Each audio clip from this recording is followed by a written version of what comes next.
Well, hello, everybody. We are live yet again. Might be a little bit early for some people, seeing as we are, well, the United States. We just had daylight savings time, so for some of my viewers across the pond are probably a little bit confused as why they probably just received a notification about me going live. So we'll see. We'll see how it goes. We'll see how this first hour goes because I'm not necessarily expecting people to show up. Um, None of my regulars to show up during this first hour because they're probably expecting the stream to start in another hour. So we'll see if any of them. We'll see how it goes. Okay, what was I doing? Um, did I write anything down on my clipboard? I did do the backpack upgrade. This is irrelevant now. We sort of got the workshop lanterns. Okay. Let's see where we are going. Um,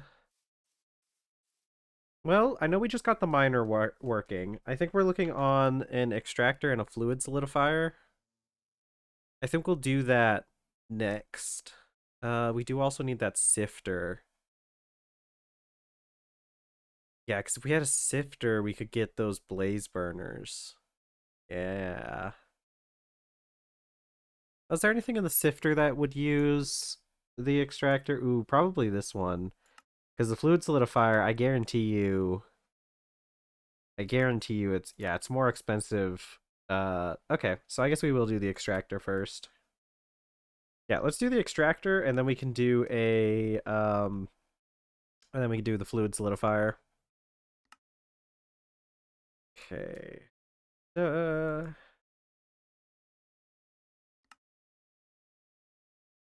Rubber.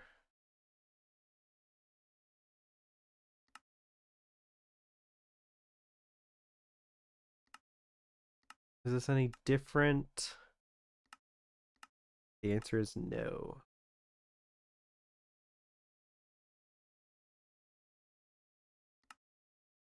Oh, I gotta start the music here in a bit. You know, today or I was uploading the videos today onto YouTube, and I noticed that the last stream we did was like the first time in a while where we haven't gotten any copyright claims on it. It's really crazy too because I'm pretty sure like most of the claims are from people who don't actually own the copyright. I think they're just hustling the system. But I know I talk about that a lot. So let's see. Play smelter. The pump itself. We need rubber ring. Okay, this one's gonna take a little bit of time. I think we already have. Okay, well I'm just gonna put that down. Okay, rubber ring. Don't have an extruder, but this.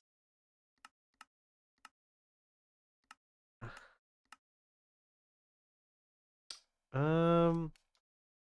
Ooh, now that I think about it, I don't think I have a way to make rubber ingots. Without. Yeah, I can't make them directly out of liquid rubber without the fluid solidifier.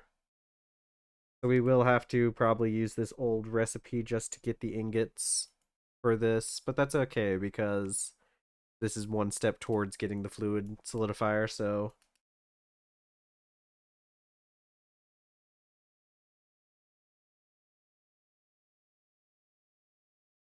screw,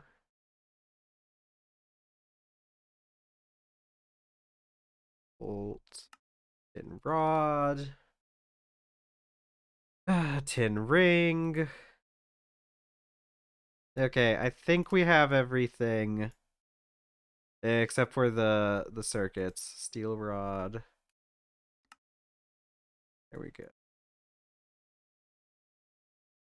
Yeah, we have everything extrapolated down except for the circuits, but that's because the EMI recipe tree doesn't really understand that very well. Okay. So this is the goal for today. I hate the fact that the stupid the text covers up the rest of it. Let's probably work on the circuits first. The circuits are always like the most complicated part because the thing just doesn't work properly for them. The recipe manager. Oh, am I out of milk? Oh no, I still have plenty of milk. It's time for milk. Delicious. Strong bones. Yeah, see, look how much our dairy's going up. We're gonna have such strong bones by the end of this. Okay. Circuits. Bam. So steel plates, vacuum tubes, cables. Let's see. Do I have any vacuum tubes available? Doesn't look like it. This one, steel bolts, copper wire. I need 4 vacuum tubes. I'm pretty sure I have some more steel lying around. Let's see. Steel. I don't have more steel lying around. That was a lie. I also don't have any more tin lying around, actually. Okay, I think we're probably gonna have to go and get more tin before we really do anything else. Oops. No, no, no, no. That's red steel. I'm just gonna put the red steel here as well. Actually, did we pick up any tin that hasn't been? I think we've already done all of our tin.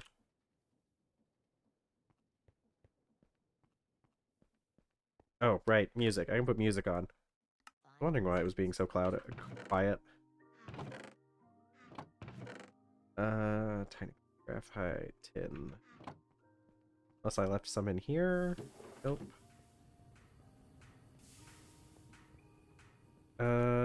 Do.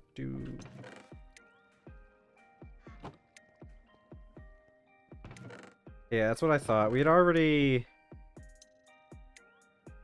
No, it has a EIN. Yeah. So, we will have to go get some more tin. Unless... Yeah, no, it would have said... Yeah. Okay. Let's go... We're probably... Well, I'm gonna get rid of what we have here. I'm gonna put up my stuff, and then we're going to work on making a trip out to the islands, or to the mainland. Okay. Oh, you can go put that up.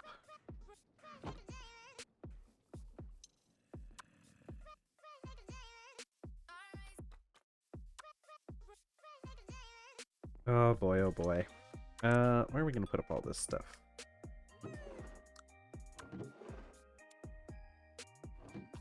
Straw can go up here. Dirt. I think we're kind of full up on dirt here. Oh wait, there's some space. Nope. Okay, yeah, we're running out of space on some of these things. I need to dedicate, like, I've kind of already been doing it, but I need to kind of like dedicate certain sides to specific things. There we go. Okay, I'll put up these logs.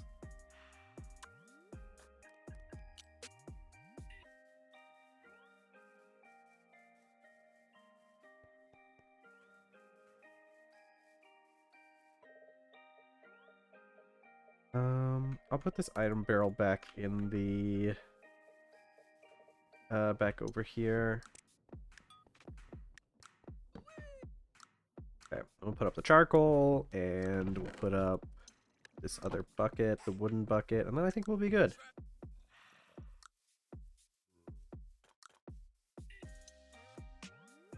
Bucket. Okay, yeah, I had to remember that I had that food on me, which that should be enough food for us to get by while we're on the mainland. Maybe we're not going to be doing much while we're out, to be fair. We're going to kind of just be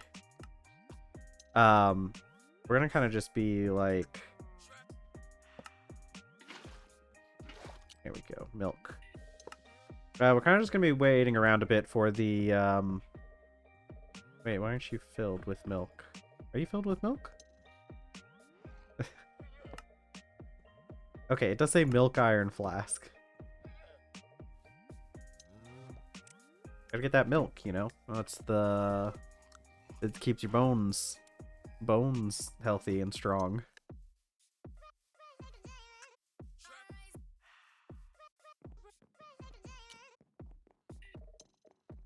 Okay, we'll go grab the miner, and then we'll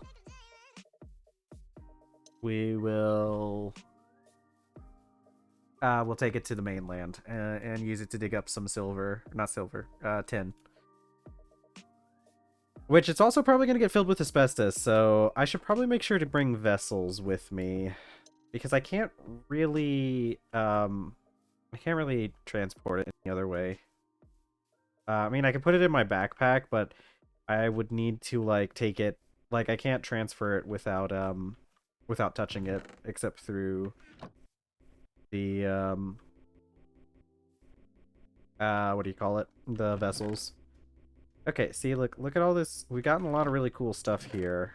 How do I turn you off? And then I'm gonna take the barrel or the drum first, because I don't know if breaking this is going to remove all the methane gas, so I'm just gonna, better safe than sorry, and just pull it out directly. See, it only used up like 4 buckets of methane. I think this gets rid of all the energy in it, yeah. So we did lose like a little bit of the energy by doing it, so we don't want to do this too often. Ooh. I didn't realize that was going to like legitimately drill down. It's a good thing I didn't drop that in there. Let's see. Okay, let me take back all the magnetite. We'll take the gold back too. The rest of the stuff can just stay out here for now.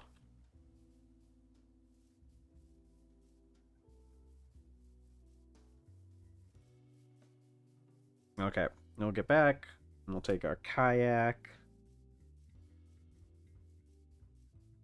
Yeah. Oh, I guess I left that. Hold on. I know that chunk over here is claimed. I wanna unclaim it, or at the very least turn off the force load. No point. I need to make sure that I'm not keeping too many force loaded.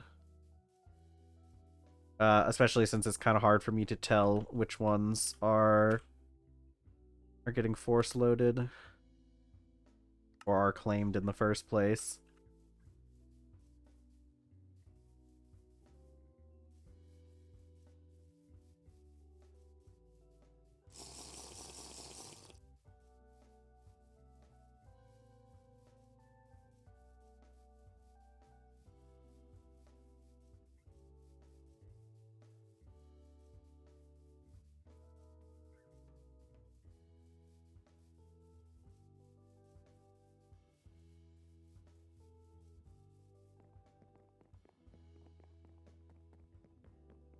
Okay, we're gonna run low on food, but we don't have to spend much time out where we're going to be. Or we're not going to be spending a lot of energy to get there. Once we get on the ocean, it becomes a lot easier.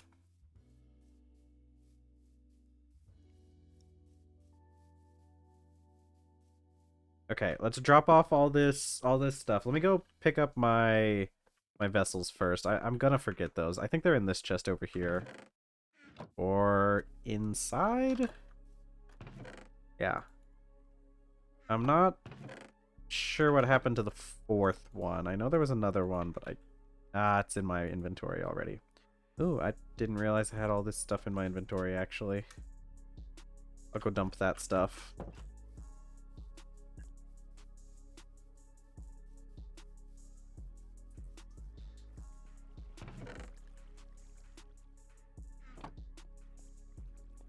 Then we'll dump this stuff back here. Look at all these that we got. Wow. It's like 2 stacks of magnetite right there, isn't it? Yeah. We need to get the crushing wheel. Crushing wheel needs to be like higher up on our stuff. We just need to make these mechanical crafters, which aren't that hard right now. It's gonna take up a lot of brass, but like we can make the resistors pretty cheaply. And this is a circuit assembler thing, so that doesn't matter. Yeah, I think getting some crushing wheels, especially once we get the blaze burner, so that we can increase the speed of our, or yeah, the speed and the stress units on our steam engine is going to be really helpful.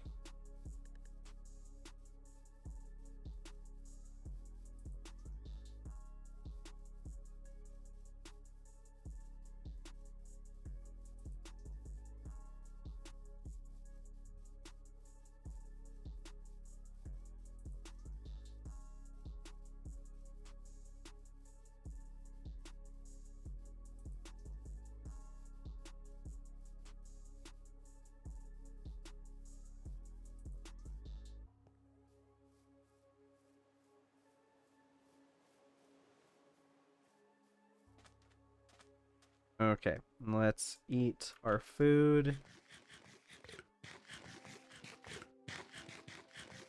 Okay, cool. That should keep us held over for a while we make the journey out. I think we're mostly just going to be kind of sitting around, waiting for it to dig up some tin. I don't know what we're going to do in the meantime. We might explore around a little bit, see if we can find some stuff, but there's not going to be anything super interesting happen while we're out there, because we're just going to be waiting for the miner to kind of do its thing.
I think we'll spend some time exploring the mainland for a bit. That's probably what we'll do. I haven't really explored much in that direction, so maybe we'll go over there. That's like those wetlands area where I got attacked by a crocodile that one time.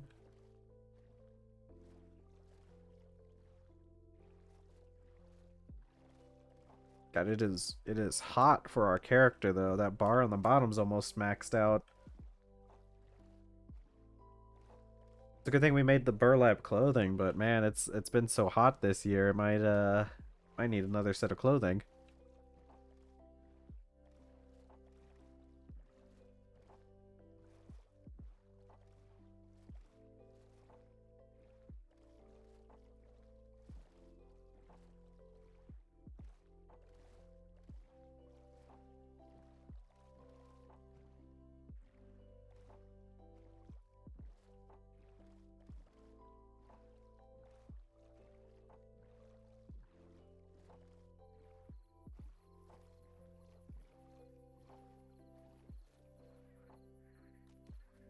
Hey, here we are on the mainland. Welcome. Welcome to the mainland, everyone.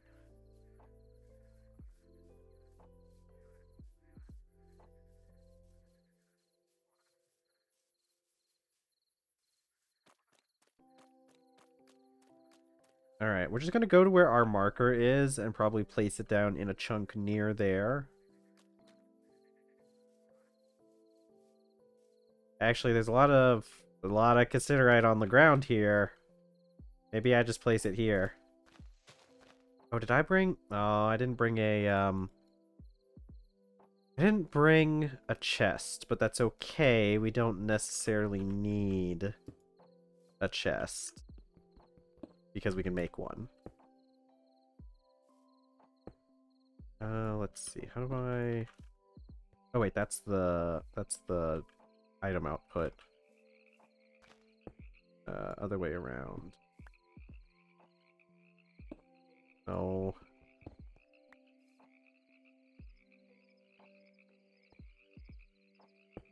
There we go.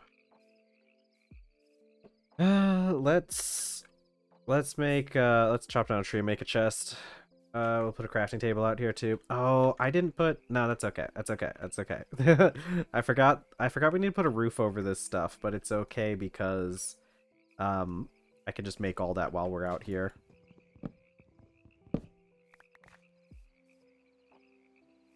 Okay, let's just go ahead and take this.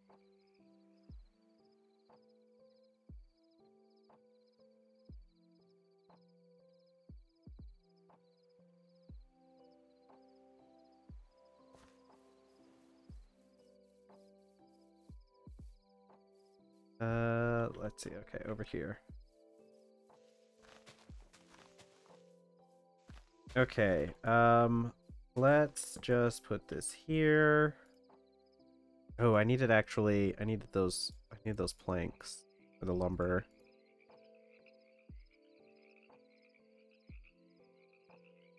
Okay, put you here.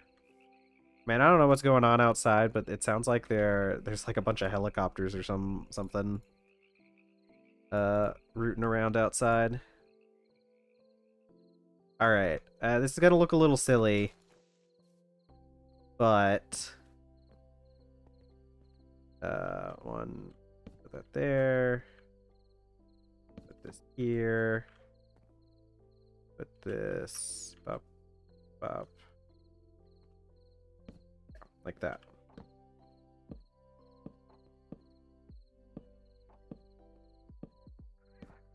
Alright, let's chop down another tree.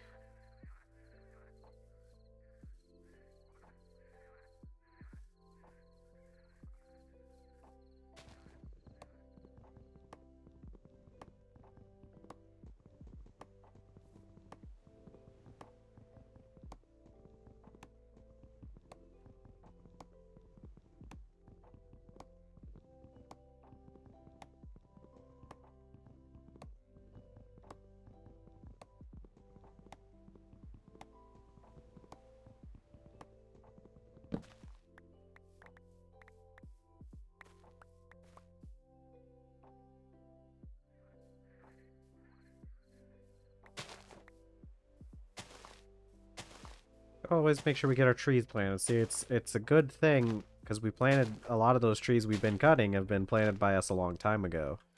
So you see a little bit of foresight, and it really helps us out later on.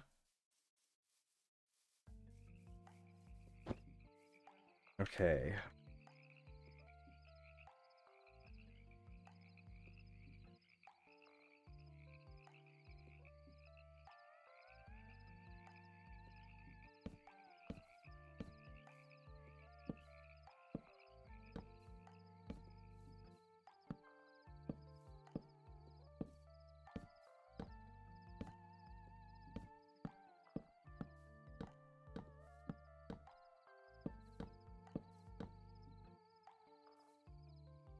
Okay, and then we put our bronze drum on top. And we just poke a little hole in it with our screwdriver. And there we go.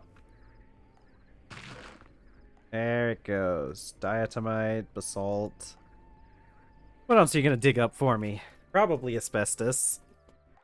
Oh, yeah. We're getting basically the same stuff that we had from the other veins. Okay, there we go. Okay, well. Gonna just let this stay here, I guess.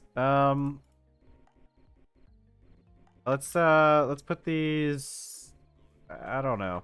I guess I'll just put these in my backpack. I got a big enough backpack now. Alright, cool. I'll set a torch over here just so that we can, like, see everything.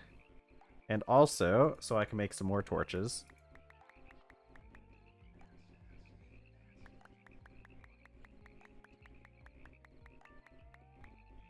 Okay, cool.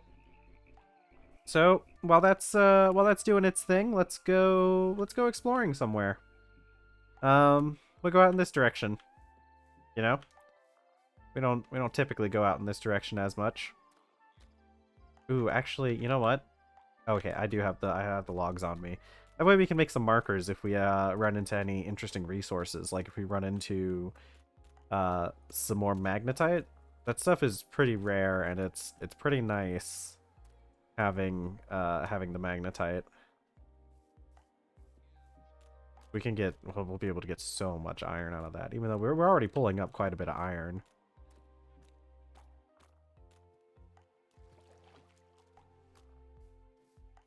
What do we want to find while we're out here, chat? What do you think?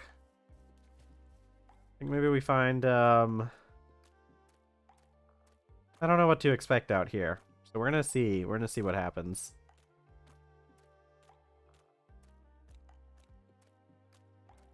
What are you? Are you something that's gonna try to fight us? You are something that's gonna try to fight us. That's that crocodile.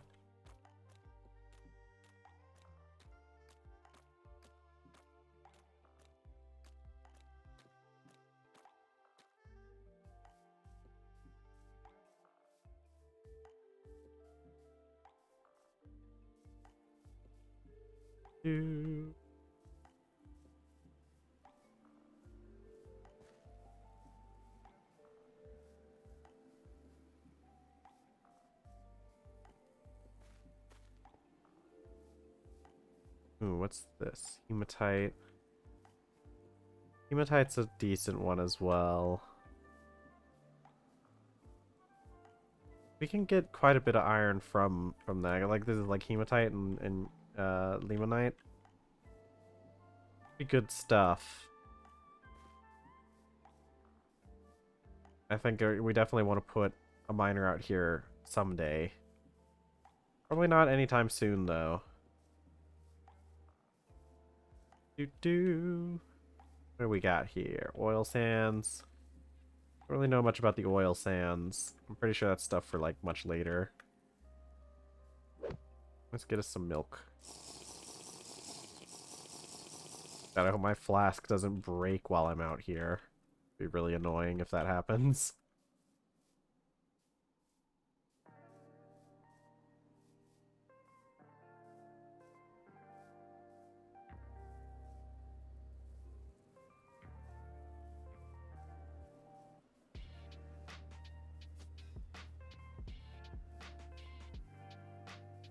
Sigma blocks. Oh, I never force loaded that chunk that the miner was in, did I? That's not good, considering. I don't know. I don't know if there's anything super worth exploring out in this direction. I don't know. Maybe we just kind of wait for the miner to do its thing. Or I could go down into the,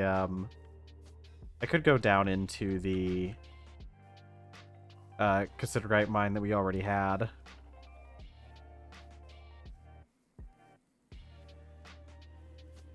It's probably the better idea, but I don't know.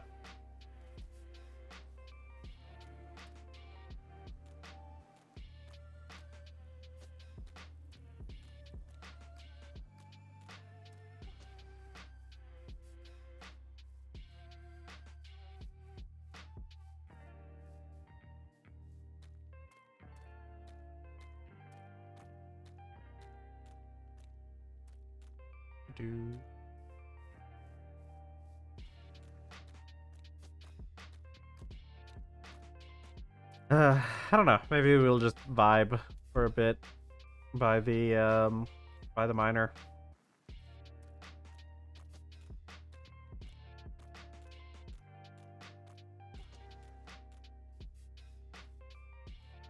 Oh, a horse. God. Hello. I didn't bring my rowboat. Hi, how are you? There. Can I... Aw, poor little guy. A horse would be nice. A horse would be very nice to have. Just getting horses in general. Maybe what I'll do is maybe I'll run back to the island, grab my rowboat, and bring it out here. And can you fit horses on a rowboat? I don't know if you can or not. I think you can fit the babies on a rowboat, but not the actual, not a full horse itself, an adult horse. Yeah, see, here's the asbestos. I guess I don't have to take that stuff back with me, though, do I? I guess I can kind of just leave the asbestos behind.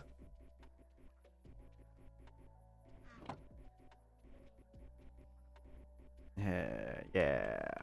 Yeah. Okay, let's, claim this chunk and force load it.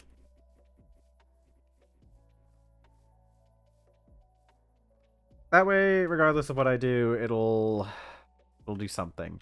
Maybe we should go and see if we can find a baby horse somewhere.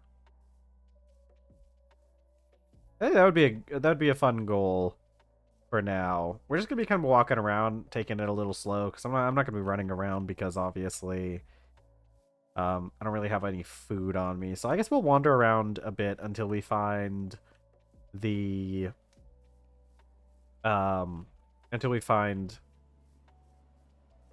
something we want. If I can find a horse, I could always... I don't have any fence posts on me, but I do have the leads. I want to find a baby horse. Where would I find a baby horse?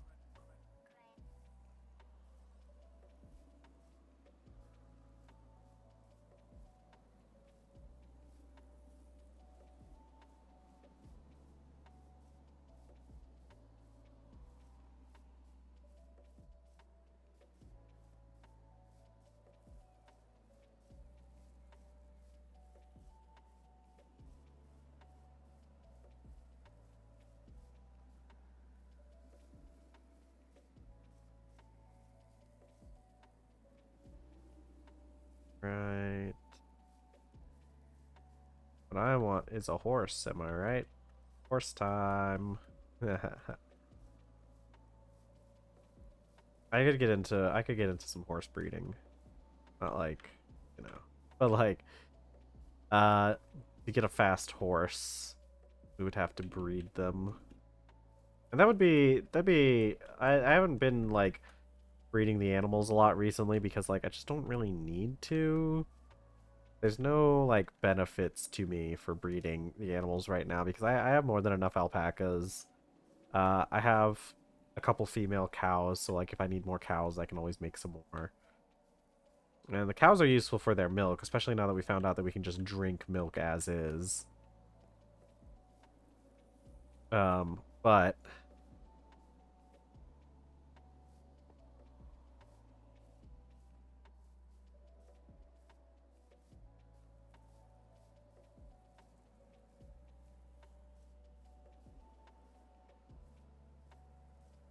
I wonder if there's any plains out in this direction where we might be able to find some more horses. I feel like I remember seeing a bunch of plains out here somewhere.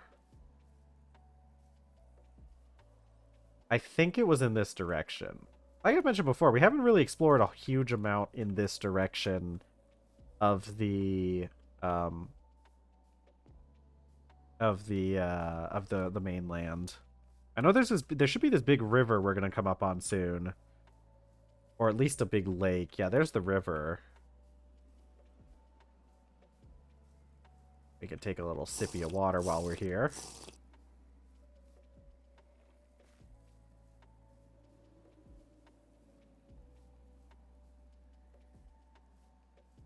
What's that? That's a chicken? Bringing back a chicken with us would be a decent idea. Okay, yeah, see, this looks like some kind of plains.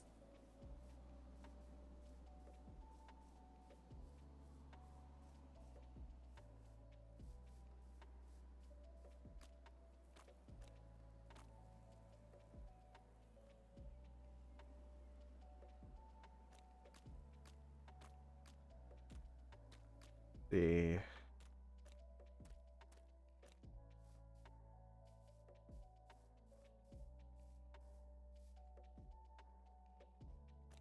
Surely there's some horses out here somewhere, right? Oh, this looks like the perfect place where we'd find horses. What is it? What are the spawn conditions for horses? Not wild animal. In the animal husbandry section. Horses are like at the end, yeah. At least negative 15C, which is good. I think of 130 and 400. What are we like here? Okay, yeah, we're well within the bounds for horses to spawn. Like a muddy wetlands area.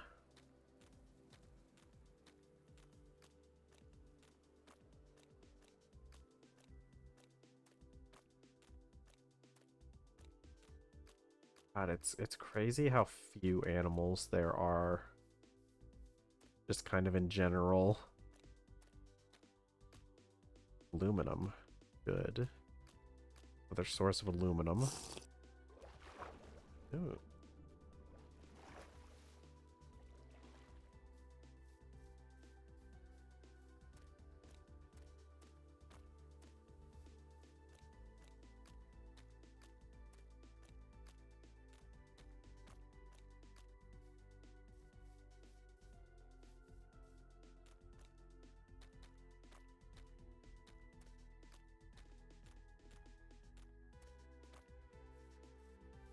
Man, we just haven't seen any animals whatsoever.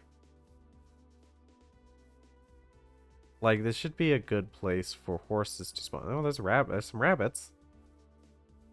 Said that, and now there's a bunch of rabbits hopping around. Oh, that's a boar. That thing will try to charge me if I get too close.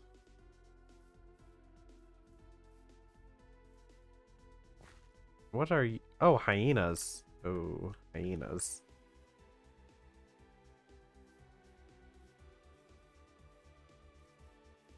Okay.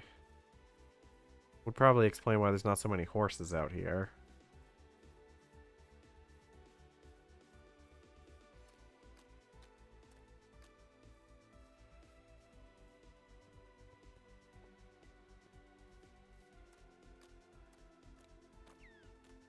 Dolphin? Are there dolphins in this river?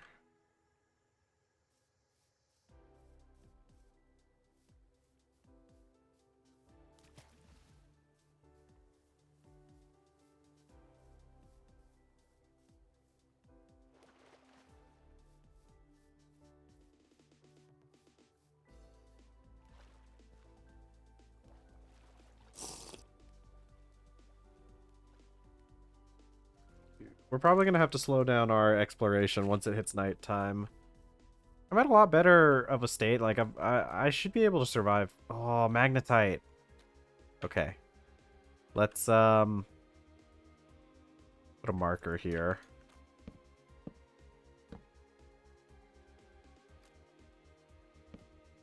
Oh, come on.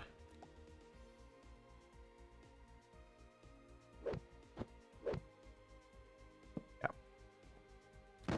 We'll have that marker there. We can find some more magnetite later.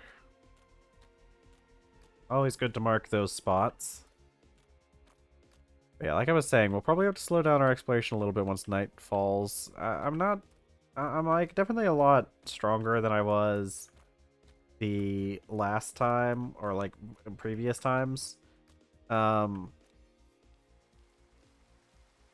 So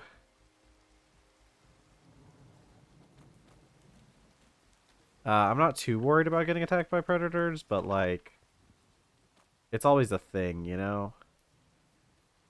I don't wanna have to fight because there's always the chance that I die. Especially in these wetlands areas. There's gonna be crocodiles around here somewhere. Maybe I'll start heading in this direction a bit more because I know that like there should be access to the ocean out here, and we can kayak back to the place where we left our miner. Nope, that's just a normal fish.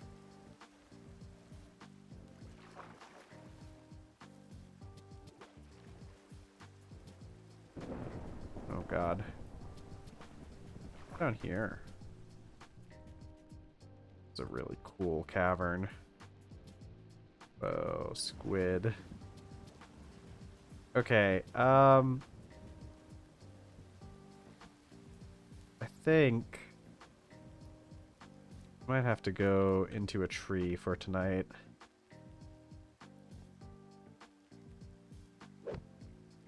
Oh, gimme. I should be able to get up there. I should be able to get up into this tree. Come on. Oh, I should totally be able to grab that.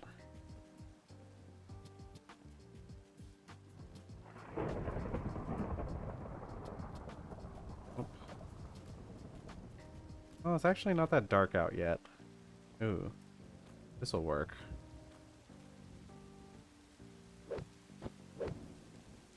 Yeah, this'll work.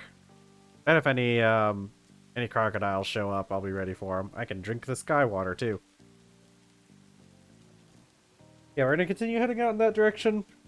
Once it gets daylight again. I just really don't want to travel through the water during the night. The crocodiles are too big of a risk.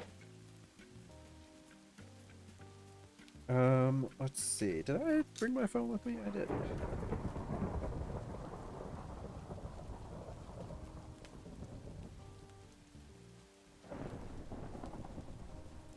So anyways, you know, I was looking at Blue Sky today. Interesting place. Sort of. I don't know. It kind of feels like the vibes on Blue Sky kind of feel a little bit like they were on Reddit or like Twitter way back in the day, which is like crazy because it's like, you know, it's been years since Twitter's been like that, and it's still still same vibes on like Blue Sky. Let's see.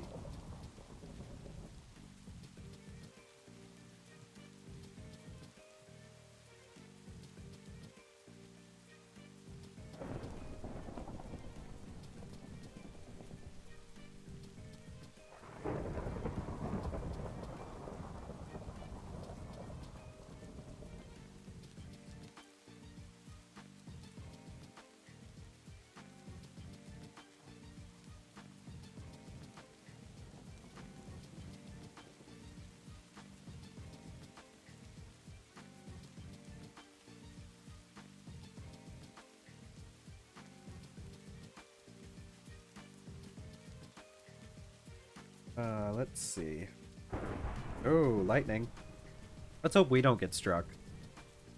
It'd be very unfortunate if we got struck by lightning. I don't know how much damage lightning does, but I feel like it's more than I want to, more than I want.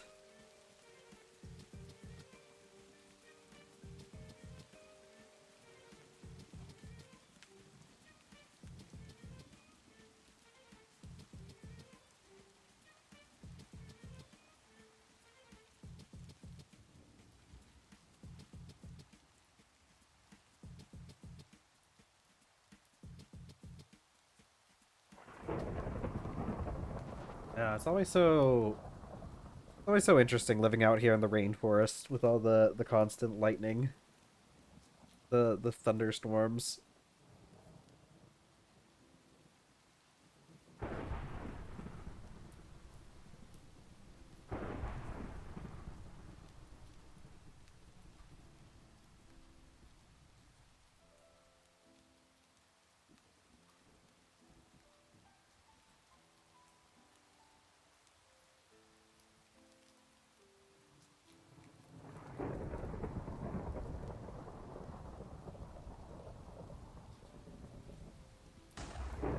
Okay. I'm really hoping that lightning doesn't strike us anytime soon. It seems to mostly be striking the water over there, so maybe it'll strike a crocodile.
Yes.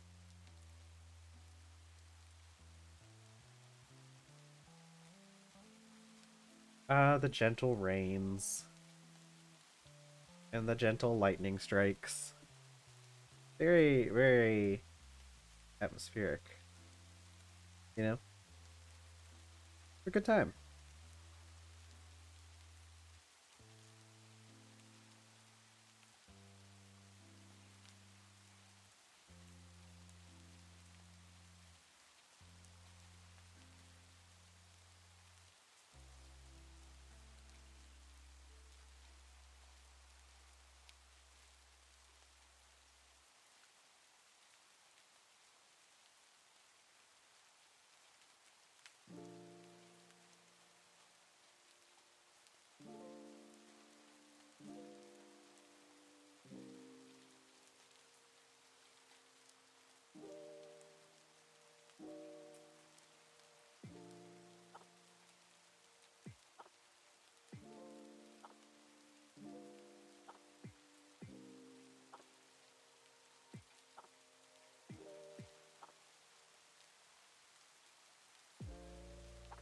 Oh boy.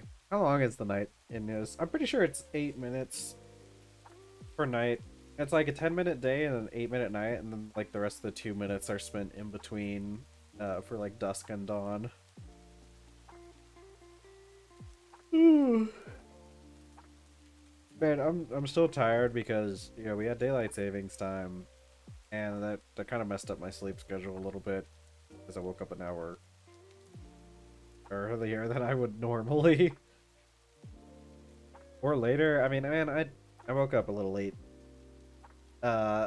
this day because of daylight savings time. I didn't get a whole lot done before starting stream. You know how it is. Aha, I can hold Alt and Shift at the same time. If I let go Shift, doesn't do anything. Blah, blah, blah, blah, blah, blah, blah. Let me crawl on the ground. Blah, blah, blah, blah, blah. I was like, it's so funny how they crawl on the ground. Ah, sweet. Daytime. At F6, F5. Whoa. Whoa. How long has this been a thing I could do? What the heck? How? That's cool. I guess we're gonna walk around like this for a bit. Oh look, and it moves my stuff in my hand too. What the heck? How long has this been a thing and I just haven't known about it?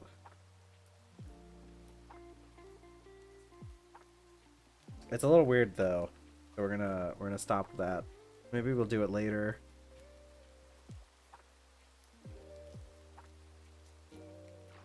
I wonder if it's something to do with parkour or if it's something to do with if it's a default thing in general.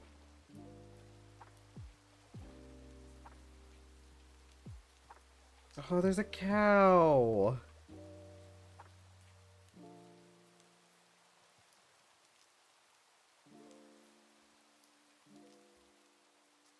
Let me go see the cow.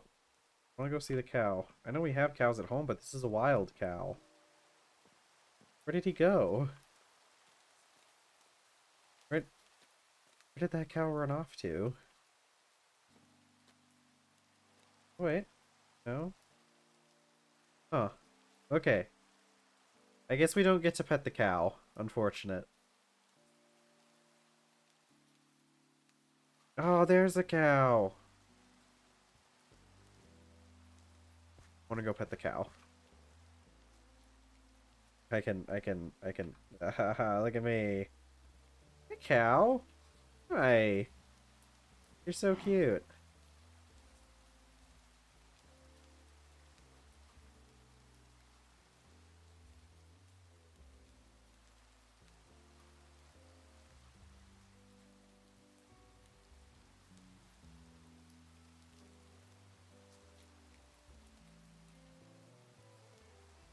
Okay.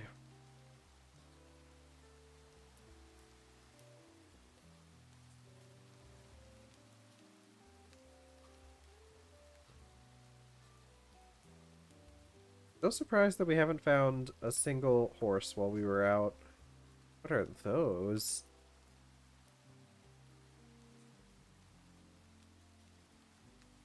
Hello?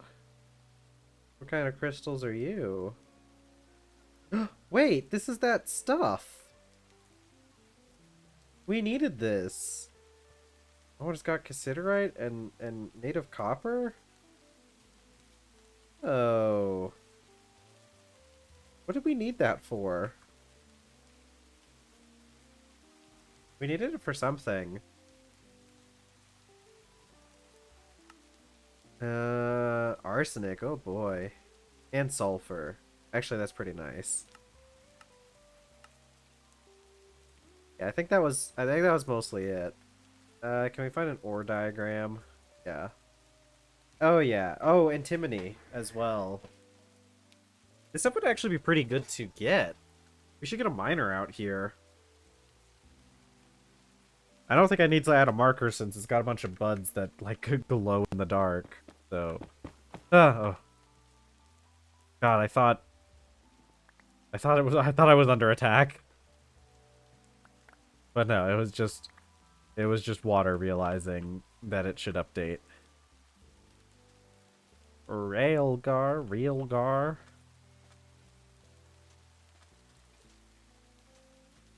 Okay, that's good. Green sand beach. Alright, let's see if we can find our way back to our area from here.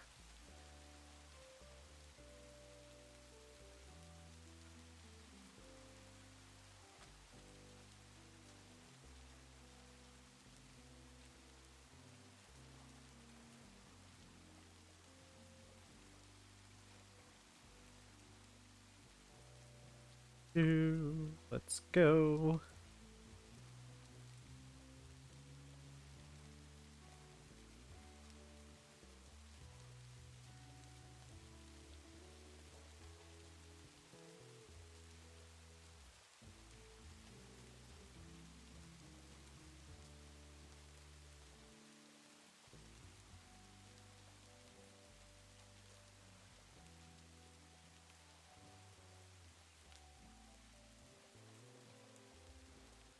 All right, yeah, we're definitely gonna have to go home after this because we didn't bring any extra food with us.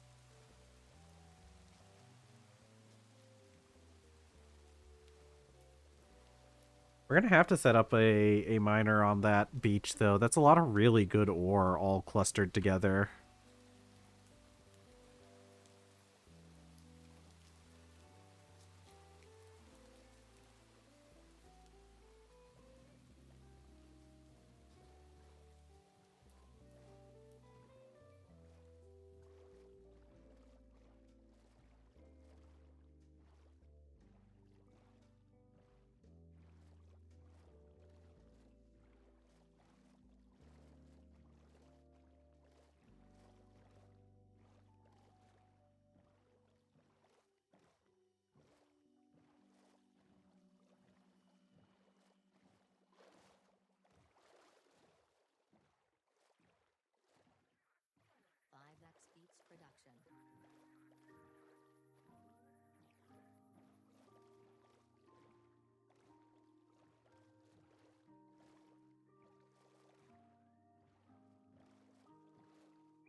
Okay. Let's see how much of this we've got. Oh yeah. This is good. This is really good. Okay. Let's turn you off. You should also get turned off. Can I turn you off? There we go.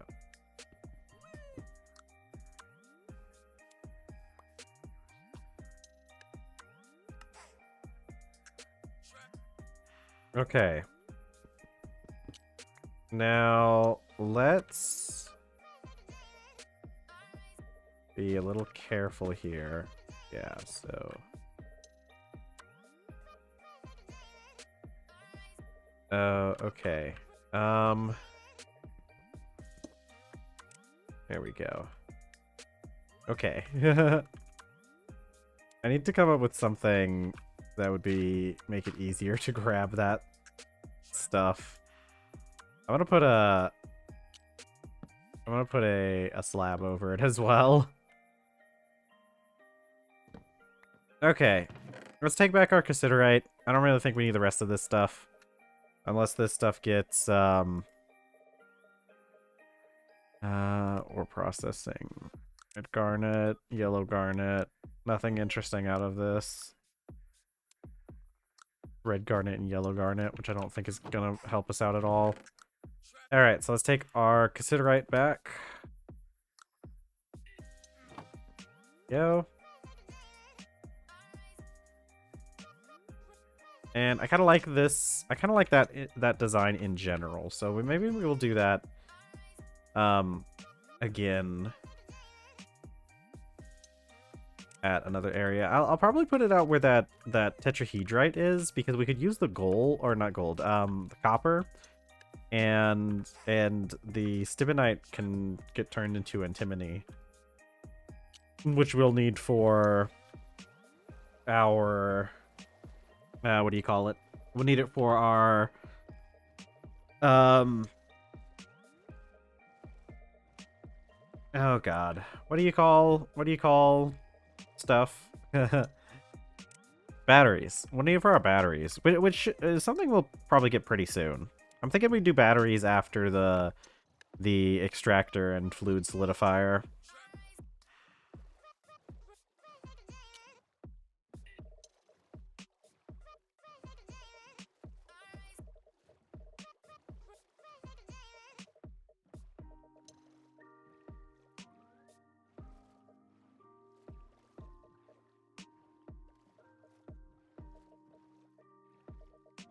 Yee. And drink some milk. Gotta get some delicious milk while we're out on the high seas, because we can't drink the water.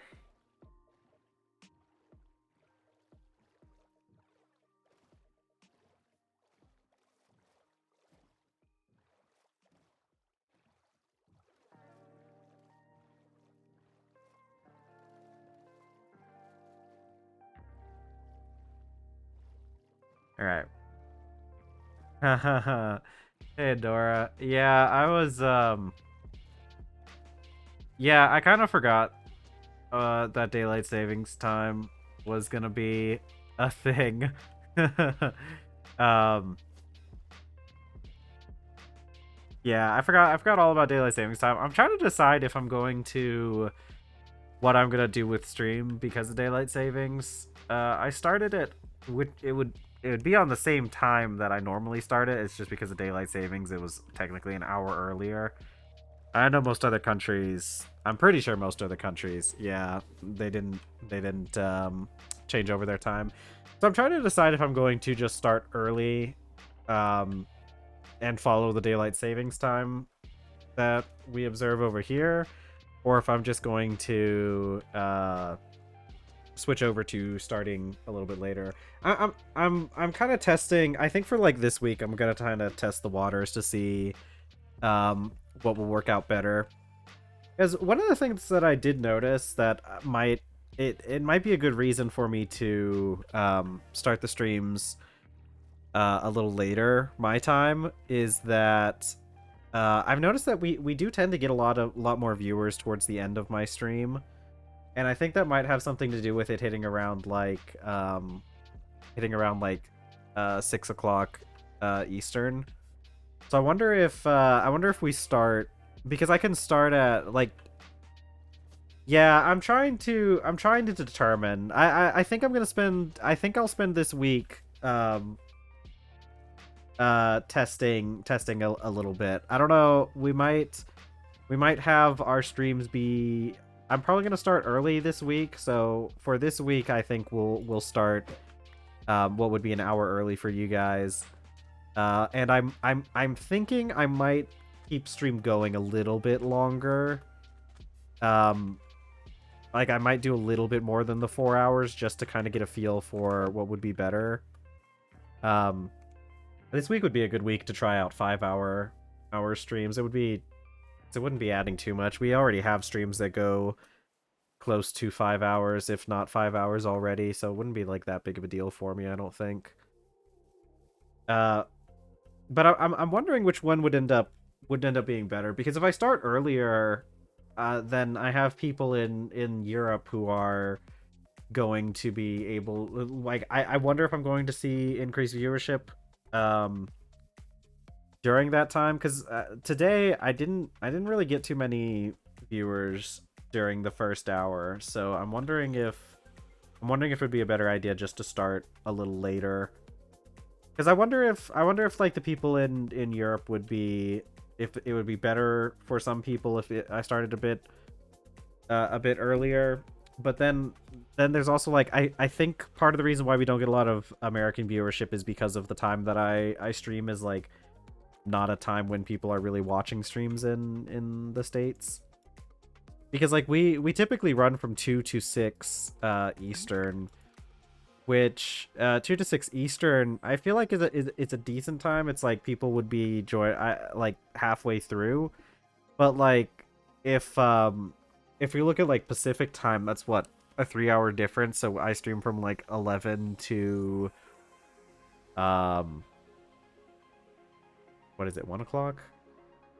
What is it? Whatever. GDQ Frost, you know. Yeah, I wish I had remembered that daylight savings time was a thing, or else I would have let you guys know last week what I had planned on doing. Yeah. Is GDQ running right now? GDQ, I can never keep up with when GDQ is running. I used to watch them quite a bit in the past. Or at least I had a friend who was really into them, so I watched GDQ whenever they were watching it. Oh no, we didn't do too much cool. I went to the mainland and took the miner with me and got some cassiterite. Got some tin. I did find. I'll have to show you later next time we go back to the mainland. But if you go along the beach, like when we hit that beach, if you just head left along the beach, turns out there's a beach that has like a bunch of this stuff, the realgar. Um, there's a whole bunch of that with like copper and cassiterite. So we're probably gonna go take over that area at some point. Oh, that makes sense. They've been expanding a lot of their stuff. Like they've got a lot more stuff ever since the last time I watched it. Yeah, it'll be really good too, cuz like that stuff gives us a lot of other stuff too. Aside from the arsenic, we also get antimony from it. So there's some of that too. But I'm probably gonna get some antimony anyways, because I'm gonna go set up the miner at that place where I found tetrahedrite. Let's see. Let's grab some more methane.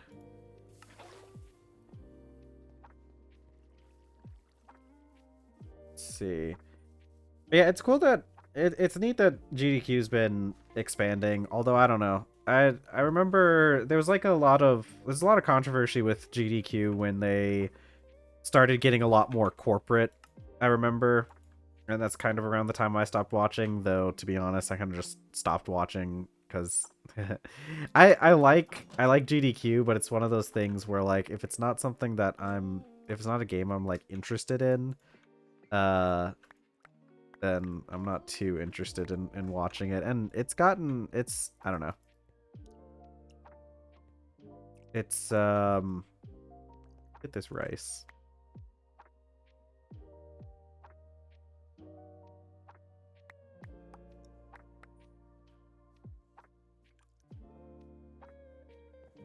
And let's grab melon. Oh wait, actually I think I already had a melon. Been watching the Frost/Flame Fatales. Years. Big fan of speedrunning. A lot of people in the community. Yeah, it's pretty cool. I like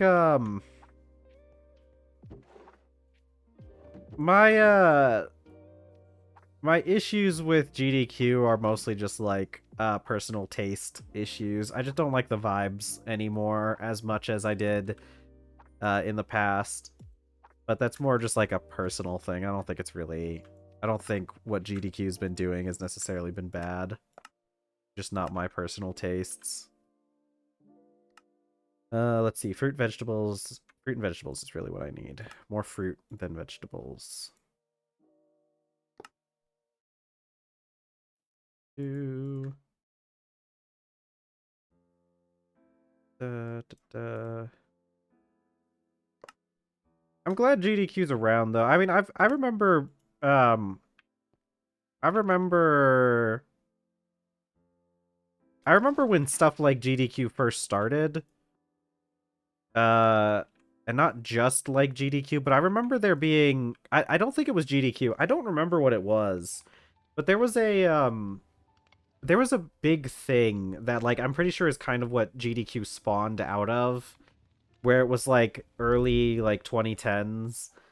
There was a lot of like people talking bad about like gamers. Hey, hold on, planes. Yeah, I think it's probably I should check out those side events more, because it's the AGDQ and SGDQ are the ones that are like are really overly corporate. I wouldn't be surprised if the side events are a little bit more, have that that feeling, that community feeling that I miss from the older ones. Because they started doing all sorts of stuff like scrubbing a lot of content and like getting rid of like it's I don't know. I see, like what I feel is how do I put this? Explaining gamer culture to like other people, and I know like everybody here is probably a gamer. Like, I think that's pretty safe to say. We probably all kind of understand where I'm coming from when I say stuff like this. But it's really hard to like explain gamer culture to like people outside of video games. And like there's so many issues in gamer culture that it's like I can understand why people have misconceptions about gamer culture, but at the same time it's one of those things where it's like things mean very different things to gamers than they do to like outside forces, like outsiders. And I think that like a lot of I think that's why like a lot of the corporatism in a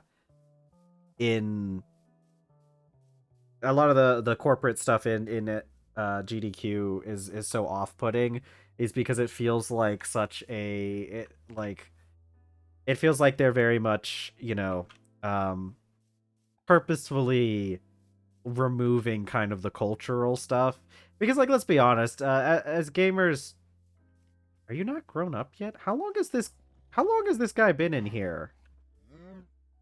How you should have how many where did this cow come from?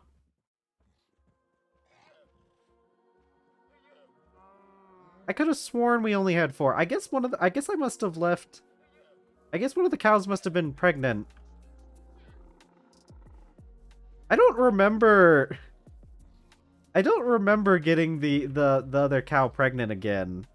We have another baby cow. Okay, welcome, buddy.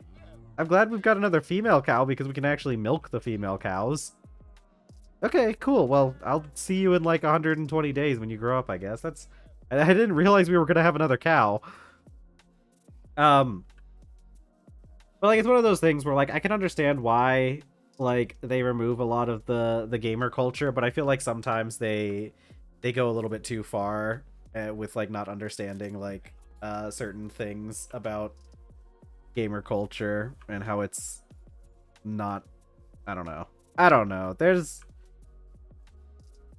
talking about gamer culture is always such a complicated thing. It's like I like a lot of the stuff that goes into like gamer culture. I think like there's one of those things where like it doesn't always have to be as serious as like because like I mean I think the big issue is like when you talk about video games, there's a lot of stuff that goes on in video games that like obviously none of us are doing in real life or like would advocate for in real life, you know. Like I think there's that's like that thing like I was talking about like where GDQ kind of spawned from were people who were tired of everybody talking about like gamers as if they were just like violent and like and didn't care and like didn't contribute anything to society. Because I remember there was like this one person who like kind of started the whole doing video game stuff for a cause. I think it was actually maybe that was it. Maybe that was what it was called. I think it was something called Gamers for a Cause.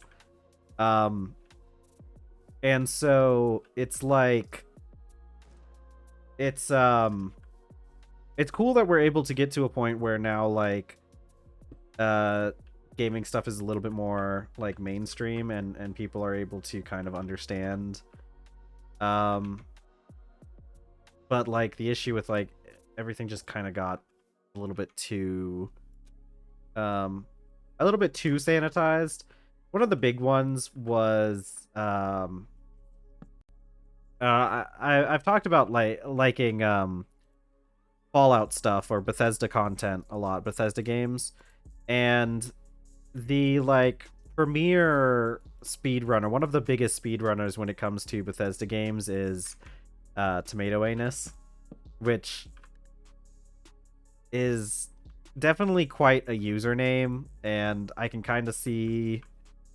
But like they made him censor his name, so he was Tomato Angus when he was doing speedrunning. And there's been other controversy with stuff like that, like people who are like objectively like deserve spots in a lot of like because of their speedrunning capabilities, like kind of getting ignored or like or not asked to come to events or told to leave. Or there's been a lot of controversy with like people with them like not allowing certain content creators, and I've heard sometimes it comes for like more arbitrary stuff.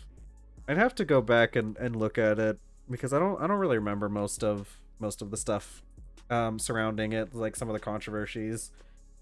But I've heard there's like some shady things, and it like a lot of it is for like legitimate reasons, but I've heard of like some shady backroom stuff. Although who knows? To be fair, it's not like I did a huge amount of research into any of that, so there's also a really good chance that heck, I didn't turn off the man. I forgot to unload that chunk that I took the thing with. Yeah, but like I don't know. It depends on the. Oh, you're right, the roof. I do need to put the roof. I forgot to put the I forgot to unload the chunk where I had moved this from. I have to remember to go do that.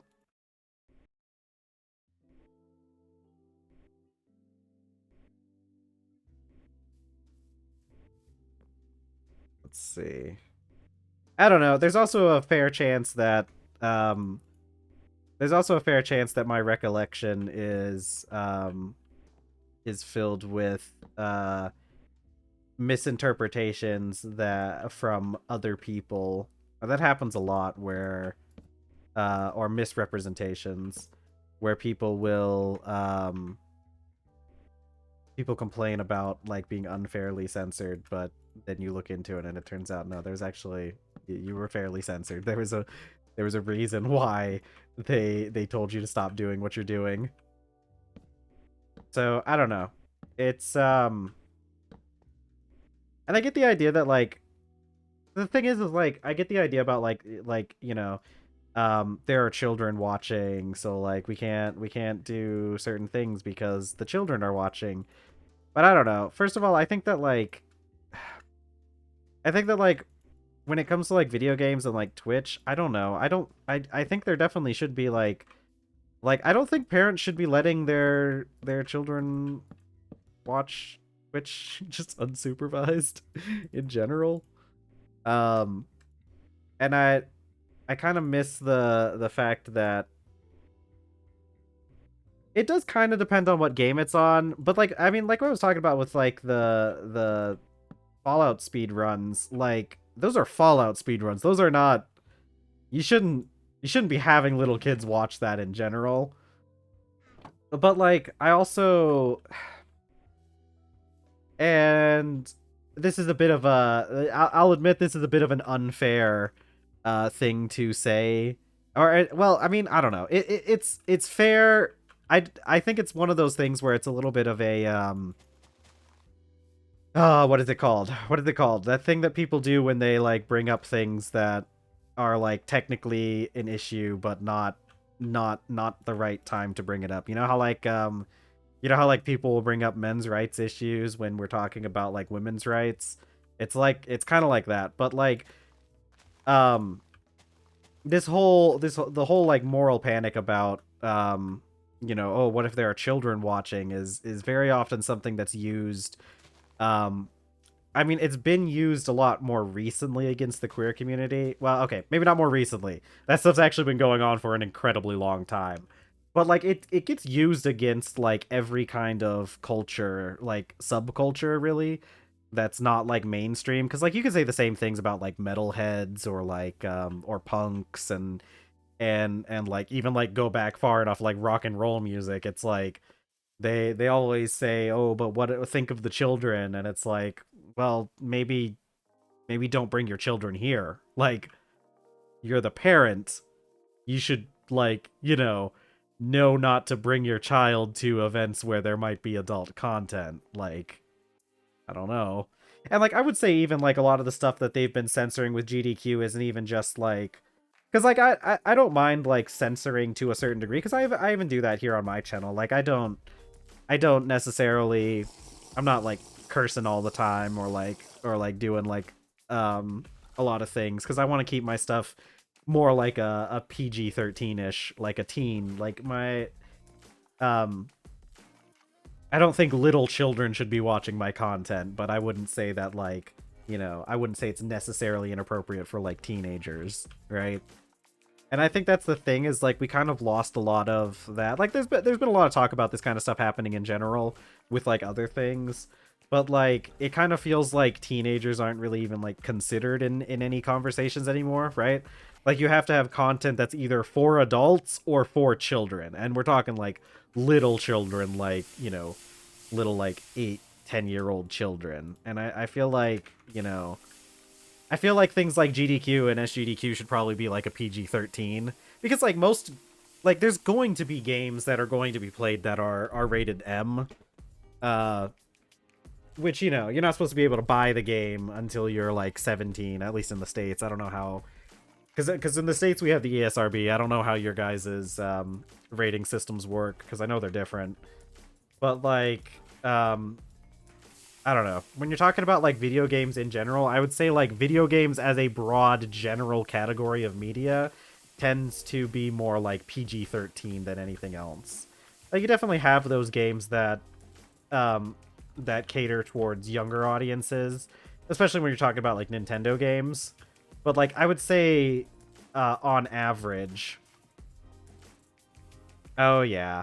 No, I definitely think like I think there's definitely like, it would be a good idea to kind of separate out some of the content that's made for like younger audiences, and have like special days where you're doing mostly, because like realistically those would just be days when you're doing a lot of like Nintendo content.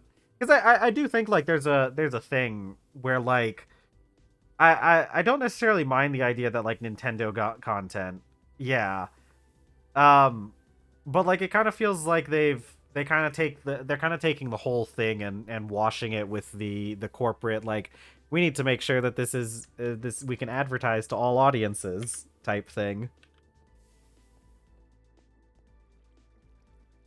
But let's see.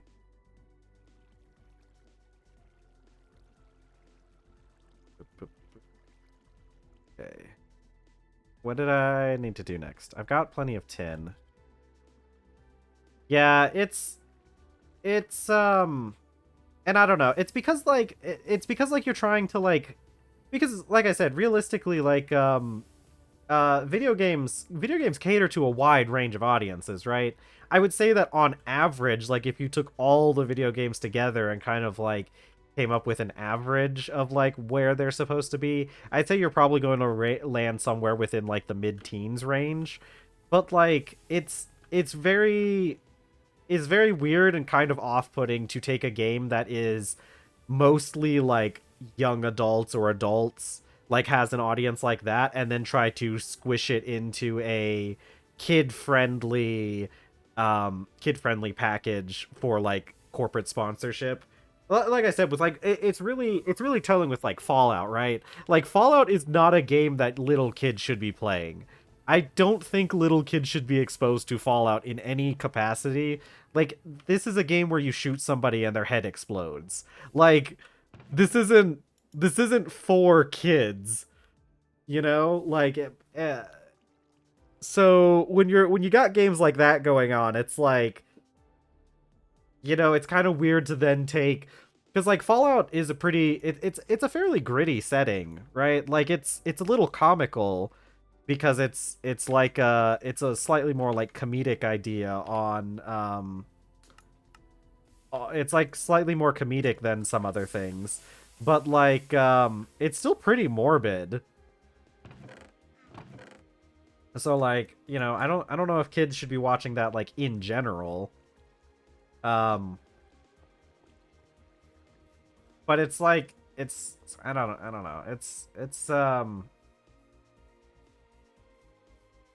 just I guess it's kind of just weird that like it started out as being much more open to like all these other different kinds of games and then like closed off as it got more corporate. And like also I think I don't remember which one. I think it's AGDQ that does like the Cancer Foundation one. And I think it's SGDQ that does the uh, uh, Doctors Without Borders. And I'll be real with you. Uh, I don't know what the Cancer Foundation one is. Is that an international organization or is that an American organization? Because it really changes how much I would be like where I would put them on the hierarchy of like things to donate to. Because like American corporations, American foundations have like a long-standing history of maybe not actually doing what they say they're planning on doing. That's why the whole thing, I don't know if it was a big thing in the States or online for a bit, so I don't know how much other people had heard about it, but that was the whole thing with the race for the cure, that whole organization, the Susan G. Coleman's race for the cure. There was a big thing about them not too long ago that like kind of revealed that they were that they were kind of like embezzling money and stuff. It's one of those things. It really sucks that there's not like because again this is one of those things that comes down to like this is more of like because of like America and how we operate. But it really sucks like how much more extra effort you have to put into making sure that like the organization that you're donating to is like actually a good organization to donate to and not just like embezzling your money and or not doing anything with it. It's a little sad that we have to put this onto the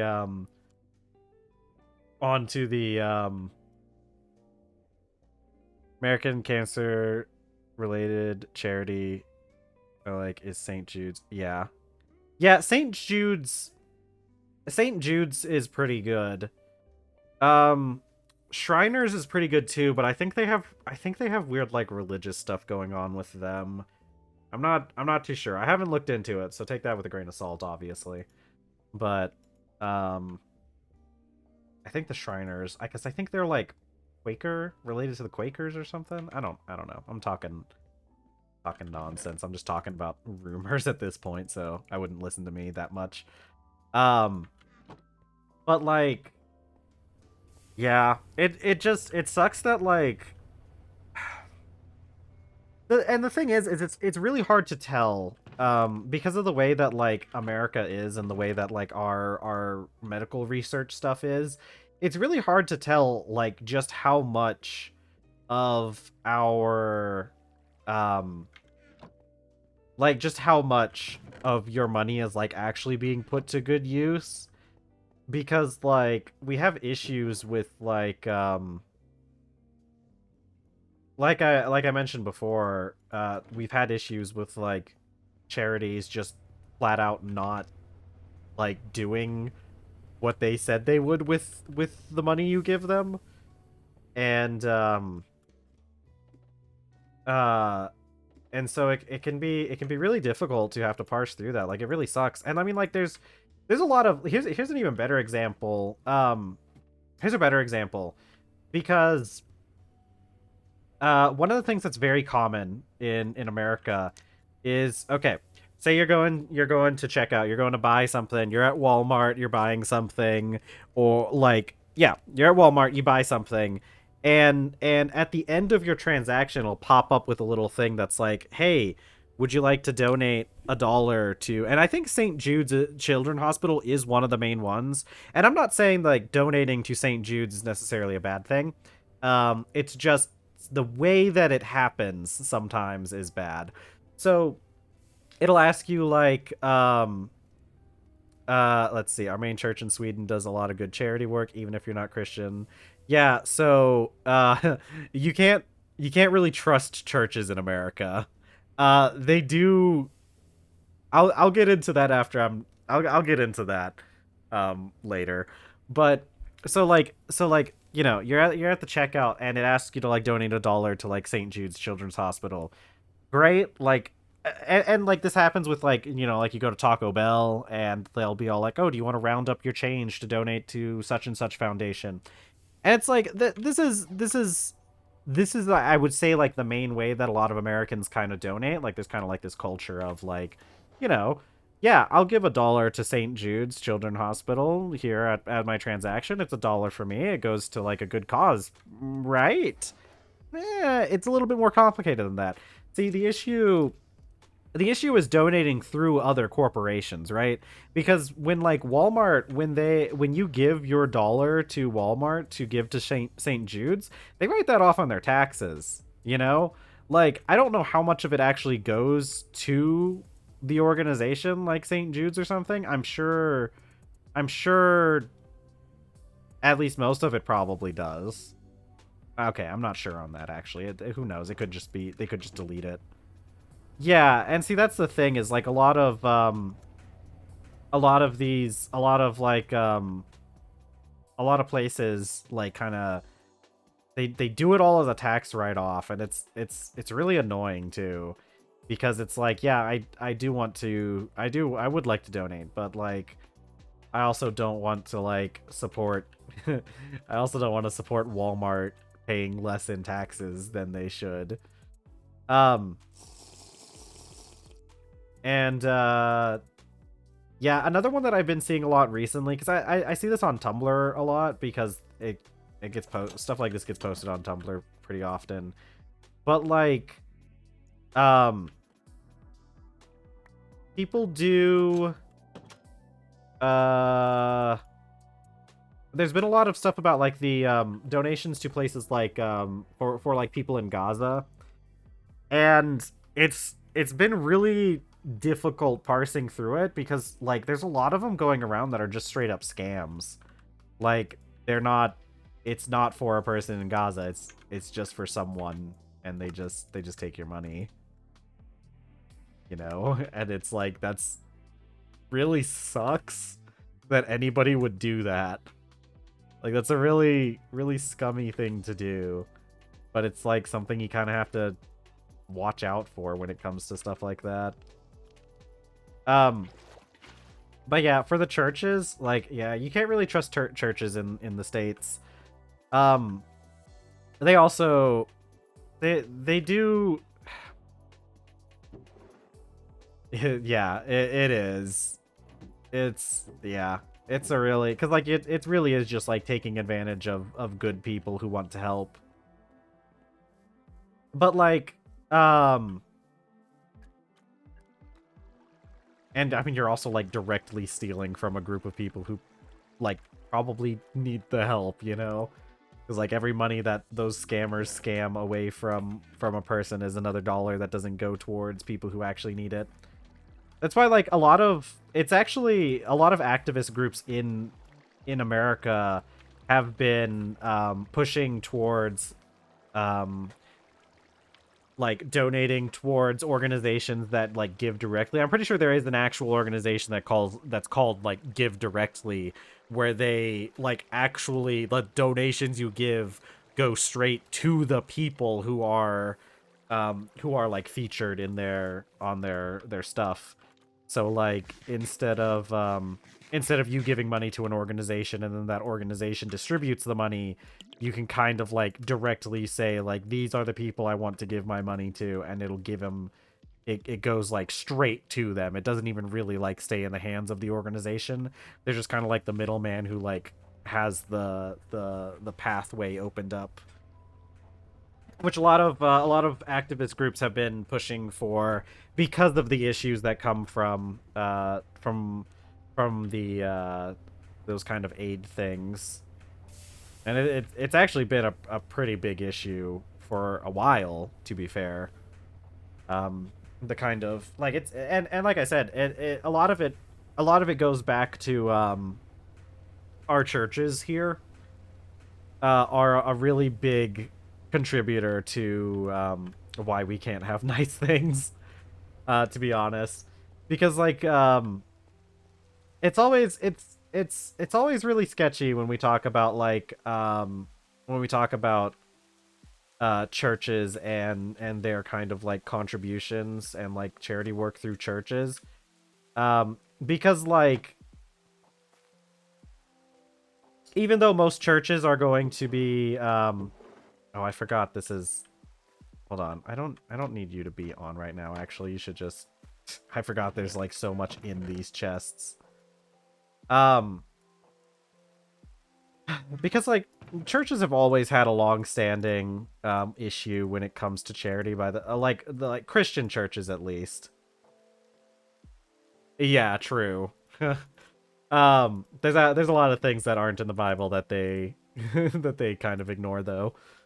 Um but like it's always been a big issue because you even look at like even looking at like a lot of a lot of church organizations, even if it's one of those ones where it's like, oh, they're they help out a lot, there's always kind of like an undercurrent when it comes to like Christianity. There's always this undercurrent of, oh yeah, we're helping you, but we want you to be Christian because of it.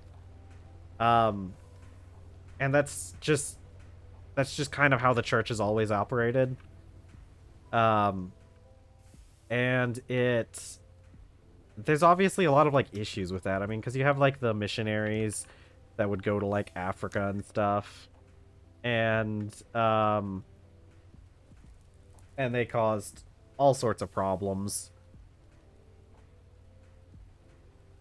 Though I will say, credit where it's due, it seems like modern Catholicism seems to be a much better iteration of Christianity than it's been in the past.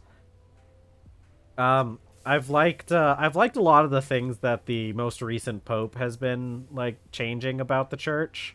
I think it's been pretty good, which is why I think it's really funny in a somewhat sad way that my one friend who's Catholic doesn't like the pope on principle for some reason. I don't even think he doesn't like the pope, the current pope. I think he just doesn't like the idea of popes, which again, wild to me that this guy is Catholic.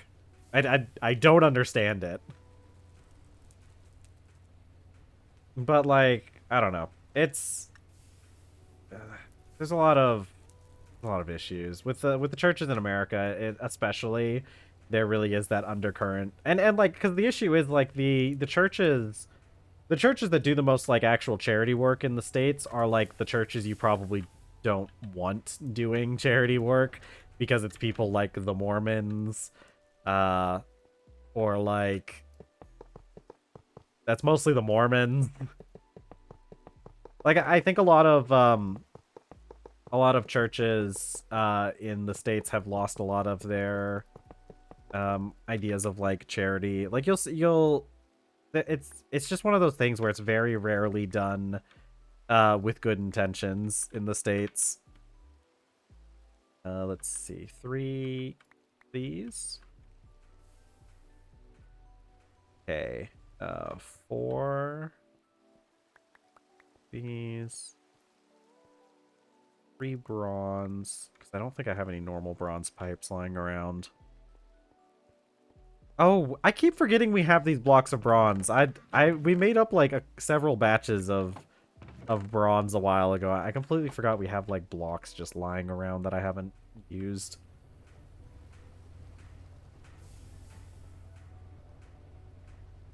Let's see. Let's make... Okay, let's pause you for a bit. LBB. Oh, the large. Yeah, but we don't have that much bronze. Although, now that we have a lot of tin now, so a large bronze boiler actually probably would be a good idea somewhat soon. Because we have the... With the miner now, it's going to be so much easier. And I've got that one, it's on the tetrahedrite right now, which is going to get us a lot of copper. So a large bronze boiler might actually be a good idea somewhat soon. Let's see. 4 tin plates.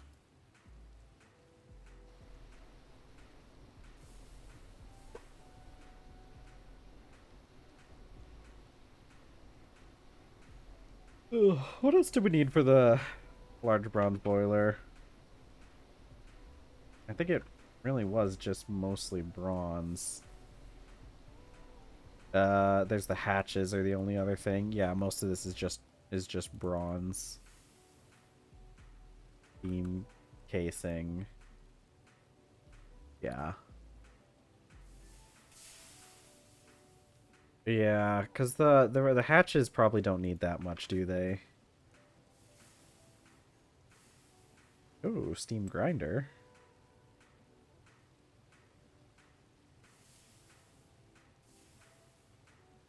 Yeah, it'd probably be a pretty good idea to make it soon.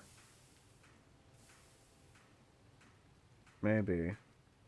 Although I'm wondering because like, man, that gas generator has just proven to be so good at what it does.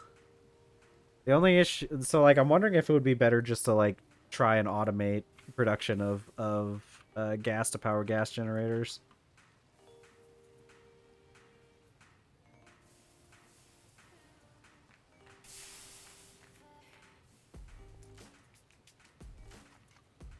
Okay, 4 tin plates. Let's see. I need more steel. Okay, yeah. Yeah, that's probably fair. It's kind of what I was thinking too.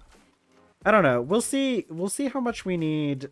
If we need to upgrade our Steam production past what it currently is, we'll probably look into doing a large bronze boiler. But it's one of those things where like, I don't know. I don't know, because like it's the transporting of steam is what's been the issue. Like I can make lots of gold pipes, but yeah, I don't know if it's going to end up being worth the commitment since we're going to be switching over to other forms of power eventually anyways, right? Oh, yeah. Yeah, that is quite a bit.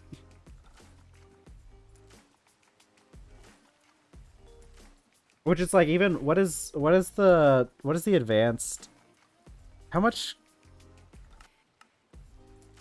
uh this uses up what? Actually, that does use up a lot of steam. Now that I'm looking at that. Wait, no, it uses up the same though. What am I doing? Does the what about the advanced one?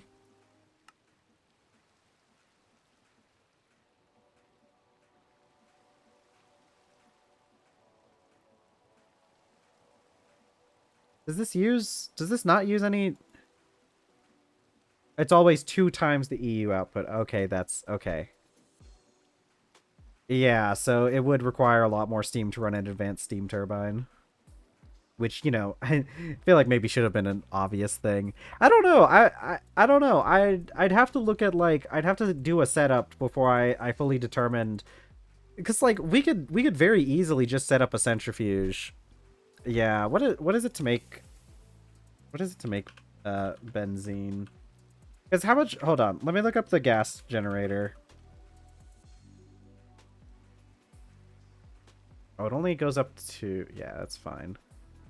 Um, yeah, because we have methane, LPG, wood gas, coal gas. Where is...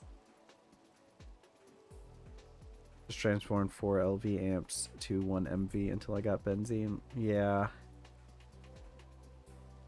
Yeah, because there's benzene, and then we have the nitro yeah, because we use the benzene to make the nitro benzene eventually, right?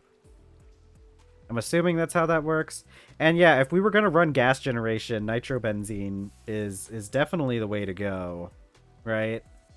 Like, it's definitely the most dense. Well, yeah.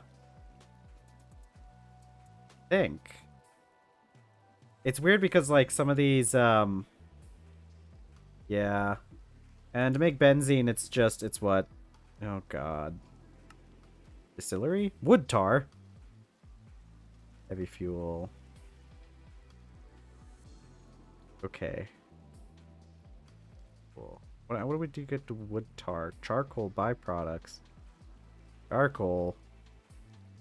Nitrogen gas.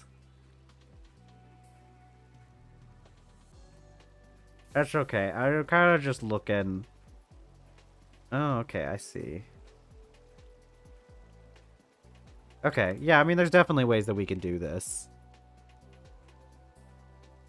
There's... Yeah, we could... Because the thing is... So what I'm looking at... What I'm looking at is... it looks like... Like, benzene, it looks like mostly comes from, like... I really should be using these things down here. Yeah, because it's like... It's... What? We would need a distillery... Or one of the ways we can do it. Yeah, because these are higher voltage. A distillation tower. I guess. Well, that's high voltage. Yeah.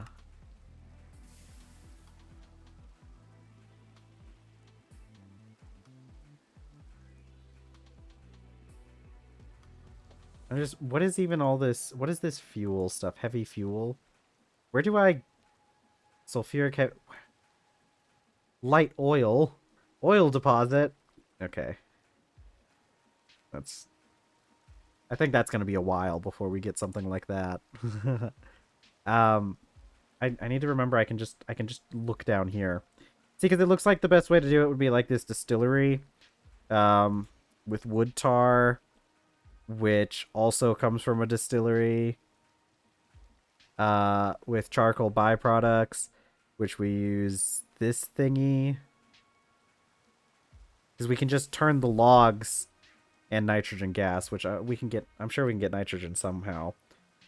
What is this made out of? Okay. Because, like, the thing that I'm really looking at is, like, a lot of this gets... What I'm thinking is... Right, if we just kind of low-key go with gas generation as our idea.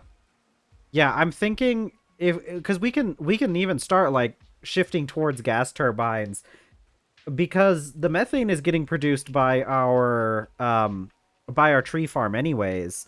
So then we would just upgrade the gas production instead to produce benzene instead of methane. So it would use most of the same stuff. Right? It would use a lot of the same apparatus. Just it would be making a different product. So I don't know. I think I might just be looking into, because I don't like pumping the steam around as much. Yeah, exactly. That's kind of what I was thinking was what we would end up doing. So okay, I think that's gonna be. I think if we do go with any of that, I think we're going to be. I think I'm gonna look into upgrading to gas instead of. Yeah, I think I'm gonna look into going with gas generators instead of steam for the base. I mean, we still need like. I'll still keep that stuff downstairs with the lava generation as a thing for mechanical power, because steam power is still the best for mechanical power. Okay, but anyways, I should have my steel done, most of my steel done by now. Let's see. I need 12 plates of steel. So yeah, I don't know. I'm thinking gas generation is probably going to be what we go with the most. Yeah, that sounds about right.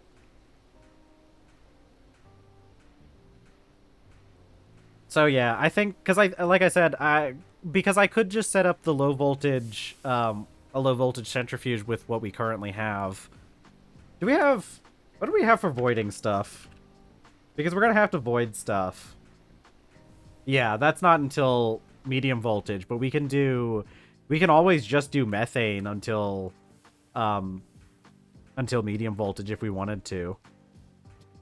Void upgrade. What age is this? Item detector.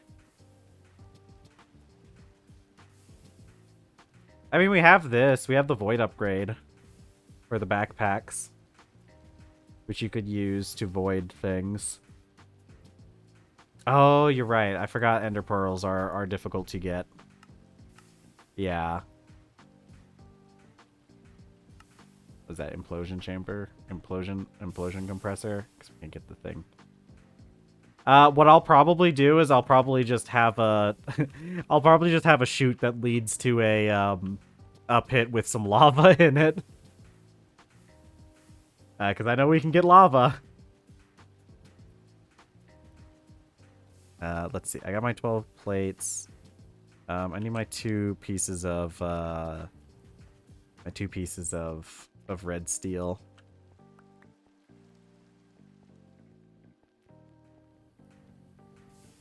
Yeah. Yeah, I think it's probably better to just have a chute that dumps into lava. Put these in the bender.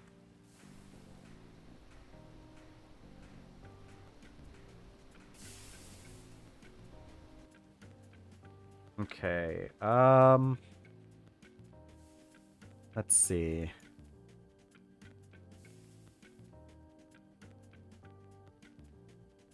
Okay.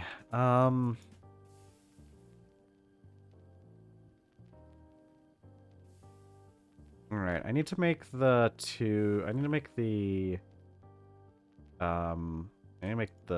rubber bars that we need.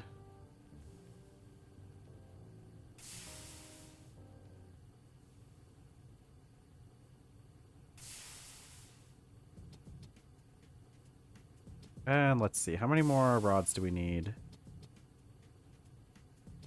I think just... That's okay. We'll just make these both into rods.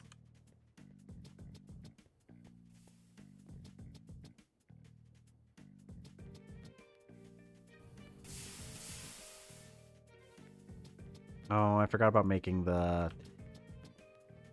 circuits, which we need 4 of these stupid steel ingots in order to do.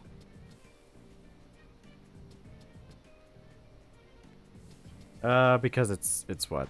Let me check down here. And the vacuum tubes. Do I need 4 vacuum tubes? Yeah, it's gonna be this extractor is gonna be good because we'll be able to unlock a lot of new recipes with the extractor. So I need what? 2 steel bolts. We're gonna have a steel rod. Me? Let's drink some milk. Oh, delicious milky. Oh no, my flask broke with all the milk in it too. This just gets combined with, yeah, bladder. Thin rubber sheet. Was it an assembler? Yeah.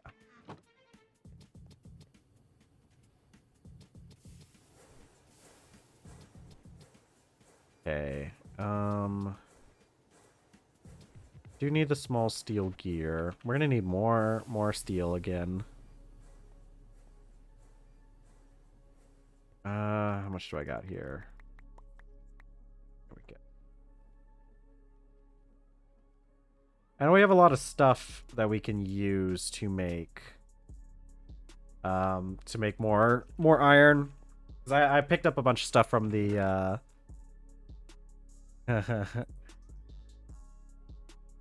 It's fine. I mean, we drank a lot more water in that thing before we drank the milk. We're gonna get more milk. We're gonna fix it, and I'm gonna put more milk in it. I have something I want to test too. We're gonna find that out. It's a fun little secret. I just need some burlap, don't I?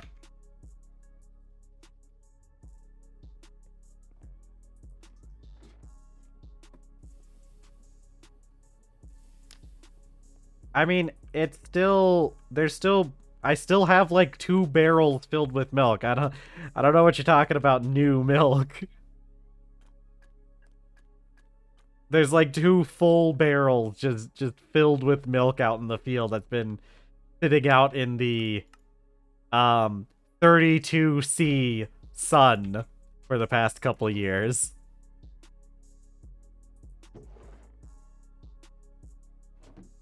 Yeah, but like we got to use up the milk we already have, right? Like we can't just waste that milk that's been sitting there for the past 3 years.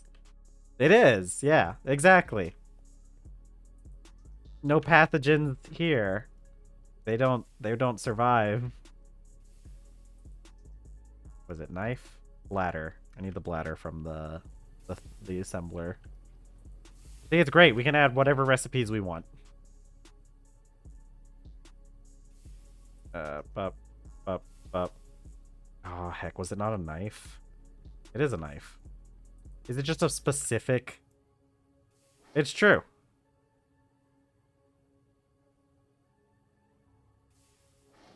It is when it's too hot for them, right? Too hot. It is too hot for it. It's like 30C. I think 30C is actually like the worst temperature to keep food at, because I'm pretty sure that's the temperature pathogens like the most. So we're just like helping them out a little bit, you know? Just because they're pathogenic doesn't mean that they're not also creatures, you know? They're also living beings. And you gotta be respectful. Okay. That crashed. That crashed the whole game. Ooh, okay. Pressing that button crashes the game. I see how it is. Alright. Well, here we go again. God, I love the buttons that crash the game. Those are my favorite buttons. It'll be fine. It's fine. The button wasn't even like lit up, which is probably part of the reason why it crashed, but I just kind of clicked on it because I was like, what if it's lying to me? And I guess it decided to just crash the game. Hey, at least it didn't freeze up my whole computer this time like it's done before.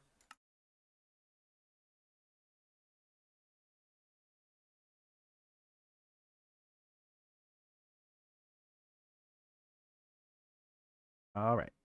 Joining world. Man, it's crazy. This weekend I took a break. You know, obviously, like at the weekend, I get a break away from TerrafirmaGreg and all that stuff. Oh no, my whole recipe. Oh my god. Okay, we'll get back to it later. Okay. Bladder. There. Iron flask fixed. I did not because I took a break from playing TerrafirmaGreg to play a different Minecraft mod pack. Unfortunately, I got a little distracted by playing a separate Minecraft mod pack. Because my it's that steampunk one I keep talking about that my partner plays, and I decided to put up a server.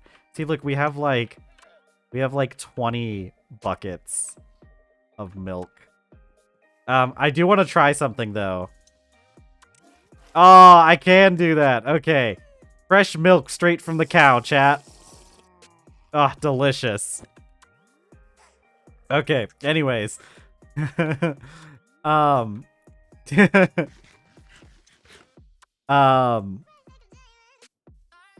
So yeah, no, I got that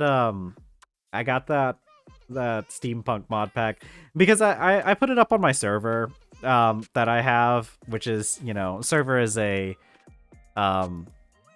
weird way of saying the computer that I have sitting in the corner of my room, which used to be my computer, but then I upgraded, so now it's doing nothing. Well, now it's doing something, I guess. It's being a server.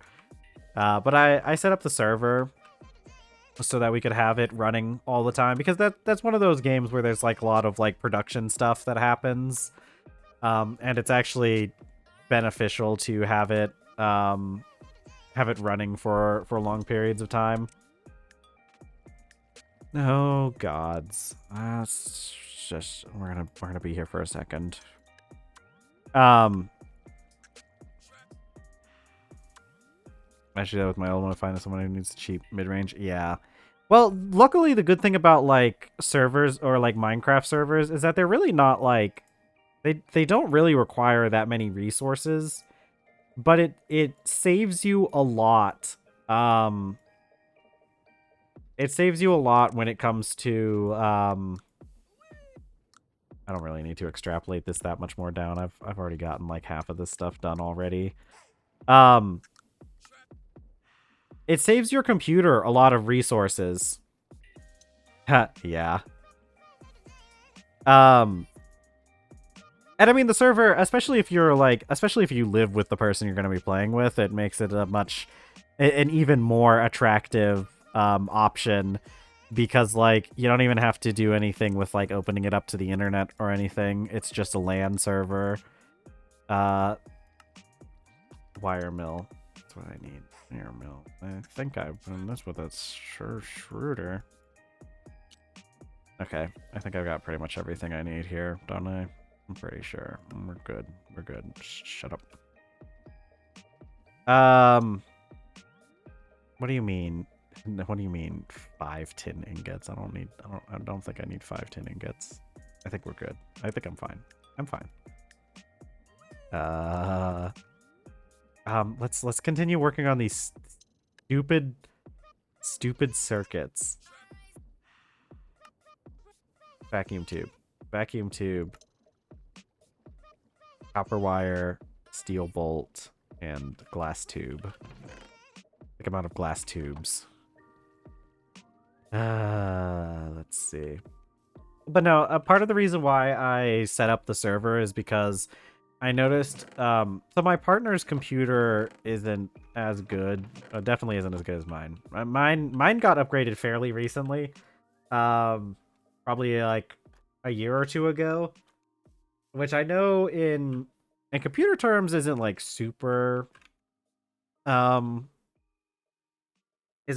good. It's just like kind of, well, okay, I guess 2 years ago is pretty good. Why are you acting like I don't have these bronze plates on me? Like I clearly do. What are you implying here? Oh, I see what you're implying here, that I need more. That does make sense. That does make sense. Hold on. Why did I walk into this building?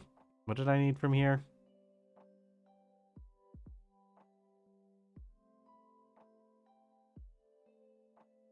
Why did I come here? Why did I walk in here? Okay, whatever. But yeah, I mean, like, my computer's been upgraded fairly recently, so my computer's actually pretty good. I put quite a bit of money into this upgrade too, so that, because I had the extra money at the time, and so I put the extra money. That's what I needed. Glass tubes. I need to make more glass tubes. I don't know if I have any more glass dust or panes or anything, but we're gonna go check. So, but my partner's computer is pretty old. All right, I'm gonna make some more glass panes regardless. So their computer, like, it gets pretty slow. I keep telling them they need to invest a little bit of money into their computer because they have the money, sort of. I mean, it's one of those things where, like, well, because I mean, for them, I don't think they would put that much money into it. I think they mostly just need, like, well, actually, now that I think about it, it's like it'd be like an upgrade across a generation at this point. So they'd probably have to put quite a bit of money into it. So I mean, it would be quite an investment. But the computer's just not really all that good. It gets pretty slow. And I was noticing while they were playing, because they were playing that steampunk mod pack on their own, and I noticed that their game was just not running really well. It was very slow. But one of the good things about Minecraft is, so like, especially with like modern Minecraft, I feel like a lot of the reason why modern Minecraft gets slowed down a lot is because of like graphic stuff. Because most people have shader packs on nowadays, um, and like a lot of other like things that run in the background. But the cool thing is, um, even if you're not going to like be playing with other people, a lot of times having a server is still a good idea because the server will take some of the load that your computer experiences and it gives it to the server, right?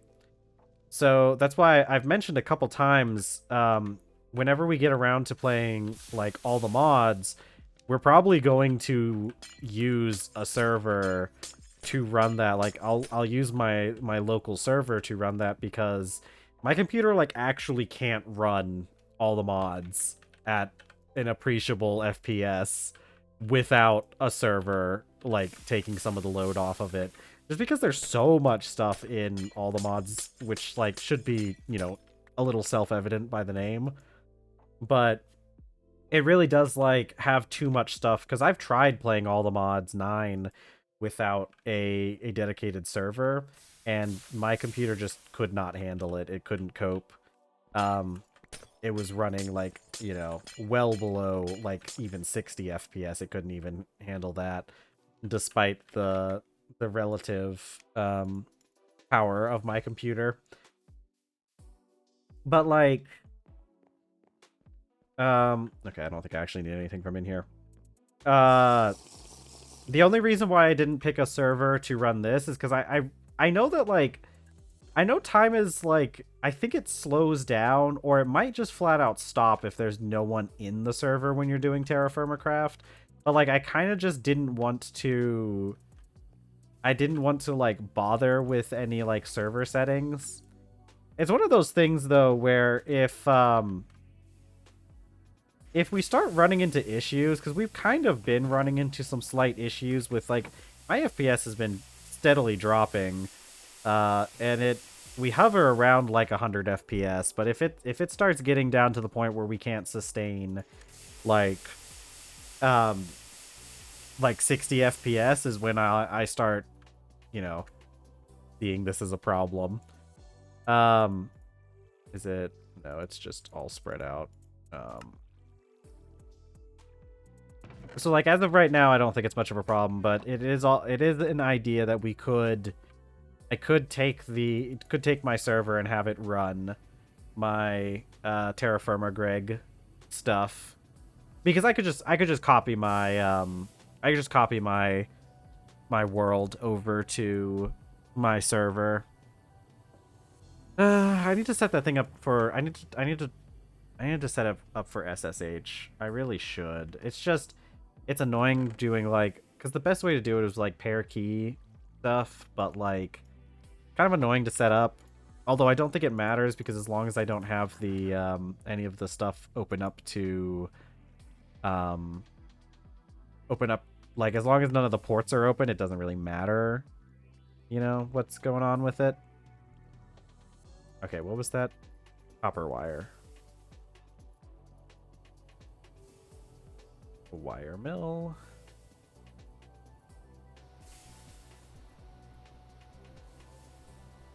But yeah, I got the server running, so I think my partner's actually playing on it right now. And it's been pretty cool. We decided to do separate, we're not like playing together. We're like, we're obviously like in the same server together, but we're not. Okay, nope, not what I wanted. Actually, maybe what I wanted. It's because there's this stuff in here, isn't it? It's just taking that. Okay. Hello, drum. But we're not playing our bases together, and it's mostly because we both have, so this steampunk mod pack has a what's it called? It has like different like difficulty levels kind of, and you get to pick it like at the start of the game. You get to like choose if you want to do like a normal playthrough, or if you want to do like hardcore. And hardcore gives you like this it gives you this ring that is like bound to you. You can't get rid of it. If you die, it just comes back onto your character. Um and so 2, 3, 4. And so you get it's described as like you have the ring of like 7 curses and 7 blessings. So like there's a lot of things like armor is less effective on you if you're in hardcore mode. You deal less damage. A couple other things. You can't sleep, which is relatively fine because it turns out like nowadays, because I it used to be that you needed a mod specifically to like set the sleep percentage, but nowadays it's just a server command, so you can just turn it to where only 50% of people need to be sleeping, so it doesn't mess with anything my partner is doing. Um, but the big one, which is the main reason why we're not like actually playing together, yeah. The reason why we're not actually playing together in our base is that if you have the curses, you get um neutral mobs become hostile to you, which causes me in particular a lot of problems. So one of the things is like I can go and trade with villagers because villagers are passive mobs.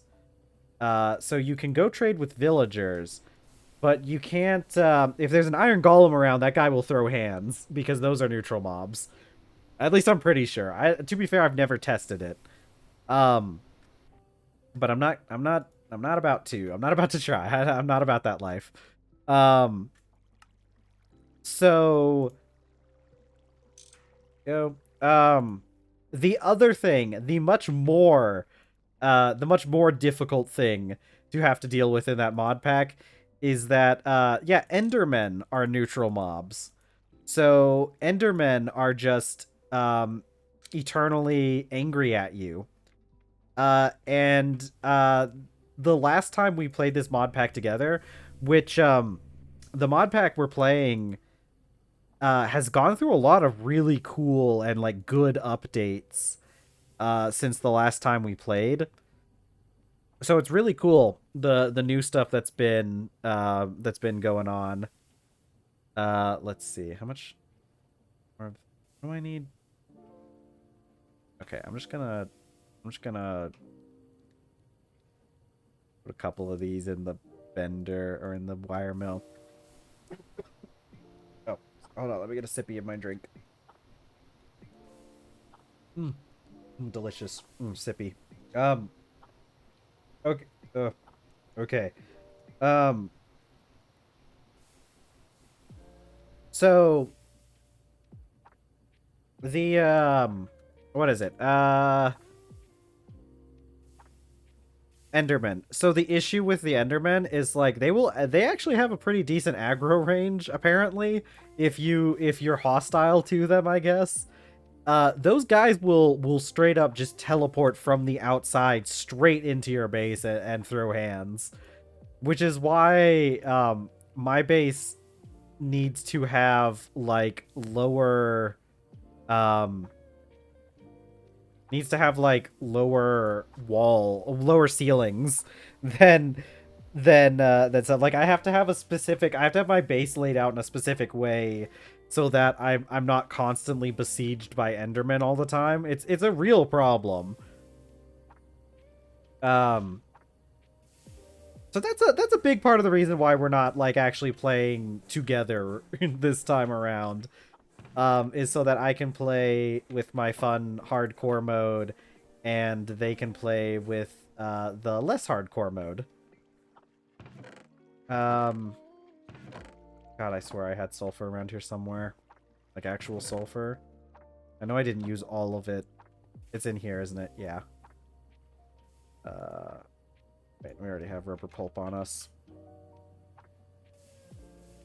3, 4, 5, 6, 7, 8, 9. So yeah, I have to deal with Enderman a lot. It's fine. Man, it's been a lot of trouble too because like I went to the Nether in that mod pack, which is its own ordeal because it has a lot of like it has like heat and like cold mechanics. Like it actually has the same thing that we use in this mod pack, the cold sweat mod. But let me tell you, um you're going to run into a lot more issues if you're doing that in the Nether, right? Like there are some issues with going into the Nether with it being, really hot in the Nether. Um and so the funny thing is I go to the Nether and what's in the Nether? Lo and behold, Enderman. I spawned my Nether portal spawned in a warped forest. So there are Endermen everywhere. Luckily, I was able to get some walls put up the before the Endermen came and repossessed my bones.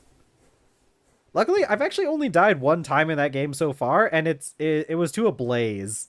Because I had to get a blaze for my blaze burner to run my steam engine.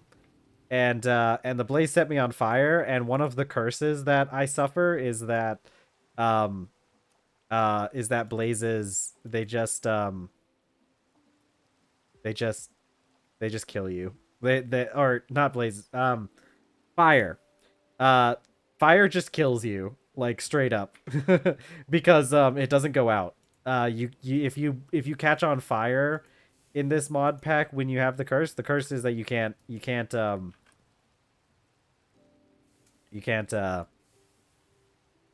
like put the fire out. Oh, I need more of this sulfur. It's a good thing we're getting all of this stuff because still having to do this recipe because there's no other way to make the rubber ingots without the fluid solidifier, is there? Yeah. Yeah, okay, just double checking again.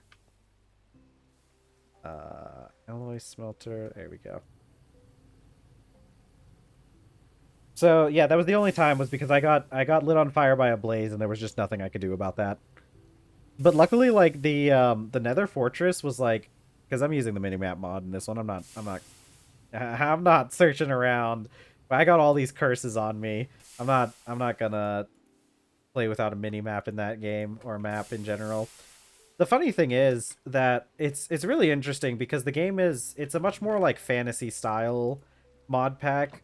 So like playing TerrafirmaGreg, I have a lot of the difficulty, like I can walk around the map just fine. Like we very rarely encounter anything. Even when we go mining, we very rarely encounter anything that can like pose a significant threat to us. But in that mod pack, that is not the case. In that mod pack, um, like getting attacked by any kind of mob, it's a near death sentence. I've had so many close encounters, um, that it's just a little ridiculous. Um, but at the same time, getting resources tends to be a lot easier. Like I set up a thing for like infinite iron generation just the other day, or just like before I logged off last night on that server. And so like yeah, I can get that pretty easy, but you know, why did I make 6 of these? Okay, 2 of them need to be turned into rings. So it's interesting. It's fun getting to play a more like combat oriented, because the cool thing about this mod pack, the steampunk mod pack, is that it has a lot of it has guns. And honestly, playing through, because like the previous time we played this mod pack, I would say that like the guns weren't all that interesting. Or like I would say that they were a little overpowered. Not that they weren't interesting. They were just a little bit overpowered because you could kind of get like really good guns like right at the start of the game. But since the mod pack has been updated, they rebalanced a lot of the stuff with guns. Like I only have access to like a flintlock pistol and a flintlock rifle right now, which makes the progression a lot better. Because like they also made it so that you need to find schematics for the guns, which you can find through like doing dungeons and stuff, like exploring and whatnot, which is really cool because like that's kind of just what the game loop of that mod pack's supposed to be like. Even though I spend most of my time inside trying to avoid contact with the outside world because everybody wants to hurt me. But you know, I still need to do. What do I need? Four red alloy wires. Not bender, wire mill. But like I was kind of looking at the gun mod that they use. It would be really cool, I think, to try and add it into like TerrafirmaGreg, because I do kind of feel like it kind of doesn't make sense that we don't have any kind of like gun mods in this game, because like, come on, we do all this other stuff, but we don't get. I can't have a gun. I can't shoot the skeletons. Um, which is really funny because like when I was playing when I was playing when I was playing that pack, turns out Endermen can't dodge guns because you know how like they can dodge projectiles. Yeah, okay, but like I want to shoot the skeletons. I don't want to have to go run up to them with a hammer. It's not fair. I don't know. I don't know if guns count as piercing damage, but it's not fair that they can shoot me from all the way over there. But like I can't do anything about it. The shields don't even seem to work in this game either. But yeah, it turns out that Enderman can't dodge the guns, even though they can dodge, you know, normal projectiles and everything. And I remember the first time I found that out, I because like an Enderman tried to jump me while I was outside. Um Resistor. It tried to jump me while I was outside, right? And first of all, rude. Uh, but oh, hold on. I can solve this by simply removing you. Um, so it tried to jump me while I was outside, and luckily the area where I've settled is like, um, it's near it's near like the ocean. So, like, as soon as that Enderman started trying to throw hands with me, I immediately just jumped into the ocean. I'm not sticking around for that kind of thing. And so I had my gun on me, my musket, and I'm sitting here like, well, I wonder if this Enderman can dodge muskets, because like they can dodge projectiles, but that doesn't mean they understand what guns are. So I pulled out my musket and shot it. And the only thing I could think of the moment was like, parry this, filthy casual.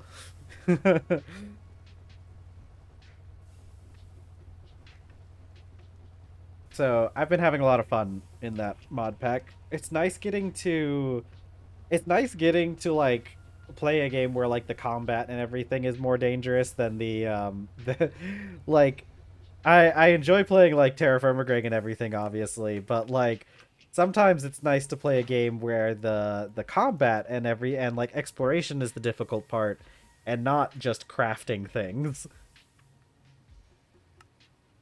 Copper wire and dust. Dust. I can use carbon dust, right? Let's see if I can use up that charcoal dust, because I've made charcoal dust a while ago. Yeah. Okay. I need copper wire, which is what do I make that with? Get 8 of them on a 3.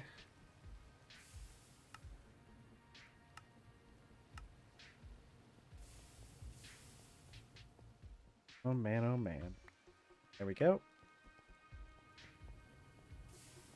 Alright, I'm gonna let this go. Let's go make some more food again. Actually, I'm gonna switch this back to, oh, wait, what? Wait. Hold shift when clicking buttons to change by 5. Can I... Is there...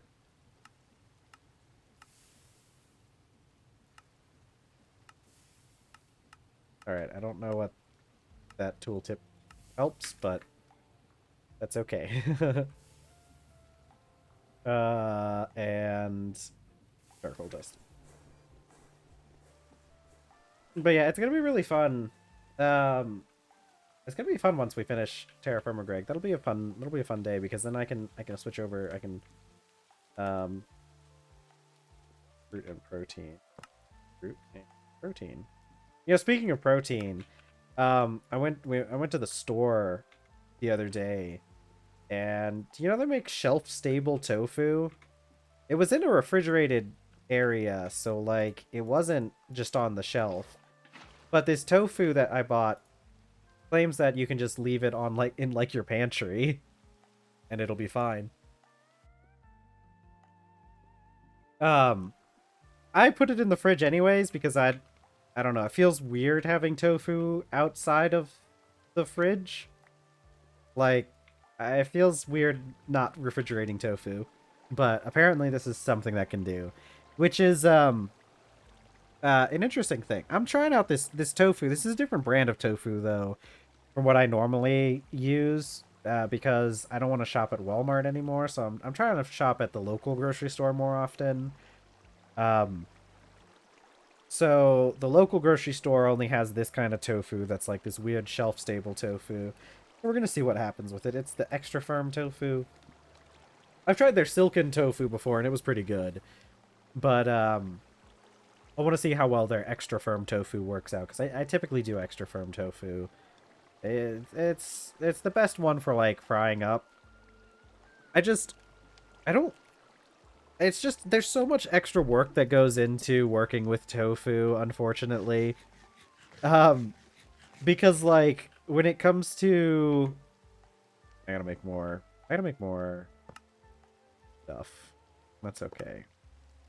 But, like, the tofu, it's kind of weird because, or it kind of sucks that it takes more effort in a lot of ways, because like with meat, like if I wanted some beef, because like, you know, that's basically what I'm replacing it with, you know. If I wanted some beef, I could go like I could just go and grab some like stew beef from the store, and it's already cut up, and it like I just like dump that into my because I normally make like a stew with it. But I just like dump that straight into the stew, into the Dutch oven to cook it up and use with the stew. So there's not really a whole lot of prep or anything. Like I don't even have to cut it in that case. And even if I did, like cutting a slab of beef is not really all that intensive of a cooking operation, you know, because you have to cut the tofu as well. So it's not like you're doing, it's not like it's more work than the tofu. But like, man, the tofu, sometimes it's just like it's just like a bit much, you know? Because it's like I go to like you gotta take the tofu out, and then you gotta press it, right? You gotta put the tofu, you gotta press the moisture out of the tofu, so that takes a while. And then if you really want to get like flavor in the tofu, you really gotta like marinate it. So then you gotta do this whole marination process with the tofu. And then, once the tofu's well, I guess you cut it first and then marinate it. And I gotta marinate it, and I gotta flip it while it's marinated, and then to do it the way that I found the best way to do it is you gotta like toss it in cornstarch, which is like another process. I gotta get all this stuff tossed in the cornstarch, and then I cook it in the oven. And you gotta put it in the oven, and then you gotta like flip it halfway through, which I found the best way to do it because like my tongs, I guess I have a small pair of tongs now. I used to only have a big pair of tongs, so This might be different now that I have the small pair of tongs. I could probably use the small pair of tongs to do this faster. But for the longest time, I only had the big tongs, and the big tongs weren't working because like they were just too big to flip the tofu. Like they couldn't get a good grip on the tofu because it's too big tongs, right? But so I was having to go in and flip the tofu using chopsticks, and that was not a very fun experience doing that. It was very difficult and very tedious flipping tofu like that. And the thing is, like I could cut the tofu to be bigger, but I don't like the tofu when it's cut bigger. I like the smaller pieces of tofu because it works better when you're eating it with like chopsticks, especially because like most of the time if I'm gonna be eating tofu, I'm gonna probably eat it with some noodles or maybe even some rice or something. But like I want the tofu to be smaller, like bite-sized tofu. So, you gotta cut it smaller, but then you got more to flip. You know? It's it gets out of control pretty quick. Okay. So let's see. We gotta do these. I need 2 of those printed circuit boards.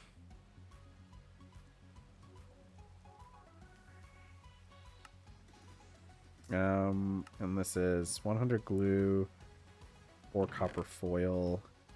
These. I think the copper foil is just what is it? Copper foil. Bender on a 10. But yeah, so that's how it's been going for me. Complaining about tofu and stuff.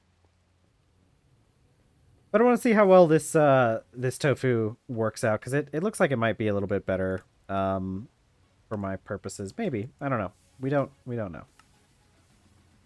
It's a bender, not the wire mill. Bender.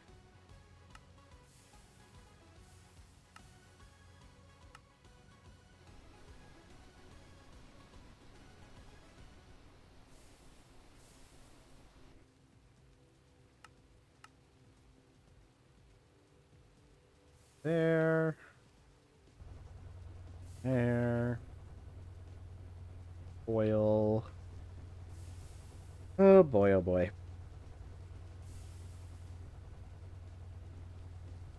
But yeah. But my partner's actually, I think I mentioned that they're playing on the server right now. My partner's got some time off right now, so they're home currently. So that's fun.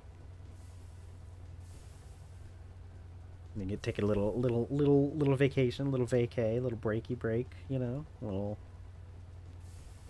not being so stressed out from work. They get stressed out from work pretty bad, so I'm glad that they're getting some time off to to relax. It also means I might have somebody to help me with working on the yard. It got really cold here recently. We had like a big cold front come through. So it's a little bit too cold to work on the yard right now, but hopefully, because I didn't even tell you guys about the about what I did this weekend. On top of, okay, I talked about the Minecraft server, but that wasn't all I did this weekend. That was mostly just what I did yesterday.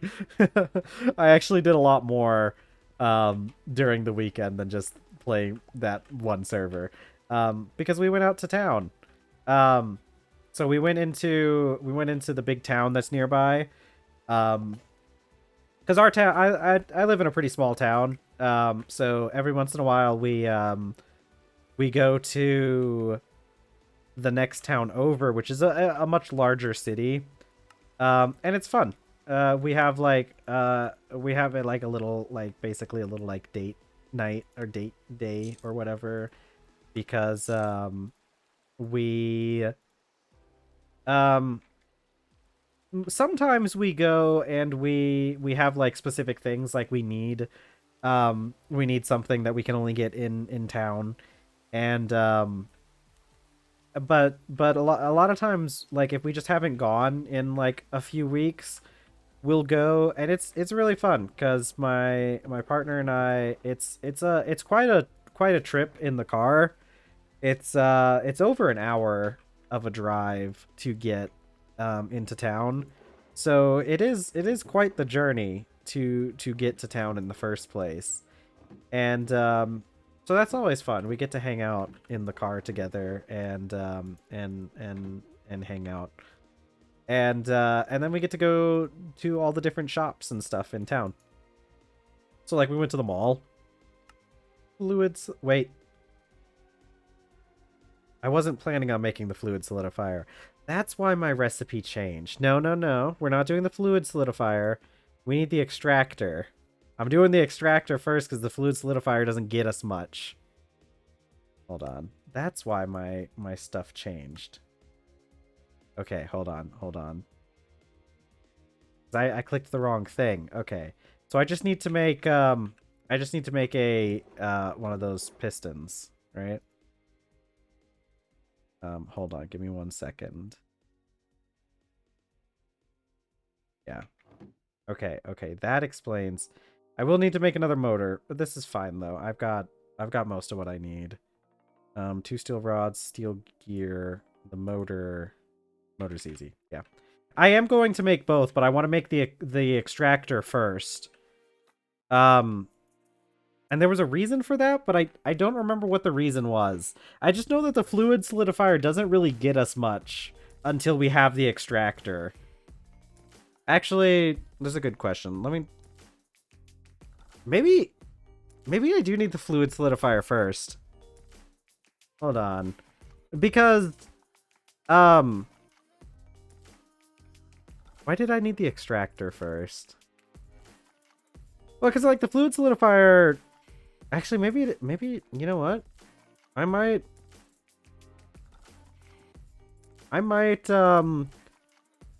actually have to go with the unless I can remember why I needed the extractor first. I do know that the yeah, well, okay, but here's the thing. The fluid solidifier might actually be better first, I think, because hold on. It wasn't just the better extraction tubes. It was, because why did I have to... Oh, no. Okay, it doesn't matter. It doesn't matter, actually. Yeah. Wait, no, it kind of does. Because the issue with the issue... It's making the electric pumps that's different, right? Because in order to make these, I need these rubber rings. And if I make the fluid extractor first, I can save a little bit on the rubber rings. Yeah, okay, so let's do the fluid extractor first.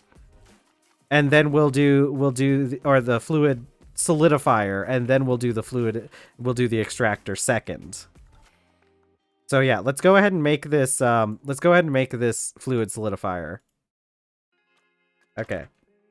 It's not like it matters that much, but it will save us a little bit when it comes to the rubber. Because can I make the sheets directly? Right. Oh, I can make these directly in a fluid solidifier. Nice. The only issue is my ability to like... Okay, no, I can work with that. I can work on this. Fluid solidifier. Wait, no, I want... What? What? Oh, I see.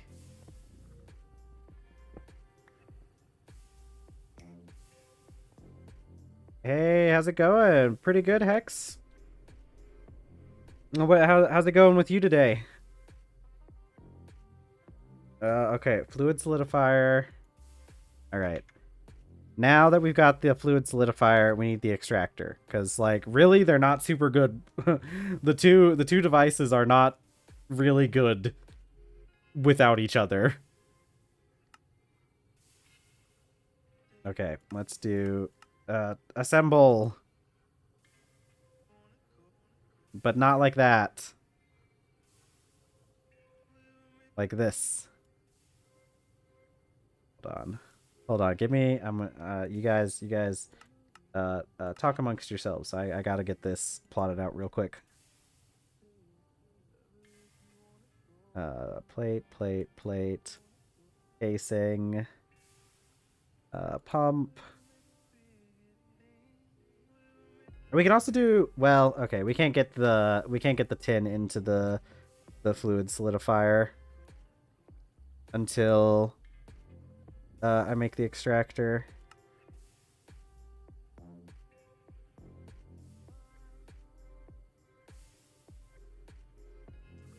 Okay, tin ring. Is this also? No.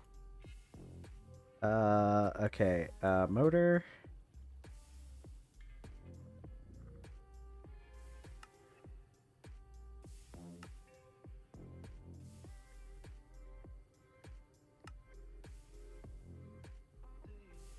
Okay. There. A rubber ring. But you can be made in the fluid solidifier.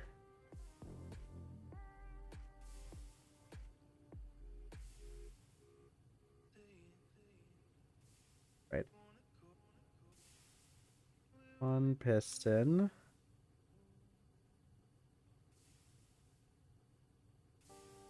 Copper small gear. Not copper, steel.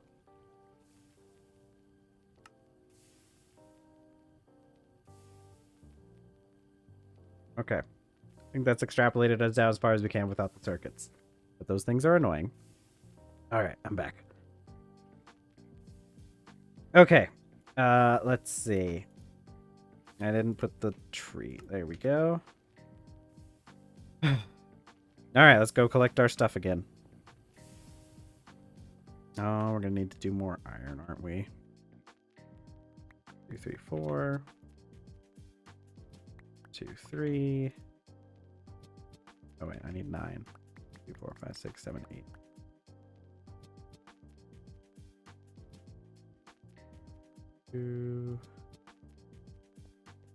Let's make our iron. Let's drink some milky. Delicious. We got that unpasteurized milk straight from the cow. All right. We're gonna do up this stuff.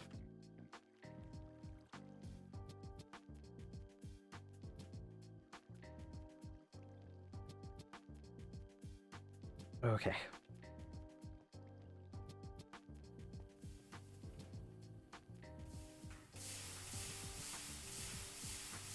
I think I'm just going to do a stack of this once we get the crushed ore.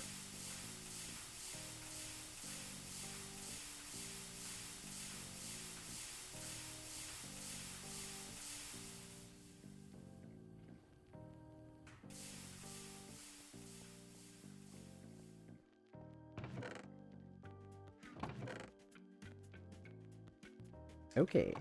Yippee!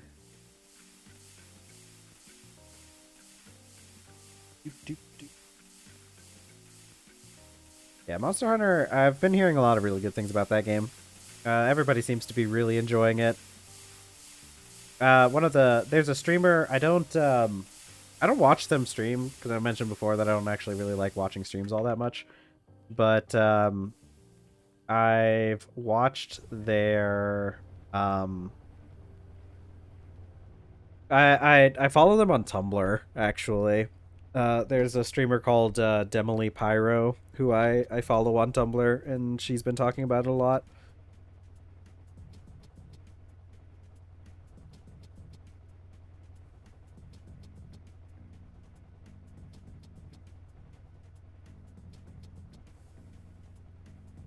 Yeah, she's from oh, cool. Yeah, she's one of our minor celebrities on Tumblr. I know she's from the Netherlands, I think. Yeah, she's pretty fun. I like following her on Tumblr. It's fun. She she posts like a lot on Tumblr, to be honest. Let's see. Okay, I can work on this stuff. I need to make more stupid red steel and normal steel. Oh god, it never ends with this stuff, does it? Let's go make the bronze.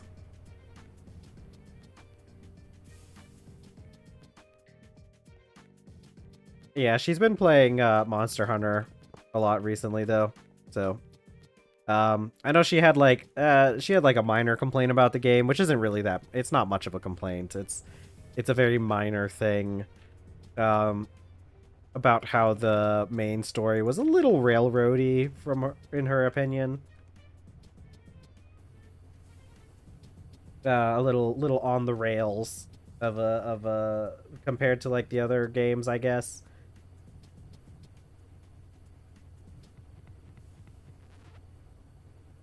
I don't know. I only got to play like part of the first mission, and I thought it was really cool. I thought it was a pretty fun. I thought it was a pretty fun story from the brief amount that I played it.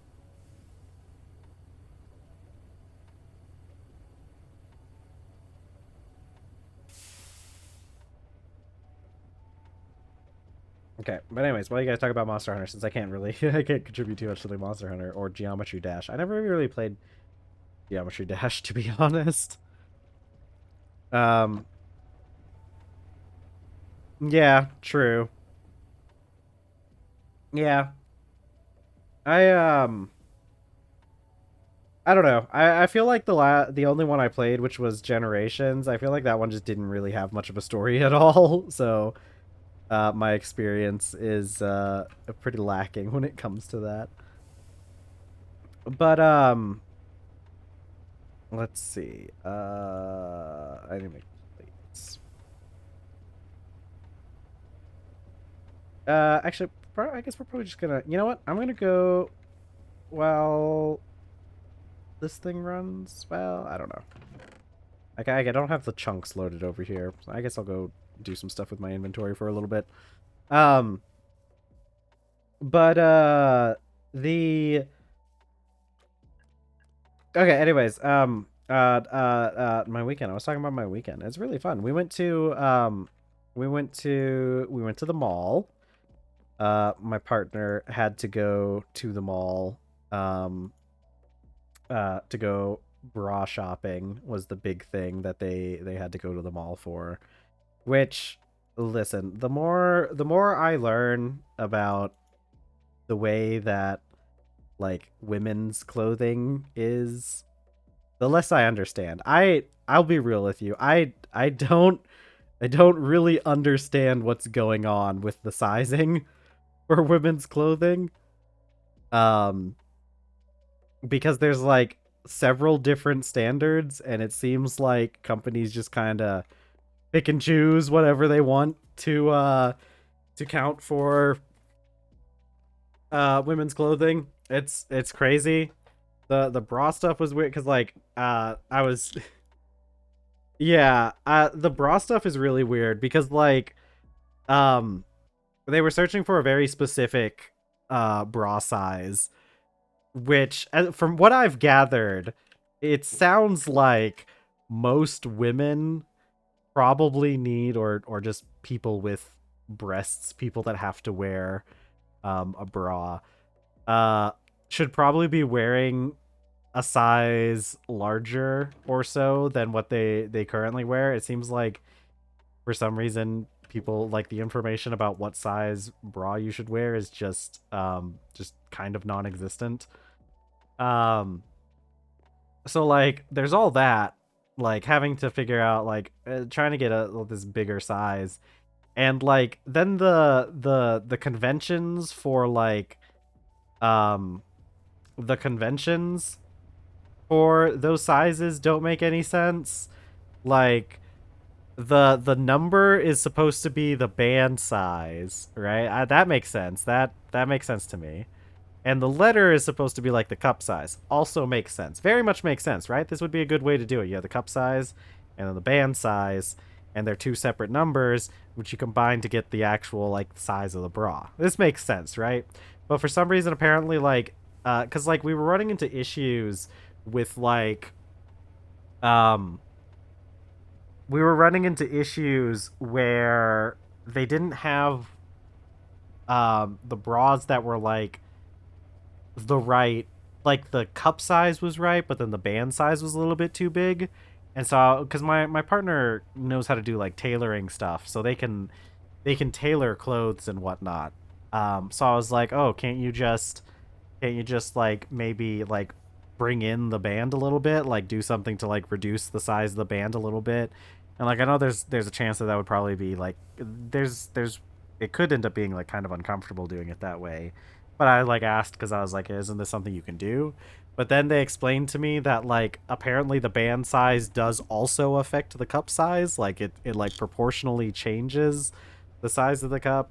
And then like eventually we found some bras that were the right numbers, but then like they weren't actually the right size because like the company used some other kind of sizing standard instead of like what you would expect. And it's just like I don't I don't I don't know. And like I don't understand clothing sizes either for like shirt sizes for women. Um because the shirt size um so like because you know with like menswear it's pretty simple. You got like small and a medium and large, and then you just keep adding X's for like up or down. So it's like extra small or extra large or 2XL or 3XL. See, this is all very like this all feels like very common sense, right? This is how I've experienced dealing with clothing.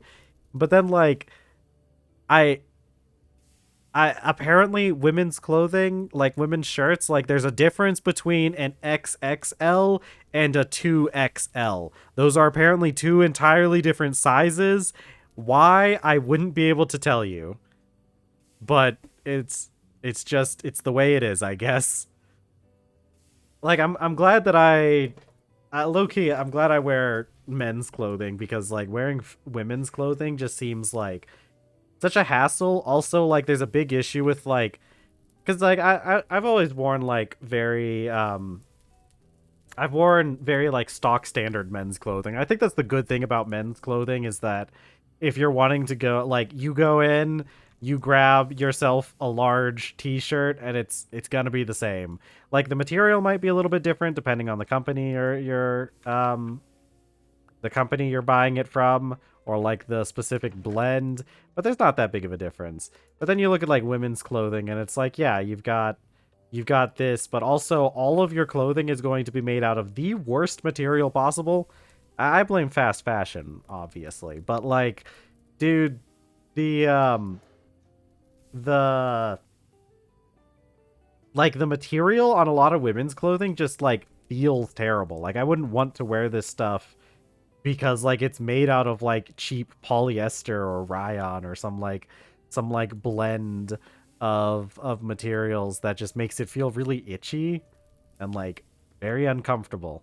So I don't like I don't know why it can't just cuz like you buy like I was saying like with like men's shirts like you walk in, you buy a 100% cotton like men's shirt and it's like yeah I've got exactly what I came in for. Like then this is no different from any other time I've bought a 100% cotton men's shirt. It's all the same. Like men's clothing is so standardized. Um and it's good. Like it's a good thing that it's standardized. You should be able to go in and buy at least the bare minimum of clothing without having to deal with all these extra hoops to jump through, you know? Yeah, I imagine it's hard to find good clothes. It's like impossible. Also, like the sizes aren't even standardized from what I've heard, right? Like you buy a size, I don't know, 20, 18, whatever size. I don't know what standard women's clothing size is. You buy a standard size for like a women's pants and like the different companies like the numbers mean different things for different companies, whereas men's pants you just walk in and it's like ah yeah I'll take these pants. It's this is the waist size, this is the length, that's my pants. And like there's slight different variations when it comes to like the cut, but you're gonna be like, you know, it's typically not that big of a deal, right? Like you might need a slightly larger waist size depending on the cut, but like that's about it. Um, but like if you buy like a pair of like, cause I buy like athletic cut jeans, And like if I go in and if I go into any store I go into with the same sizing, it's as long as it's the same cut, it's the same thing. Yeah. Yeah, it sucks. It's rough out there for the femmes trying to buy clothing. Oh yeah. Yeah, all the fast fashion stuff, it sucks cuz it's not even good clothing. Like, man, it's like you're expected to change out your clothing all the time, but it's like you're not even getting anything good. You know, it's like this stuff's just uncomfortable and like annoying to deal with. Anyways, yeah, so we went shopping. We went to the mall. We had to like go back and come back to the mall. Yeah. Yeah, no, cuz like I said, like men's clothing, if you depending on the cut of the jeans is like almost it's like pretty much the same regardless of where you go. So like you don't have to deal with that kind of stuff. It really sucks that you have to go through so much trouble just to buy clothing.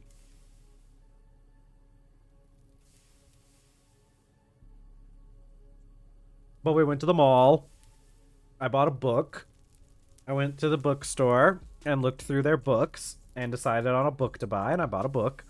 Um, this one's called Black Leopard, Red Wolf, I think is the name of the book. It's an interesting book. Don't know if I can recommend it yet because there's interesting stuff going on with it. The audience for this book is probably a particular one. I'm not sure exactly what's going on with it. Um, don't get me started on bottoms as a tall woman. Oh yeah, I can imagine. I'll be real with you. I'll be real with you. I've been having issues with shirts as a man. I'm not even that tall. Like I'm average height. So like it shouldn't be that big of an issue, but I feel like shirts have been getting shorter over time, and I wouldn't be surprised if that was true, because I wouldn't be surprised if companies were just making shirts shorter because it saves them money, you know? Like, yeah, you make the shirt shorter and you spend less money on fabric. So, yeah, that sounds like something a corporation would do. And, like, it's been an issue because even though I'm an average height guy, the issue is the second I try to lift up my arms, all of a sudden my belly's exposed. And it's like, I don't want to do that. I don't want to do that to people when I'm walking around outside or like, or other stuff. Like, I don't want to, I'm not, you know, I'm not particularly ashamed of the way I look, but I just like, I just don't want to expose myself to other people, you know, that probably don't want to see that right now. We're in Walmart. Nobody wants to see your stomach, right? Um, so mm, there's that. And so like I've been having to buy like it's also because like when I started working out, I mentioned this, like I haven't been working out in a while. I need to work out more. I miss working out with my friend. I should hit that guy up sometime. Um but the I was have to choose between swimming in the waist or having it go halfway up to my shins. Yeah. Yeah, because like I've been having to buy I've gone up like several shirt sizes, and it's because of me working out. Because like I got a lot broader in the shoulders when I started working out, and I had to go up to like I had to go up a shirt size because like I said, if I lifted my arms up even slightly, my shirt just whoop went straight up, and now you can see my belly button, and that's I don't yeah, you know. Um but yeah. I feel like they've been making these shirts, and like I feel like shirts should be a lot longer. I feel like the standard for shirts should be a lot longer. You know, I feel like it should be expected that a shirt goes about halfway down your thighs, right? I feel like that's a good length, which what should be like standard for shirts. Like that should be the average, and then like obviously you'll have like shorter shirts for like summer and stuff, or if you want to have like a crop top, you know, that's still a valid thing. Um, but yeah, it's oh, there was already there was already metal in here. Okay, cool. Well, extra steel for us. But you know, it's like It's just like I feel like I feel like it's just it's these shirts are too just too short. Give me a longer shirt. Give me something longer. Um. Okay, hold on. I need how much? I have rubber. I need to make some more rubber in the chemical reactor.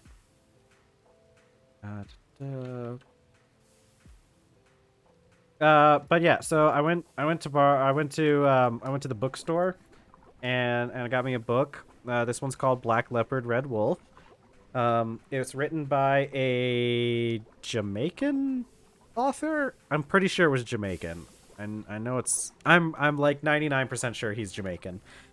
Um, but it's a fantasy novel based off of like a lot of African mythology. It's very interesting. The writing style is very poetic, very like overly poetic in some ways, right? Like, um, it's almost a little difficult to read. It was difficult to read at the start. I've since gotten a lot better at reading this novel, and so it's not as difficult as it was at first. Um, but yeah, it like I said, it's a very poetic way of writing, and I think it's meant to be. It also feels like you can tell the like African mythology inspirations in this book through the writing style. It's really interesting. It is a very adult novel though, which is something I hadn't realized how much I had like especially recently been reading like YA novels. And it's a little bit of a it's a little bit jarring going to like a proper adult novel with like very adult themes in it and very adult situations.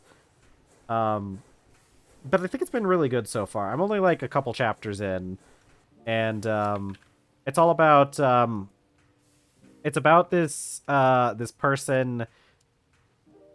Uh, they are only known I guess it's very interesting. There's a very interesting thing that shows up later on, which is also like another example of how um different some of like the mythology and stuff is in this.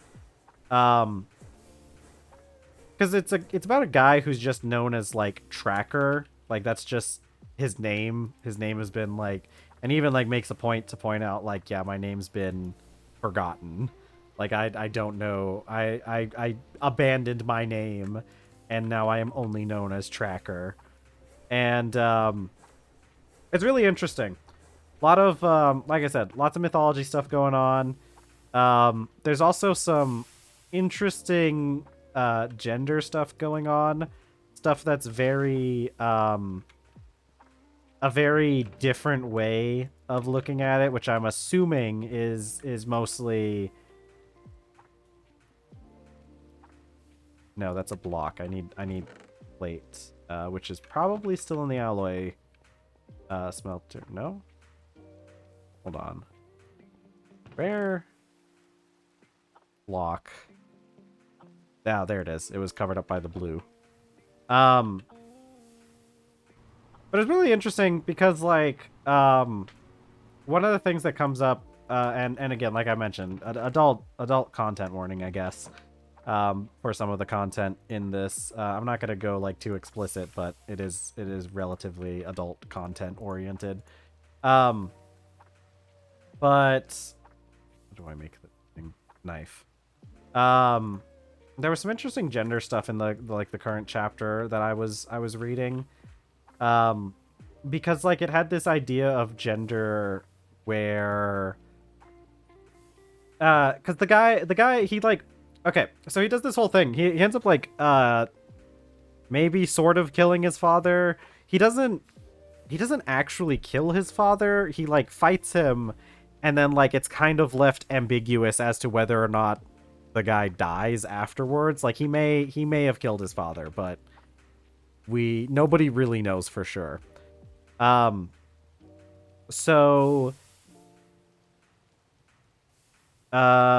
so he runs off into like the wild, and he's in like the more wild part of the area he's at for a while, and he gets kind of like taken in by this group of people who live out there, and one of them reveals that he's actually the guy's uncle, and takes him in, and that's where we get some like interesting like the way they explain the way their gender works here is that they believe that like in their culture everyone is born both male and female, like they have the male part and the female part, they have that kind of duality, and then they go through like an adulthood ritual that removes the other gendered part from the person. And now, mind you, of course, there's this gender system is still a little misogynistic, because like the idea is that like um stretch, the idea is that like the male part that, or the female part that the women have is the men getting their female part cut away from their member, and the female part is like their I think the way the book puts it is like they need a man to go inside and remove the male part from the female, which you can see where yeah, it's still has some interesting things, but the issue is that the our main character hasn't gone, like never went through that process, so the people there say, he said like, oh, it's been too late, you know, you should have had this done when you were younger. Now that you're older, you can't have the process done, so you're always going to be like part female, which is there hasn't been a whole lot that's come about that yet in the book, but I'm interested to see how that affects things later on. Yeah, so like it's just kind of and there's a lot of like weird, there's a lot of, well, not weird, but like I guess actually some of it is kind of weird. But there's a lot of like stuff that goes on with the with that character. Like I think the character might be bisexual. I'm not sure. Again, like I said, this book uses so much poetic language that it's sometimes hard to fully understand what's going on. Um but like I think according to this one line, it made it sad. Like I know this, the character has like had relations with women, like in the book. Like I mentioned, why this book is like a lot more adult oriented than other books I've read, because there's been like like several sex scenes so far, and I'm only like a couple chapters in. Although I wouldn't, I would, I don't know if I would necessarily call them sex scenes, considering they it's more like a sentence that says that what happened. So there's not really a whole lot going on in there in the first place. But let's see. I need more red steel. Red steel. Red blend steel, red. God, where's my red steel? But it's an interesting book. I am very interested in seeing where a lot of this stuff goes, because there is just a lot going on in this book that is very different from anything else that I've read before. So it will be very interesting to see where it ends up going.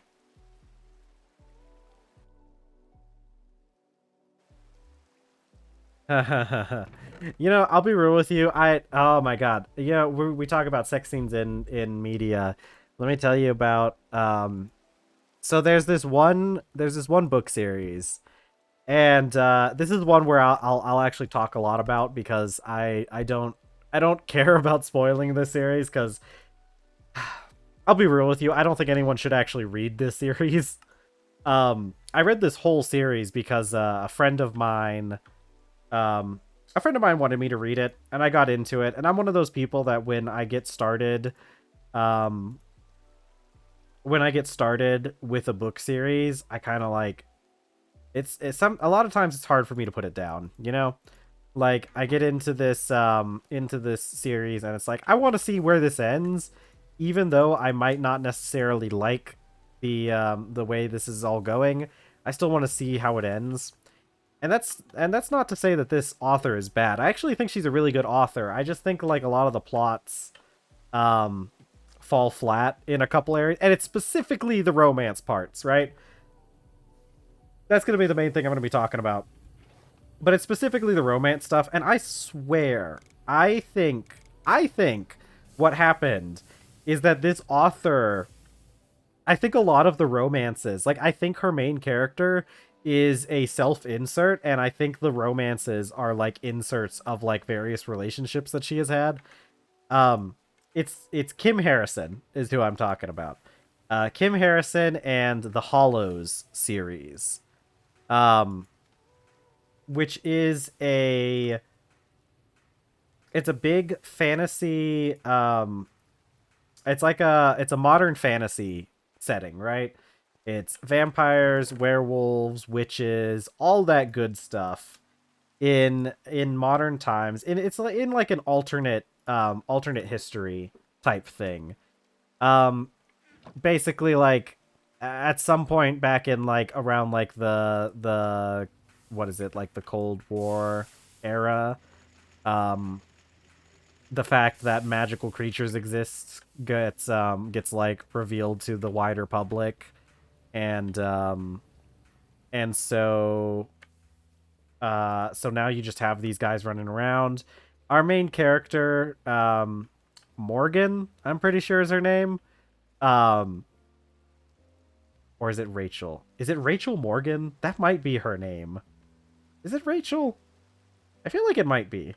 Um Anyways, our main character is a witch. And I really like the way that they do witches in this series. It's really interesting. Um so she's a witch who works for um so she used to work for the cops essentially.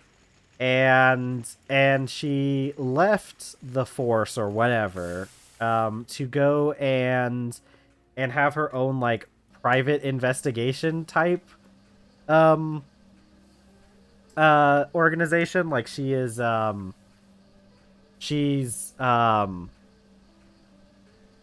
I don't even fully remember. Like people come to her with like cases and are like, "Hey, help, I need this case solved. I need you to find this person or something." And she goes and helps them with that. And she does a lot of her magic works through like charms. Like she'll make these charms. Like she has these charms which are basically just magical handcuffs. Like she catches a person, like she does her fight. She fights them, and then she like puts a charm on them, and then they like can't move or whatever, and then she brings them into the real cops and all that stuff, that kind of thing. Um, Really interesting. Uh, but there's also she also has this rule. Um, she has this rule. She's very, very adamant about the whole no killing thing. She is one of those characters where she is adamant. She refuses. She's like, no, we can't kill people. Killing people is bad. And the issue is, she runs into a lot of people that maybe you should have killed. Because they just cause way more problems for her later on down the line. And this isn't even something that like becomes like a moral thing. Like this isn't like a lesson that she learns at any point. It's just a thing that keeps happening, that she like keeps letting these people go because she's so adamant about her no killing rule, and then it always causes an issue for her later on down the line. She's always having to um it always ends up much worse because she didn't just take this guy out. And these are like people who are like objectively like, yeah, maybe we should take care of this guy. And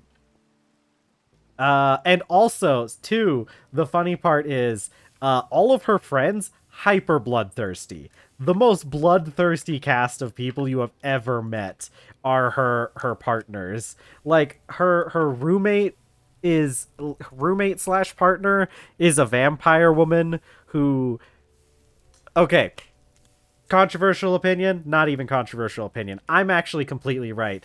The main character should have ended up with the vampire, and I'm so upset that they didn't do anything with that because it was the perfect pairing, and there were several times where they almost had some sort of like romantic relationship, and they didn't. I got queer baited. It sucked because she ends up with the worst men possible throughout this series. God, it's I'm still upset about it. But then she also has a second partner. He's a pixie. Pixies are it's hilarious because it's really funny because like pixies aren't even people in this world. Like they're not like I don't think they're like legally recognized as people. And because of that, like they kind of just do whatever they want, and pixies are like almost in like the like tribalistic like constantly fighting over territory against like fairies who are like complete jerks. By the way, they suck. And I know, right? Let me tell you about this because like this character could have ended up with the vampire lady, and she should have ended up with the vampire lady. The vampire lady, they like the vampire lady is there from the very beginning of the book series. There's all these things that they go through together, and there's all this stuff. There's a scene where they almost kiss, and I swear I was that was the one time where I was on the edge of my seat and not just skimming through the sex scenes. Um and they didn't do it, and and you're gonna be even more upset when you hear how this main character's love life goes, okay? Because the the first love entrance of the book is this guy named Nick. Now, this is why I think that the book is I think that the love interests in the book I think are based off of like love interests that the character like the author actually had, like past relationships. The reason I say this is because what happens to Nick is like the absolute like this guy gets screwed over so hard. He had such an interesting character concept, and one that they really could have gone like they could have like really done something with. Like this character could have been a really good character even despite the breakup happening, right? Like even if they stayed sort of antagonistic because of the way that the breakup happened, there's something that like could have happened with this character that could have been really cool and really interesting and just didn't happen. And I feel like it's partially because I think it was one of the author's exes that I this is my headcanon. I have no actual like proof on this. But I believe that this guy the author was like dating this guy when she started writing the series, and then they had a bad breakup. It's really the only reasonable explanation as to why this guy gets screwed over so hard later on in the series. So so so you have Nick. Okay. All right. We're gonna be talking. I'm gonna Okay, yeah, we're good on time and everything. Yeah, we're plenty good on time. I said I'd even go over a little bit maybe. Um okay. So, this happens in like the I think the first book, maybe the second book. There's like 13 books in this series, by the way. I read all of them. Um so so we meet this guy at the beginning. So what happens is there's this guy who is very stereotypical corrupt businessman guy, right? His name is Trent. Remember this name because it will be very important later on. So Trent, he's your very stereotypical. He's kind of like he has like a legitimate business front, and like I think he's even in politics as well. I can't remember if he starts in politics or if he gets into politics later on in the series, okay? Doesn't really matter. So Trent, he has the legitimate business and everything, but he's also kind of in control of like the underground stuff too, right? Like this is the guy who he has like illegal drug stuff going on in the background as well, right? So obviously, this is something that our main character doesn't like. She doesn't like the criminal underground. She hates the criminal underground, right? She hates that, right? She wants to go after this guy because this guy is getting away with too much, right? Getting away with all sorts of underground stuff, running drugs, doing all sorts of shady business deals. There's like people are dying under mysterious circumstances around this guy. He's a bad guy, you know? He's a bad guy. Now, what our main character, she goes and she does this whole process. She tries out some new magic, some fun little magic, you know, to try and get some dirt on this guy. Try to put him away, you know, put this guy away. He belongs in prison. All great things. So she tries out some new magic, and she tries a transformation spell, like a polymorph spell, that she can use on herself to turn herself into a small little critter that can get into areas that, you know, she, as a full-grown woman, can't fit. So she ends up turning herself into a mink. I'm not exactly sure. I don't remember why it was. I think she was trying to turn herself into something else and ended up with mink, which is kind of funny, kind of cute. So she ends up as a mink, right? Now, she's as a mink, she's breaking into this guy's facility, doing some real clandestine stuff. You know, breaks into the guy's facility and she so okay, she gets caught, right? She gets caught. You know, this is early on in the series, so like, you know, this is, you know, she gets caught and what does Trent do? What does Trent, the terrible terrible person that he is, what does he do? So what Trent does what what Trent does is he captures her and puts her in like a fish tank, essentially, right? Like an aquarium, like a tank where you would keep a pet, right? And Trent has like this guy who's like his second in command, who is really bad, even by like Trent standards. Really bad guy, you know? Um and he kind of low-key like tortures her while she's in there. Like, I don't remember a lot of the specific examples, but like he kind of like, you know, like haha, poke at the mink that's trapped in the in the cage. Haha. I know, like, they know she's a real person, by the way. Like, I don't remember how they figure it out, but like they know she's a real person. Like, it's probably something along the lines of like they walk into the office and there's a mink poking through their folders. So they're like, oh yeah, this has got to be a witch or someone transformed, or like a wizard or some BS, right? So they know this is a real person. So he's just straight up torturing a real person, which is like, you know, he's an evil guy. And so they decide they got to get rid of her. So the way that they decide to get rid of her is they throw her into an underground animal fighting ring, right? Like, there's this underground animal fighting group who, like, that's it. I mean, I don't know how else to explain this. They fight animals. Like, that's just what they do. People go down there and place bets, right? Yeah, right? Okay. So the main character gets thrown into this underground, this illegal animal fighting ring, and she gets thrown in there with this really big rat, right? This big rat. And there's this whole thing where she's got to fight, right?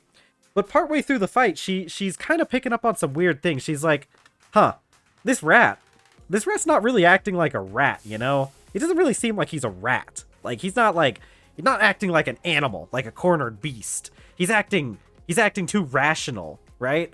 Well, who is this rat, right? Maybe this rat is also a person who has been transformed into an animal and thrown into this illegal underground fighting ring.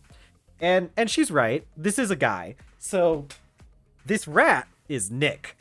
Nick the human, one of the few humans that stays a main character, or that is a main character, right? Because this is obviously one of those things. You have like an ensemble cast and everything, right? And you have like you have like a werewolf that shows up later. We've already got the vampire woman. We've got a token pixie. But we also there has to be a human in the group too. We don't want the humans to feel left out, right? Um, so Nick is kind of like the human of the group for a while, right?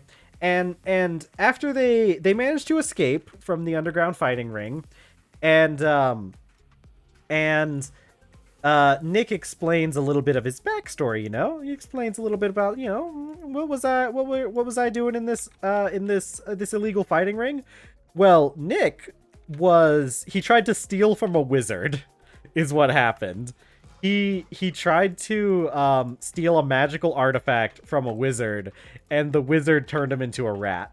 So we have some good characterization for Nick here. Like, this is a guy who he's a human, but he's into like really occult stuff. He really likes he doesn't really, because like in the book series, the human and like the magical worlds are still kind of separate, right? Like, it's not like Harry Potter where humans don't know about trigger warning, Harry Potter mention, I guess, where like they don't know about each other. They know about each other, but they still stay separate, right? They still don't really like interacting with each other. So let's see. Okay, here we go. So but Nick is kind of like different, right? He's a human who is interested in the occult side of things. He knows a lot about that. He knows about like magic and all that cool stuff. Can't do it himself, but So there's a lot of really cool ways that they could have taken his character. I thought there were a lot of really cool things they could have done with this guy. Like, they could have had him be like the magical artifact guy who like, like the fantasy idea of like the rogue who like uses a bunch of magical artifacts and everything to like bridge the gap between them and like the other magical people. Could have been really cool. Not what happens. Okay, so what happens is Nick and Rachel, the main character, they start dating because why not, I guess? I don't really know why they started dating. I mean, according to the book, he's very attractive. He's like this lanky, like muscly guy. Like, not muscly, but like he's lean and very like athletic build, but he's like lanky and stuff. So like I can see the appeal. And he's also got like a bunch of scars all over him. I don't remember where those came from, but like I guess that's also part of the appeal. So anyways, they start dating.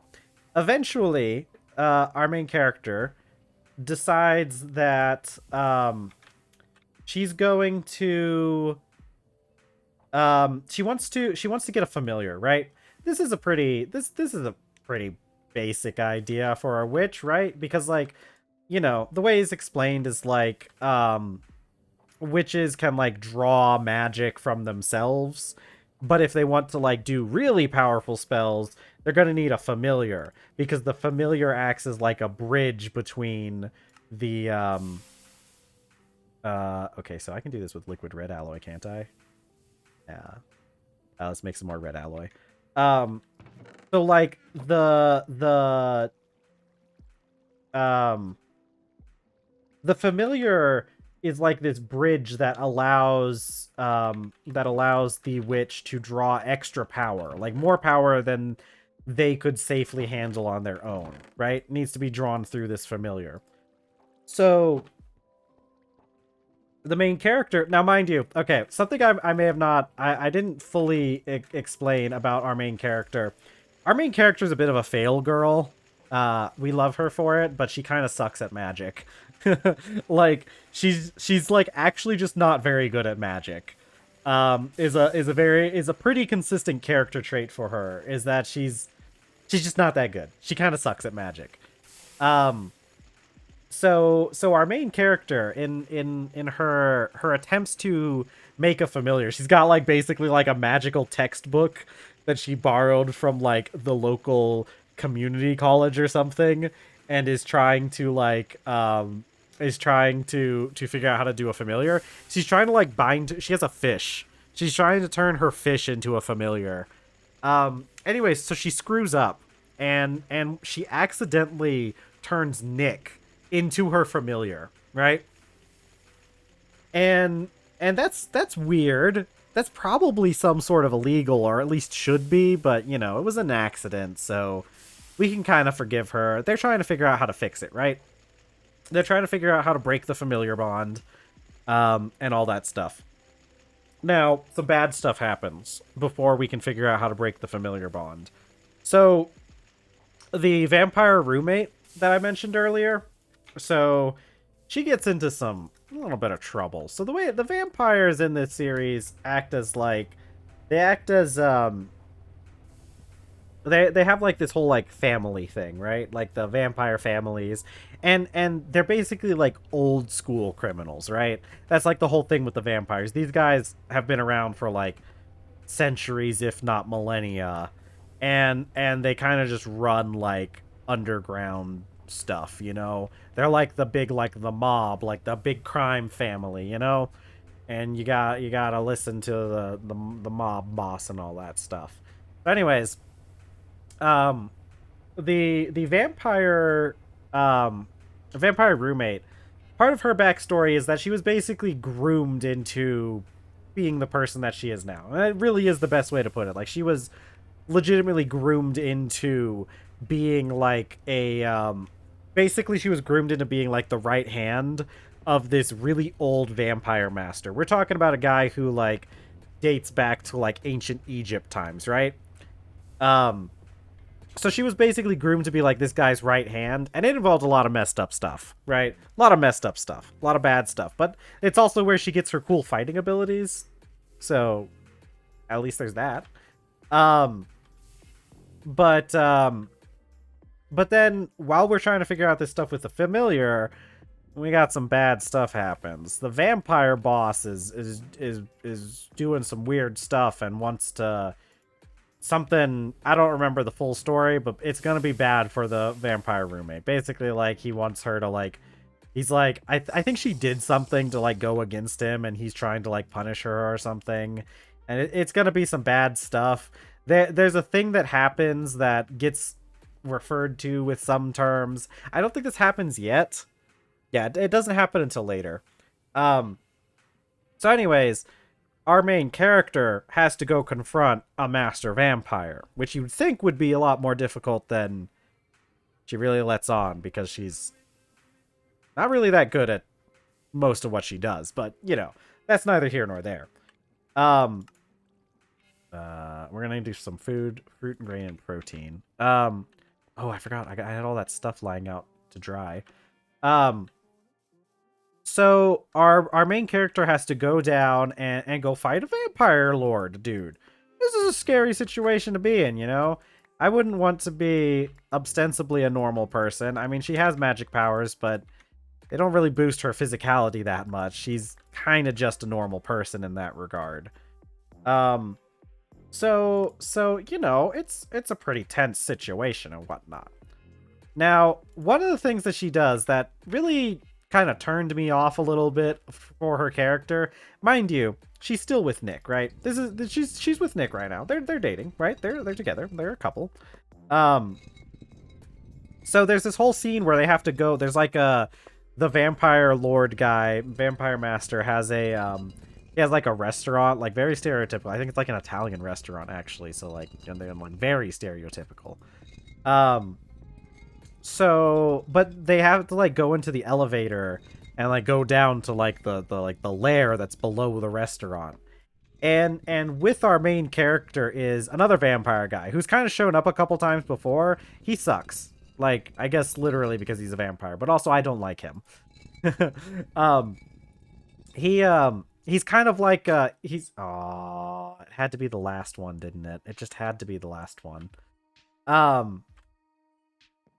So, like, I don't like this guy. He's kind of your stereotypical, like, bad boy archetype, which, like, you know, I can understand a bad boy, being in like liking the bad boy archetype, but this guy's also just a jerk.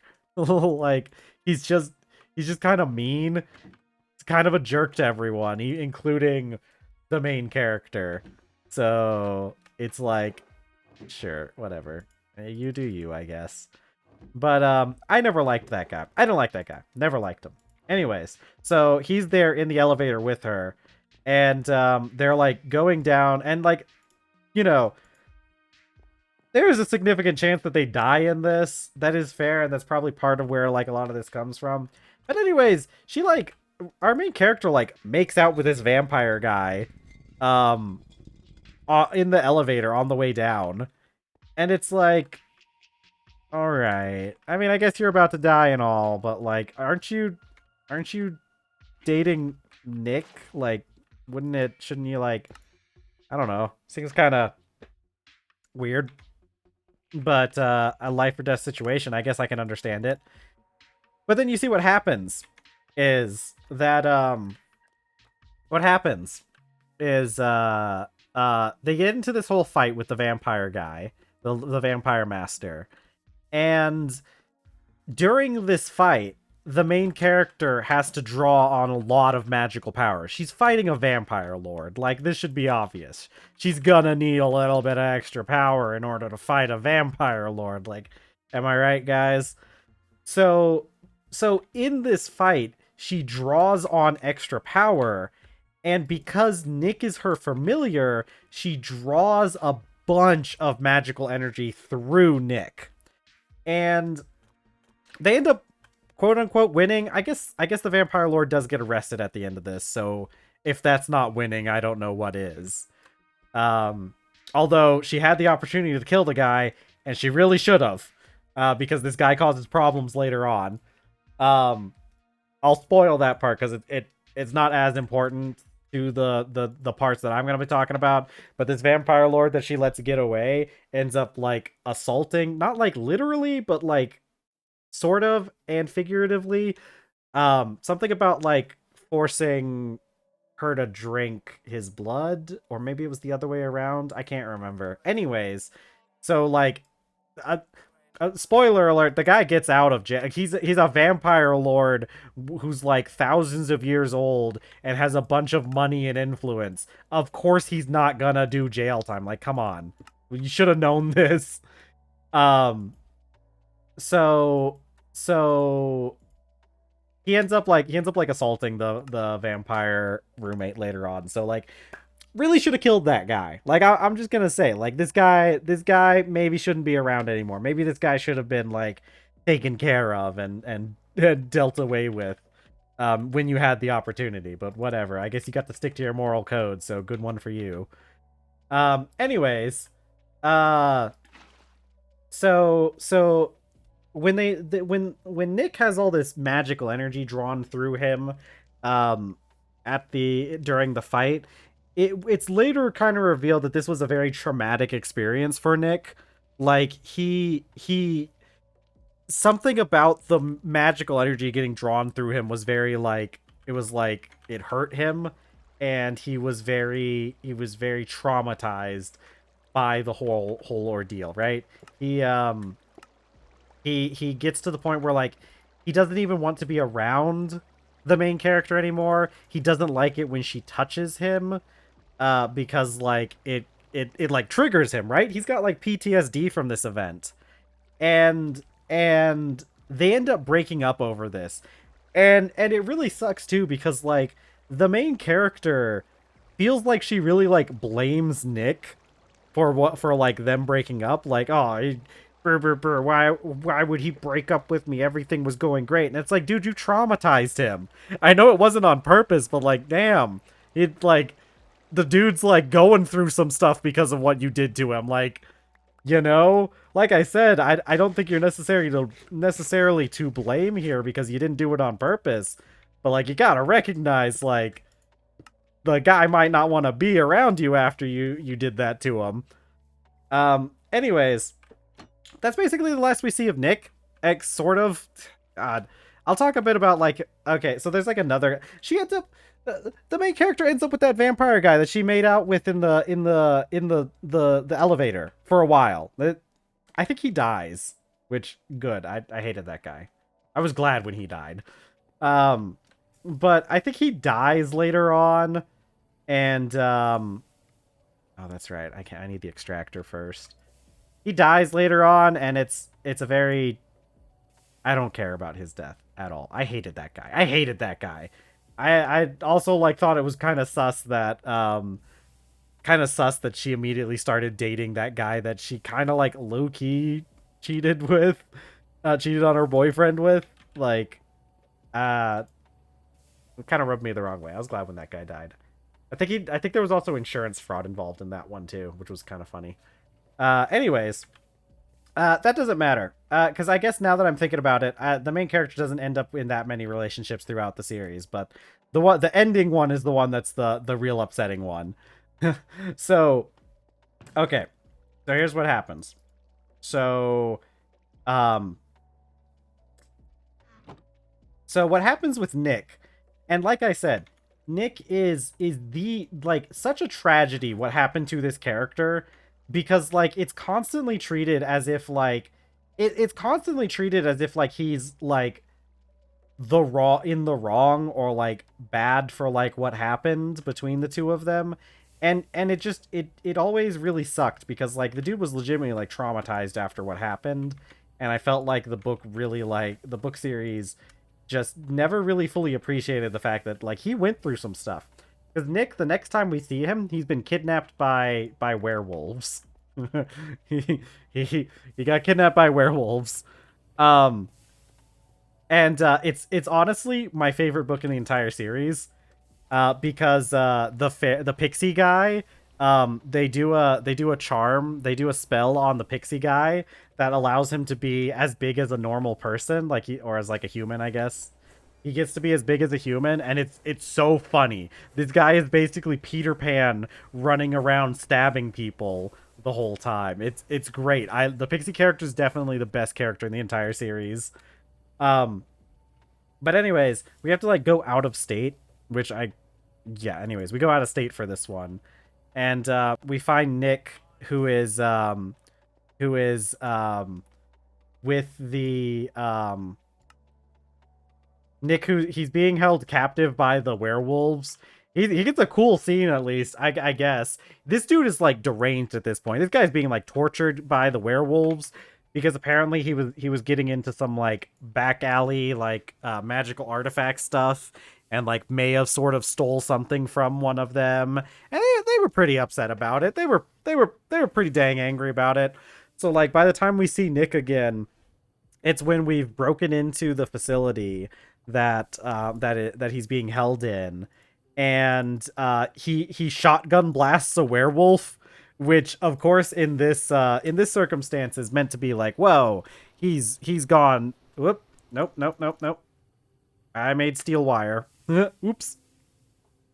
Can I melt this back down? I'm sure I can. Oh yeah. Yeah. Okay. To the macerator with you. That was the wire mill. I needed the plates. The bender. There we go. So it's meant to kind of show like how he's like, oh, he's a bad guy now, right?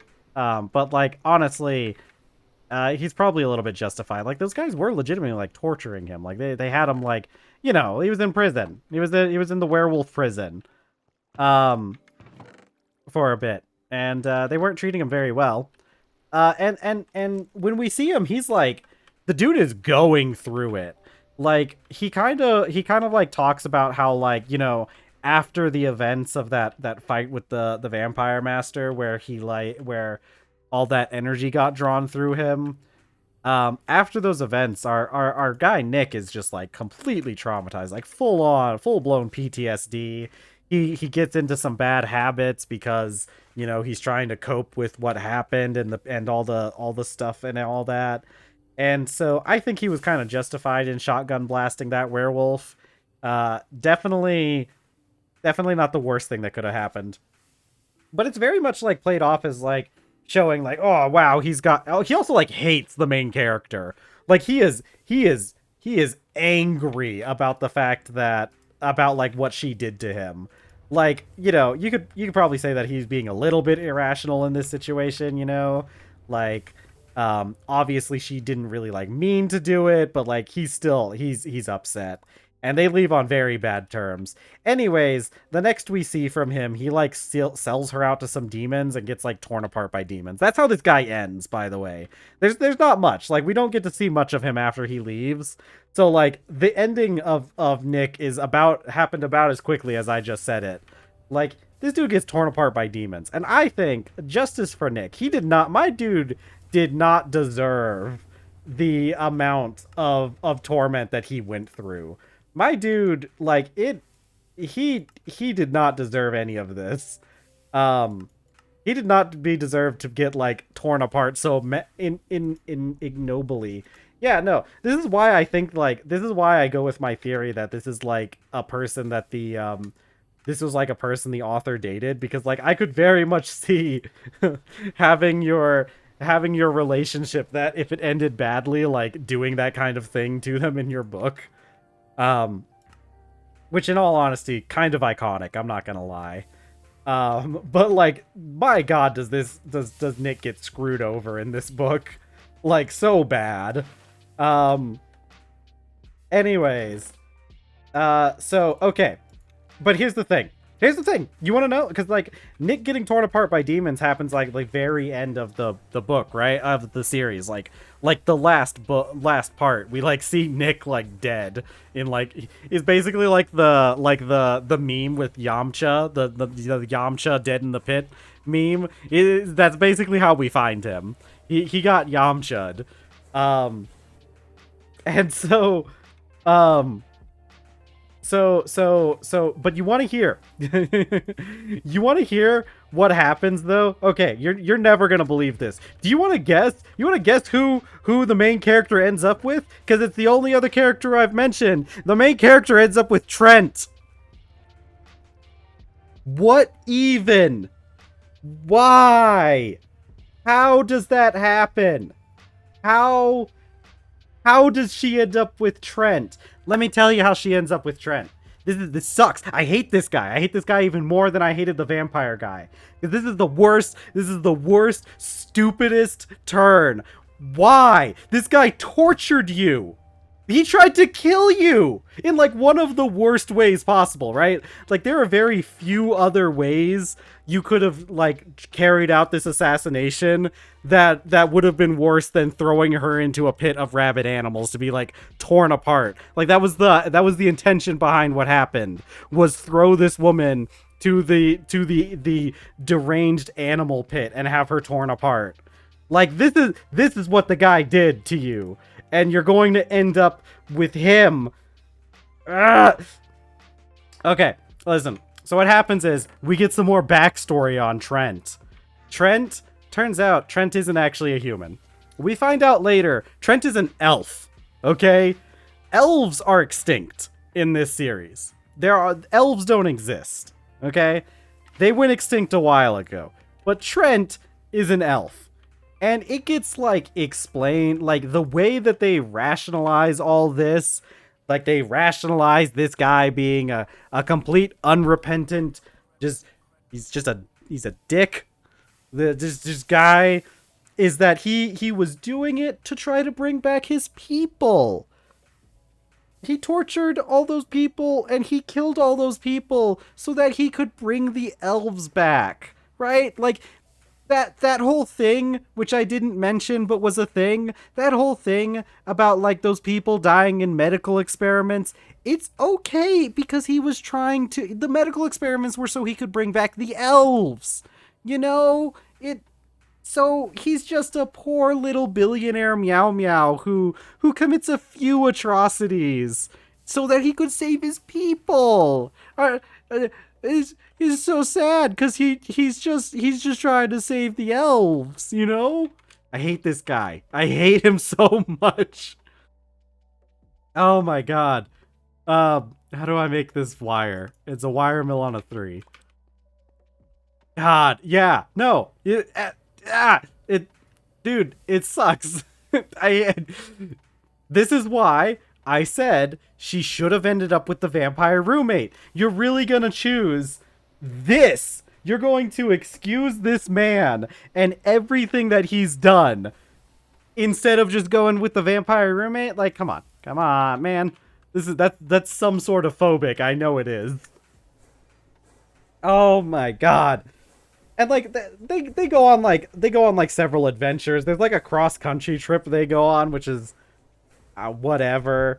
No, it's actually it's kind of crazy. Like the stuff involving Trent is much more interesting than Trent himself. All right, hold on. There's a cat. Can I help you, little baby? Do you want to like come over here to my lap so that you can sit instead of pacing back and forth on my desk? No? No, you're just gonna swish your tail back and forth over my drink? Is that right, little baby? Come here. Come here. Come here, baby. Right.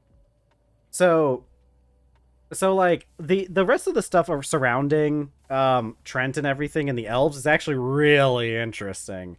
It's one of the few good parts about the book. I'll go over it because I don't expect anyone to read a 12-book series where the end result is her ending up with the billionaire elf that tortured her. He killed people. He killed someone in front of her. I forgot about that.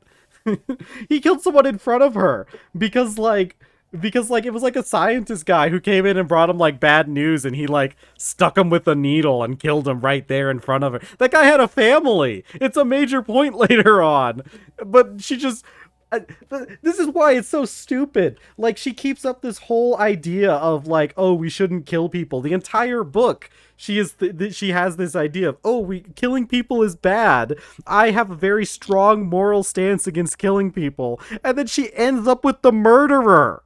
Like, hello? And she should have killed that vampire guy. Like, come on. That guy should have been dead. He caused you problems later on. And like, it was obvious. Like, I don't think any of these master vampires should be suffered to live, to be honest. They all sound like just terrible people. Anyways, no, there's some really cool stuff surrounding the witches and like the elves and everything. Also, mind you, we also learn later on that the elves are assholes. Like, I forgot that was part of this plot line, but the elves are jerks. Like, they really are. I don't think they should have been brought back in the first place, and I think that's kind of what they end up doing at the end, is like agreeing that the elves probably shouldn't be brought back, even though they do. She has kids with this guy. Like, that's the end. Like, the ending scene is them with their kids together. Hold on, let me go let the cat out. We'll be right back. I'm not gonna forget this. I'll be right back.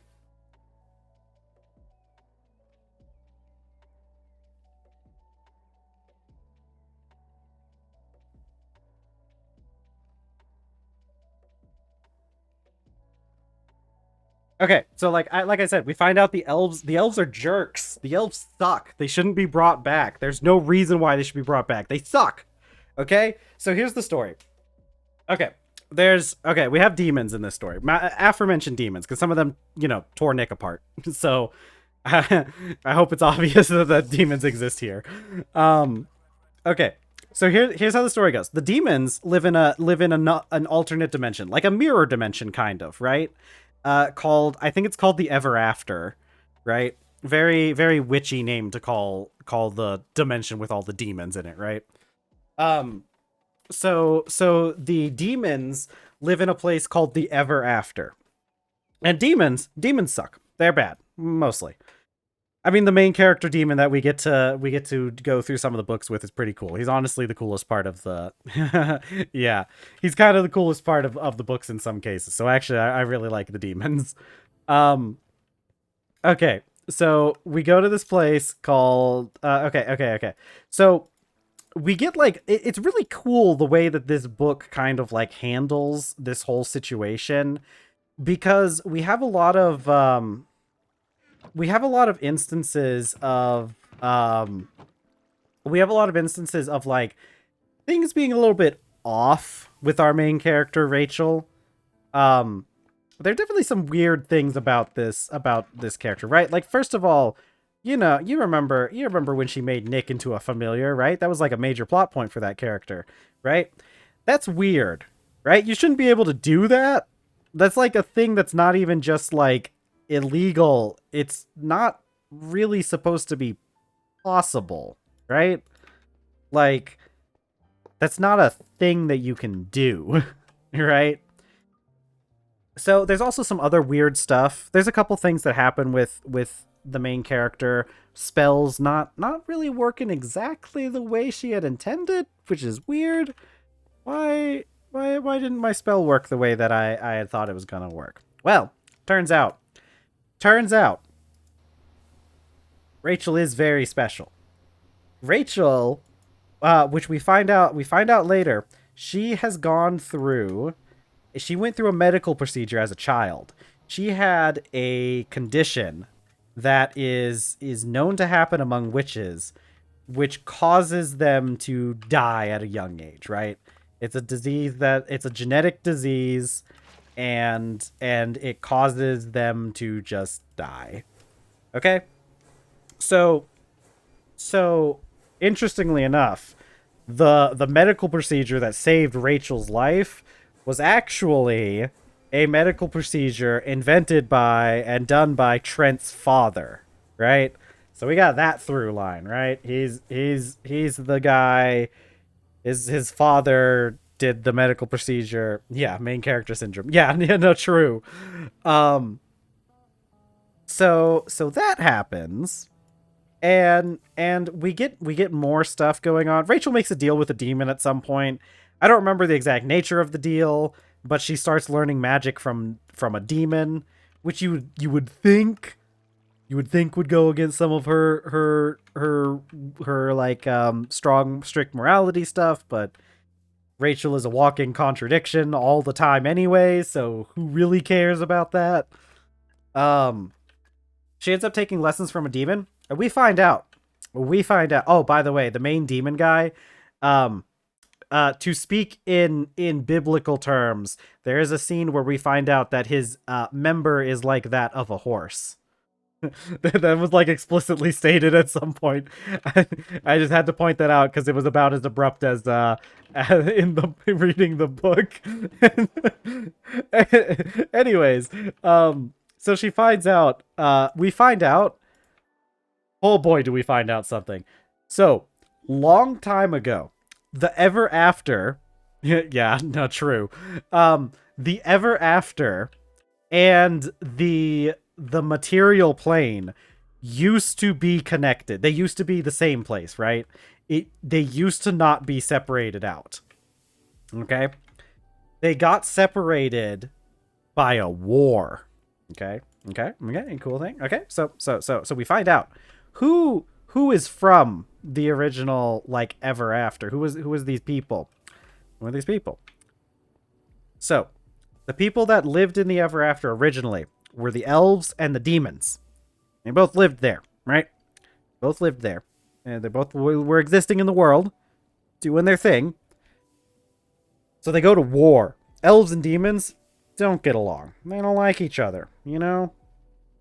Not unsurprising. It's elves and it's demons, you know? Not a very good thing. Not a very good situation to be in with those two.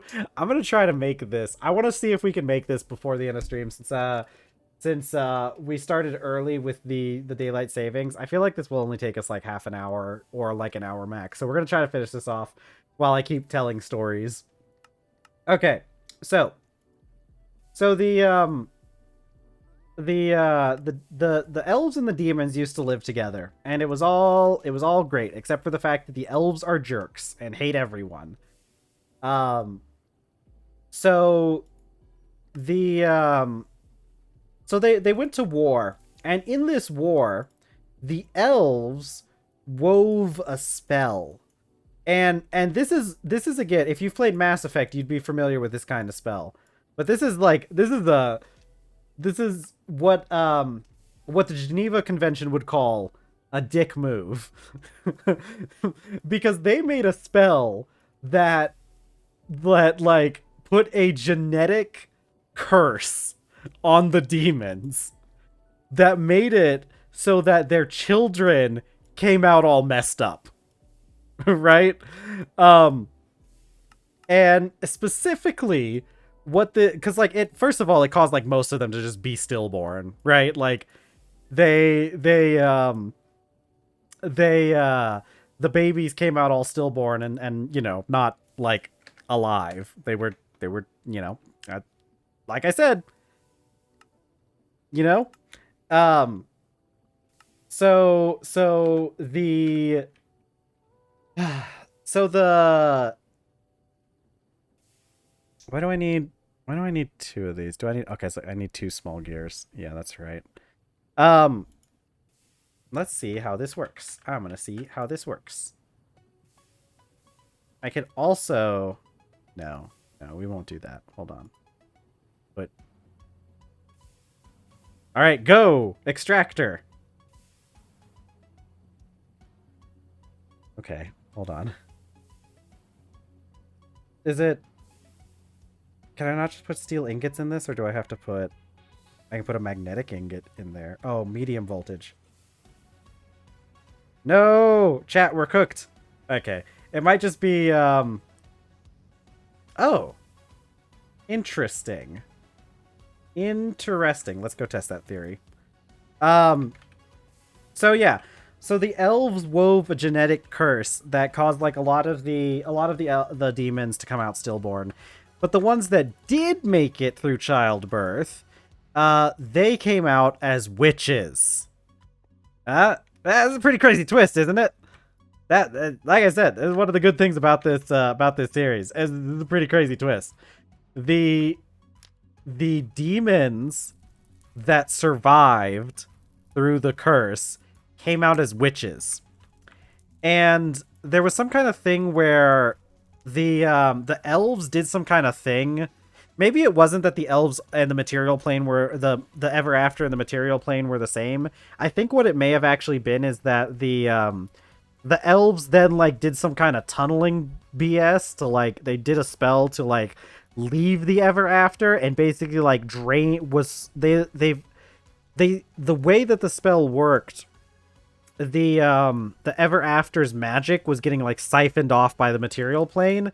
Eventually the ever after is going to like completely just like die off because the elves curse, or the elves spell that took them to the material plane, is siphoned, like left a hole where there's, that is slowly siphoning magic off of the ever after. So again, dick move, right?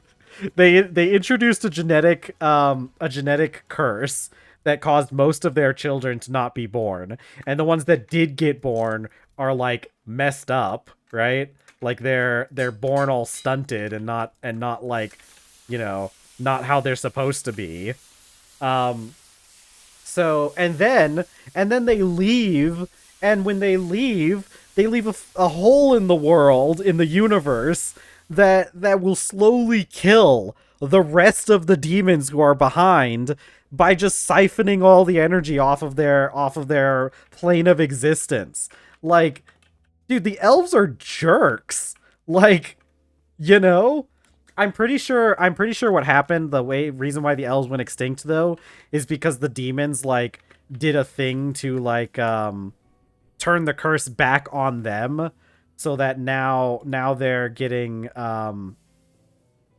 so that now they also have like the genetic curse on them, which is like, you know, turnabout's fair play, I guess. But like I said, like, maybe we shouldn't be bringing the elves back. Maybe they deserve to stay dead. You know? Alright, we're gonna need more steel. That's gonna be the longest time. Is gonna be the stupid forge hammer hammering out more steel. We need that electric blast furnace soon. What does it take to make an electric blast furnace? This is the one that takes Invar. Isn't this a multi-block thing? Yeah, it is. Okay. It's gonna be a while before we get this. But yeah.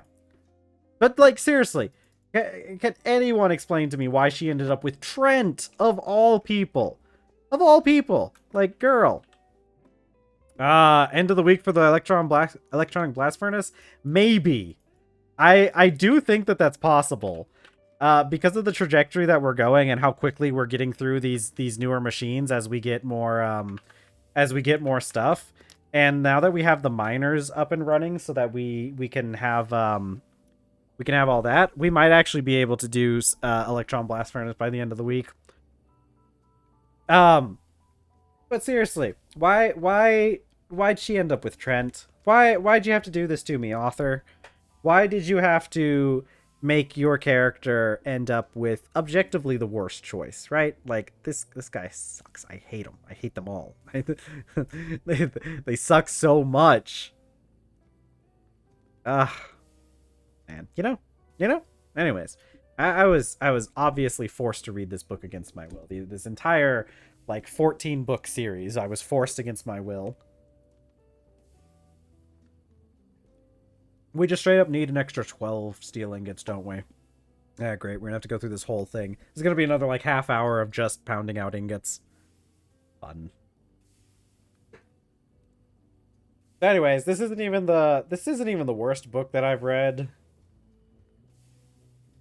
No, there's another person who I have my mortal enemy.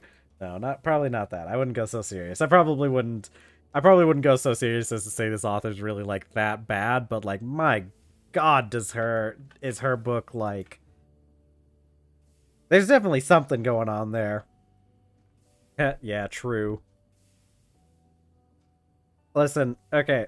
Well, since see, this is the good thing. This is why it's so good that I have so many stories to tell. See, this is why if there are any children watching, this is why you read a lot of books when you're young, so that you have something to talk about while you're streaming, right? This is the, the stay in school, kids. Anyways, so okay, I read this other book. This is a book by it's called Fire by Christian Cashore. I remember her name. I guess I remember the name of the author of the last books too. Anyways, this book is vaguely, so it's the second, kind of a second book. It's weird. I would say it's the second book in the series, but that's a little bit of a misnomer because it's not really the second book in the series so much as it is this book is in a spin-off of a series that the author had done previously. And I'll be real with you, the spin-off doesn't even matter. There's like a guy at the end that we have to kill who was from the first book. That's about it. Anyways, the symbolism in this book is very on the nose. I would even go as far as to say that there's no actual symbolism in this book, right? There's no... Oh, okay. Let me go see if we have more copper. If not, we'll have to go make a trip back to the thing. You know, that thing that I set up? The miner. So... this is like a spin-off series from the author's previous book that was titled, like... I think it was titled Graceling. Very interesting concept for a book. I may have been more interested in reading that book than the one that I actually read. Like, maybe if I had read that book first, I wouldn't have such a distaste for the author. Although, I don't know. It's one of those things where, like, I really didn't like the book when I first read it. I'm willing to give the author more credit than I had originally given her, because I kind of understand now that like, she was probably just writing for like young adults. Like, I feel like it was actually like a young adult novel, and a lot of my issues with the book are just like I said, there's no like subtext in this book. It's pretty much just text. Like, that's it. It's very on the nose. The first book, Graceling, supposedly was about like it takes place in a world where like certain people are born with a special power called a grace, and their grace makes it so that they're super talented in one specific thing. Like somebody might have a grace that they're really good at cooking, and so these people are really sought after, right? Like a graceling with a cooking grace would find their way into a noble's court to be their royal chef. Anyways, the main character of that book, she's really talented at killing people. Yeah, I know, right? She's really good at killing people. Like I said, no idea what happened in that book. We're not talking about this book. This is just a book that happens in the same universe. The book that I read, Fire, this takes place in a place that's slightly different from, and slightly adjacent to this place where Graceling happens. Anyways, in Fire, we deal with, this place has monsters. Now, actually, really interesting concept the way these monsters work, I think. I think it's actually really cool and definitely a more original idea than the first book. So you have these guys called monsters. And these monsters are like, oh, look at all this. Calcite, lazurite. Here's our stibonite that we needed for the stuff, but we're gonna take all this copper. I know, right? I'm gonna take this pure copper with us. Now, what I'm also gonna do is I'm gonna turn this off. As much as I love copper, this isn't exactly. Oh wait, it's done. Oh, it finished. Oh, cool. Okay, cool. Let me take that. Yeah, I'm sure it'll come in handy later. Look at that. We've cleared this out. Look at that. We got plenty of methane gas. Okay. I'm gonna take this with me. All right, now I gotta. Oh, okay. And let's just place a little cap over that hole. I'm gonna take this back. I'm gonna put it back where the I'm gonna take it back to where the iron was. Oh, that does. Oh, that also unforced marks it. Okay, good. I mean, I guess that makes sense. Let's go take this back to where the iron was. Actually, you know what? We're probably gonna need more tin. Okay, I'll take. I'm gonna take this to where the iron is, and then before we finish stream today, I'm gonna take it back to the tin and leave it there for a bit. I think that'll be a good idea. Or maybe I'll put it where that railgar is. Actually, that sounds like an even better idea. Okay, cool. Let's mosey. So fire, right? It has these creatures called monsters. Now, the really interesting thing about the monsters is they are normal creatures. Okay, so how do I? Okay.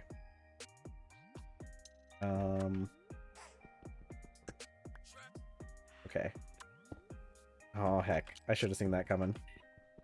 Please don't drop it. Okay, good. I'm gonna be real upset when that gets dropped one of these days.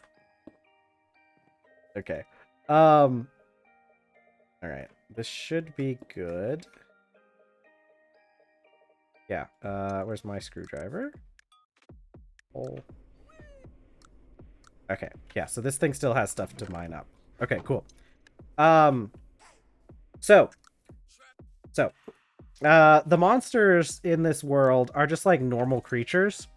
They're normal guys. They're just different. They're like, so like you'd have like a monster rabbit.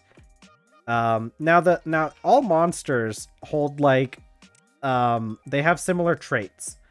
They have, first of all, they're all carnivorous. So that monster rabbit, it wants to eat you. Okay? That's your first thing you got to know about monsters. They're all carnivorous. The second thing is they're all very weirdly colored. Okay? They got weird colors. They're like neon, they'll be like neon pink and blue or like rainbow colored, or they're typically very like neon colors, right? This is just another trait of monsters, right?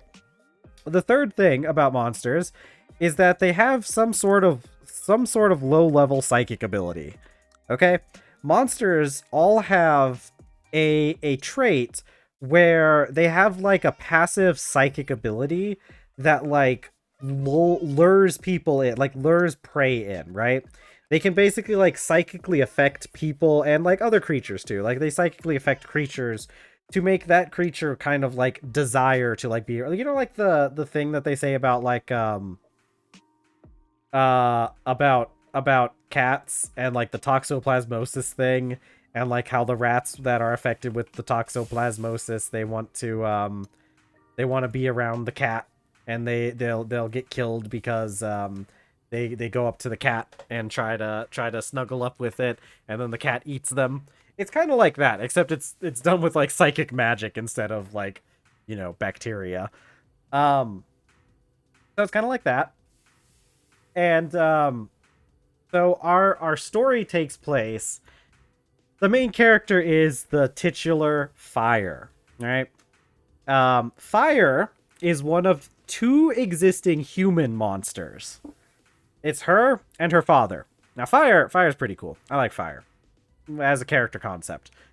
She's got cool multicolored hair that, you know, looks like fire. You know, it's like bright red and orange and yellow and even a little bit of blue in there.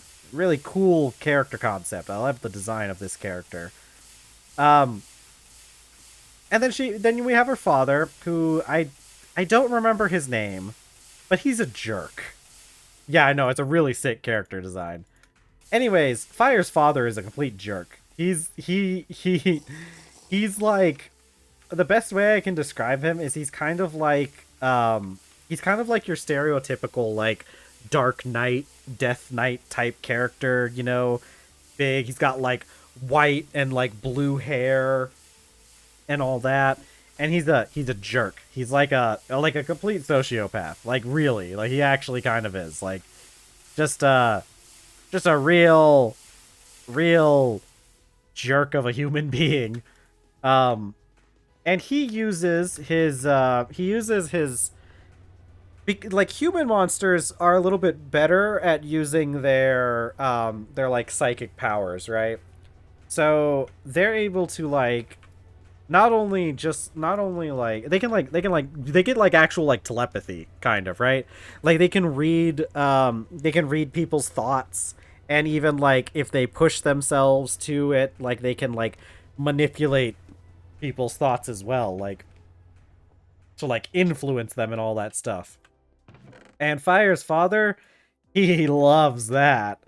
Oh my god, this guy, he really likes the fact that he can manipulate people. You know, he really enjoys that factoid about himself, that he could just like reach into people's minds and manipulate them. He's really into that kind of stuff. So he's a jerk. He goes around being a jerk most of the time. And that's, you know, it'd be like that sometimes, I guess. I'm gonna get 9 pieces of copper, and we're gonna melt that to start with. I don't want to wait for this centrifuge to finish all of its stuff. We're already waiting long enough for this forge hammer. Doesn't even get upgraded with the speed. Speed wagon. Anyways, so I mean, like, the thing about this book is like 90% of what I have to say about this book is really just like the backstory and everything in the universe. Because like I said, they have really cool concepts. Like those concepts for those characters and like monsters and like some of the stuff, really cool. The part I didn't like about this book is, like I said, the book really like wore its agenda right on its sleeve, and like, but also like, so like there's kind of a thing where you can be so heavy-handed with a topic that you end up ruining your own point. It's kind of like when I complain about Plato's allegory of the cave. I think that like the fact that Plato went out of his way like to construct a universe in, or like a story in which he was right, like the whole foregone conclusion thing is the part that is kind of like ruins the point. So here's the thing about fire. Fire, everybody wants fire. Everybody wants fire. Like, you know, fire constantly has to deal with this issue where like she'll be walking around minding her own business and she'll be able to hear people's thoughts. I don't think she gets a choice in the matter. And she'll like pass by a guy and this guy's thoughts will be about how much he wants to like, you know, and sometimes, often, in violent ways. Which I get where we're going, what we're going for with this, right? This is very obvious social commentary, right? This is very obvious. Yes, kiss her. Yes, that is all that they will be doing.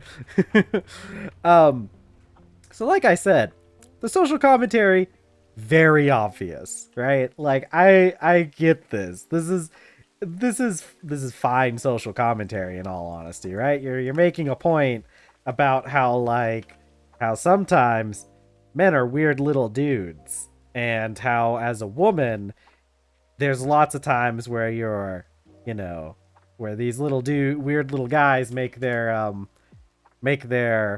desires very very apparent. I don't necessarily have a problem with that, right? I think it's fine as social commentary goes. The issue with this thing is that um the issue is it's kind of put up in a way that the guys, it doesn't really seem like they actually have that much of a choice in the matter. Okay? Because the way it's explained, like fire has an actual like psychic ability that she can't really control, right? Like she has an ability that like, because of like the way that like monsters work, right? They have an ability that makes them desired um by like people and like other creatures. Like I said, this is how they like hunt. This is an unconscious psychic ability. Now, to be fair, we could talk a little bit about how this could be some sort of, well, it's just actually no. Okay, look. So like I think when you do something like that, it makes the men oh, this is lime. I need lie. It makes the men less culpable, right? Like it gives a bit of plausible deniability to the men in these situations, right? They don't like really get a choice in the matter but to desire fire. Now, of course, we could talk about how like, yeah, but that doesn't mean they have to be violent, which is true. And there is also, I could see maybe I'm talking for the author in this case, so I don't know for sure if this is truly how the author feels, but it almost feels like they're trying to say that the way that men act when they do stuff like that is something that they don't have control over, which I don't think is a very good way to look at things, right? Because that sounds very misogynistic. I'll be real with you. You know, the idea that like, oh, men act this way because they have like some sort of like, they don't have a choice in it. They're just you know, you see an attractive lady walking down the street and it's all like, oh, hubba hubba, man, like, whoa mama, the whole like the wolf whistle and the eyes popping out whole thing, right? I don't think it's a very good way to look at things either way, because either in this story, either the men are like, either it's that the men have like a complete out in this, right? Like you don't, I wouldn't necessarily blame these men for the way that they act, considering it sounds like they're low-key being mind controlled into it, right? So you can't necessarily blame them in this case. But also, I really don't think that you should be if the author's opinion is that this is something that men can't control, which I don't know if it is or not, but if that is their opinion, that's not that's not what you think it is, bestie. That's not the kind of commentary that you might think that you might be making there. I'll be real with you. Like, I think maybe men should be held accountable for their actions. You know? Um there's not much that happens in this book. It's kind of it's a relatively standard thing. There's some I know, right? But there are definitely some things that happen with this book that that are some interesting, I guess. I don't know. The book starts off with like, one of the things is like the main character's father also, like, he talks about how, oh yeah, I also desire you because, you know, we have this psychic thing going on, and sometimes I also feel like I can't control myself around you. And it's like, this is showed as like a way that this guy is bad, which, yeah, he is bad, and I would agree it probably is a bad look for him. But also, like, he is straight up like telling her, like, yeah, yeah, this was a big part. This is a plot point, and one of the reasons why uh the main character doesn't like her father very much, which, fair, I guess. Um and like the book starts off, the main character is dating this one guy who is kind of just a loser. He, like, I don't remember. It ends because, like, he's just kind of a jerk. I don't even remember why it ends. I don't remember at all. I do remember that as a consequence of all this, I learned that they have contraception in this world, which is pretty based, I guess. She takes like some herbs or something, and now she can't get pregnant. So that's cool. I guess that's pretty neat. But anyways, other than that, this guy's just like, he's a loser. They break up because he's weird, and I think it has something to do with sex, which is why the contraceptive herbs thing comes up. Like, I don't remember exactly what it is, but it's your very typical, like, well, I'm not getting enough out of this relationship, so I'm gonna be mean about it. That kind of thing. So we hate him.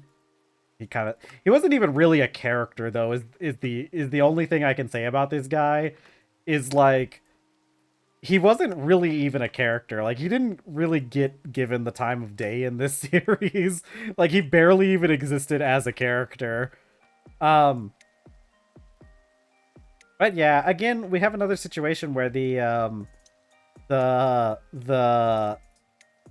main character, of course she's gonna end up with somebody by the end of this, right? Like, we can't have a single book with a female protagonist where she doesn't end up with a guy by the end of the book. Like, come on.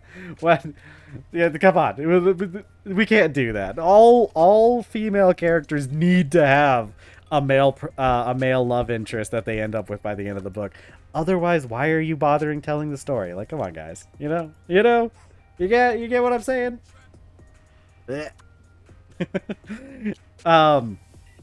She ends up with this one guy who, like,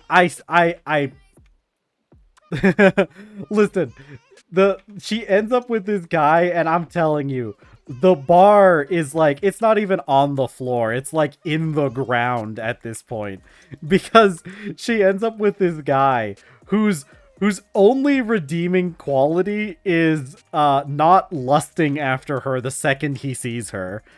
Like that's really just like his only redeeming quality. He's like such a generic guy. You know, he's like the most generic like I know, right? He's just like your generic like male protagonist. He's stoic and polite and like chivalrous and that kind of thing. And it's just like, oh. Okay. Let's see. I don't know if we're going to end up, if I have to do another batch of steel for this, I'm not doing that. And I think we're going to have to, because I think we're going to need...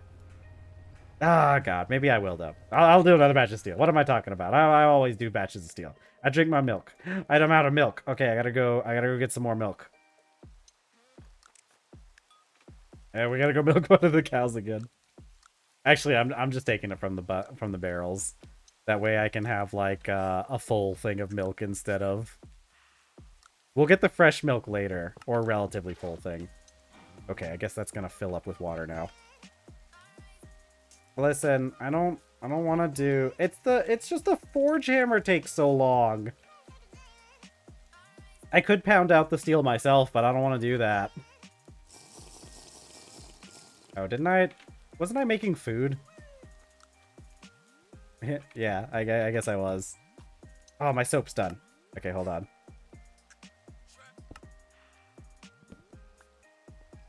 I get my little wash barrel.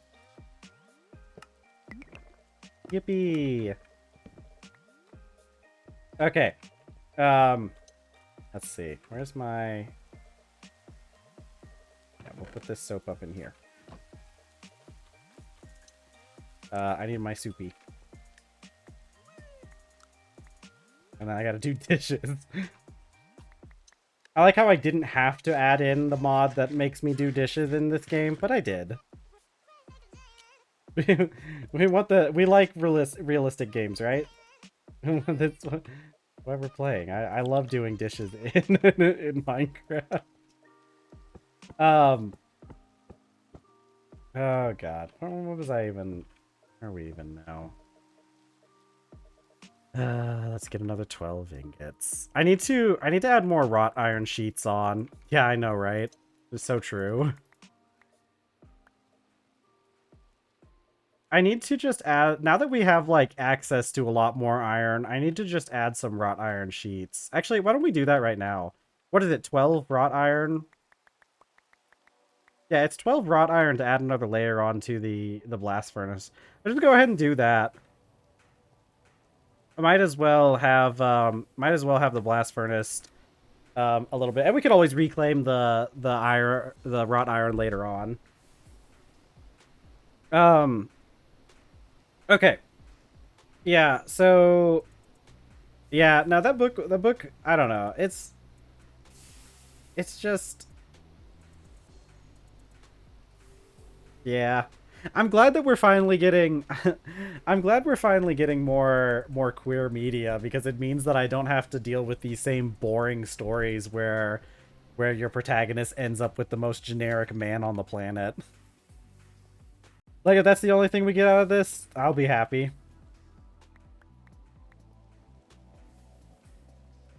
Do I have to shift click these? Yeah, I do.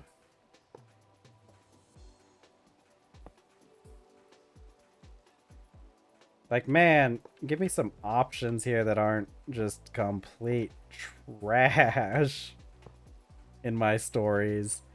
I want to see some dynamics. I want to see characters that don't suck, or that their defining quality is that they are slightly better than other people.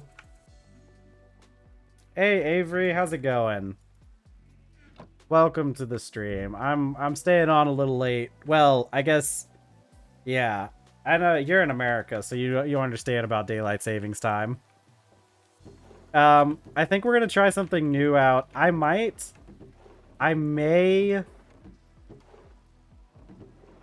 What should I do? Maybe I'll take. You know what I might do? Um, maybe we'll do. I might take a day off this week, actually. Now that I think about it. Oh, cool.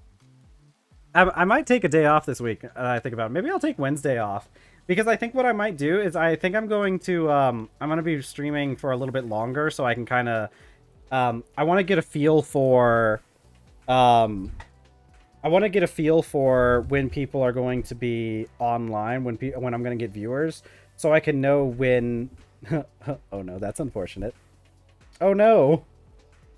Um.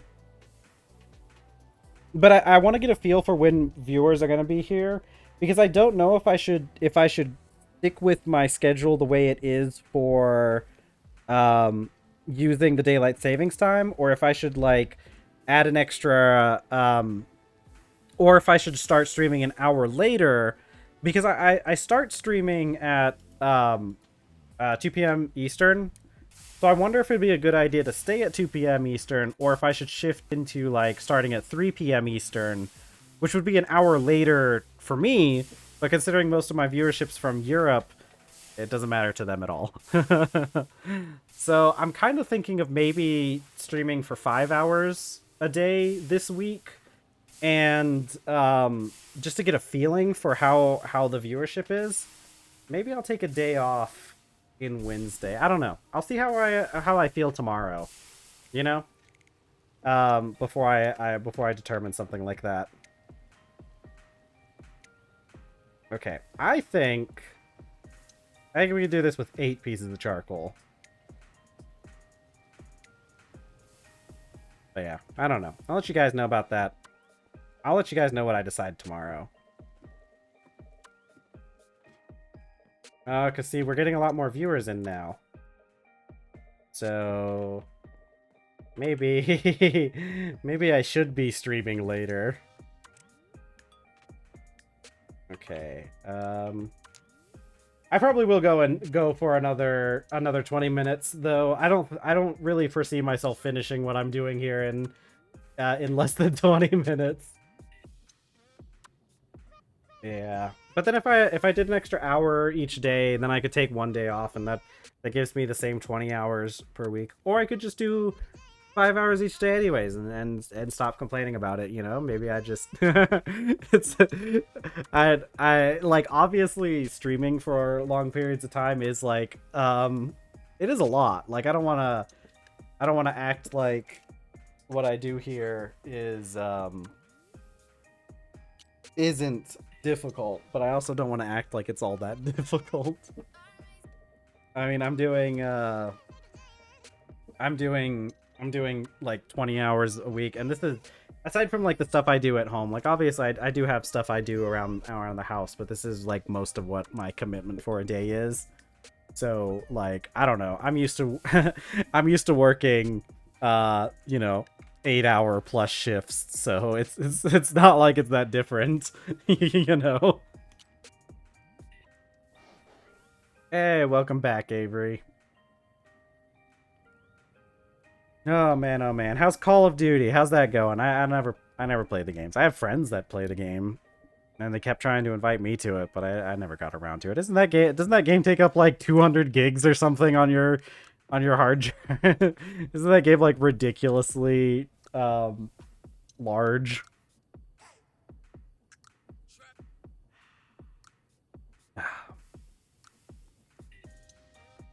Oh yeah, you mentioned you were rubber banding, yeah.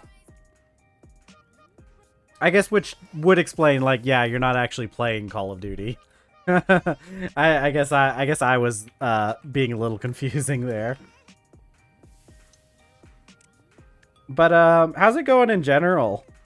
I don't do much with I don't look too much at that side of the pond. I just keep hearing about controversies that happen with like people that play. Jeez. Yeah. Yeah, I've got lots of storage space on my computer, but I don't know if I could find space for Call of Duty if I wanted to play it, but nah, I'm not that into it, obviously. How How's it going with the? Because the only thing I ever hear about about Call of Duty is when you get controversies from like people who play, not people who play, but streamers. I keep hearing about like controversies with the streamers who stream Call of Duty, and that's like all the news I hear about it. Main drive has 2 terabytes, and another one, and small one's 500. Oh, I'm sorry.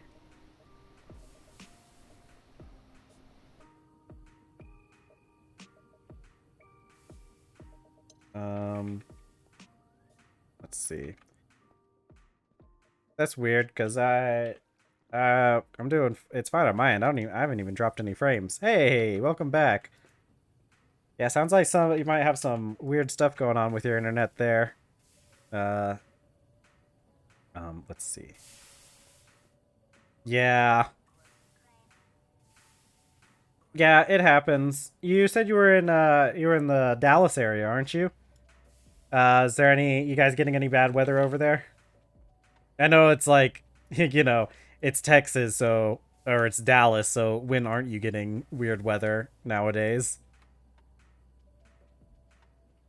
Let's see. 1, 2, 3, 4. Oh, yeah.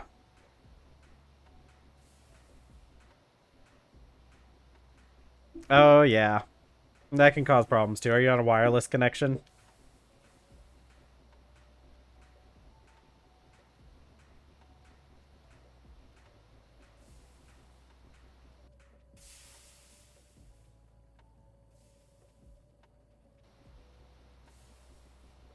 Let's see. Okay. Those, because I only need 2 more pieces of metal. Oh, gods. I need, heck. Steel rod? Oh, yeah. No, that's fine. That's okay. I'll continue talking about some of the other stuff while you get your internet situated. Let's see. I've been talking about books. I've been talking about books a lot. You guys want to know something? You guys want to know an interesting factoid about me, I guess? So one of the book series that I've read a lot, you guys know about Tarzan? You guys know about Tarzan, the famous Disney guy from the Disney show Tarzan, but also from like the books, because he's like because it's an actual book. Oh man, yeah, no, Tarzan. Yeah, so turns out I didn't know this about Tarzan before I started reading Tarzan. So I guess let's do a little bit of backstory for this. So I started reading Tarzan novels because when I first moved out, I was out on my own, you know, and I was poor, very poor. So when you're poor, you gotta find ways to entertain yourself, you know? Gotta find stuff to do. But not having any money definitely causes some problems when you're trying to find you know, entertainment. My god, hold on. So one of the things I did to try and keep myself entertained, you know, reading books, and specifically I found out, do you know you can find like all the Tarzan novels? They're so old that they're like public domain, essentially, or they're not copywritten. So you can find most of these books. You can find them either like, sometimes they're completely free. A lot of times they are, probably. I didn't look on, yeah, a lot of them are. So you can just like find them on like, I don't know if they're on, I don't remember if they're necessarily on Gutenberg, but they're on Google, on the Play Store, and especially the first ones are, because like you could probably find them on Gutenberg, but like I bought, so like you could find them like for really cheap on the Play Store, like $1.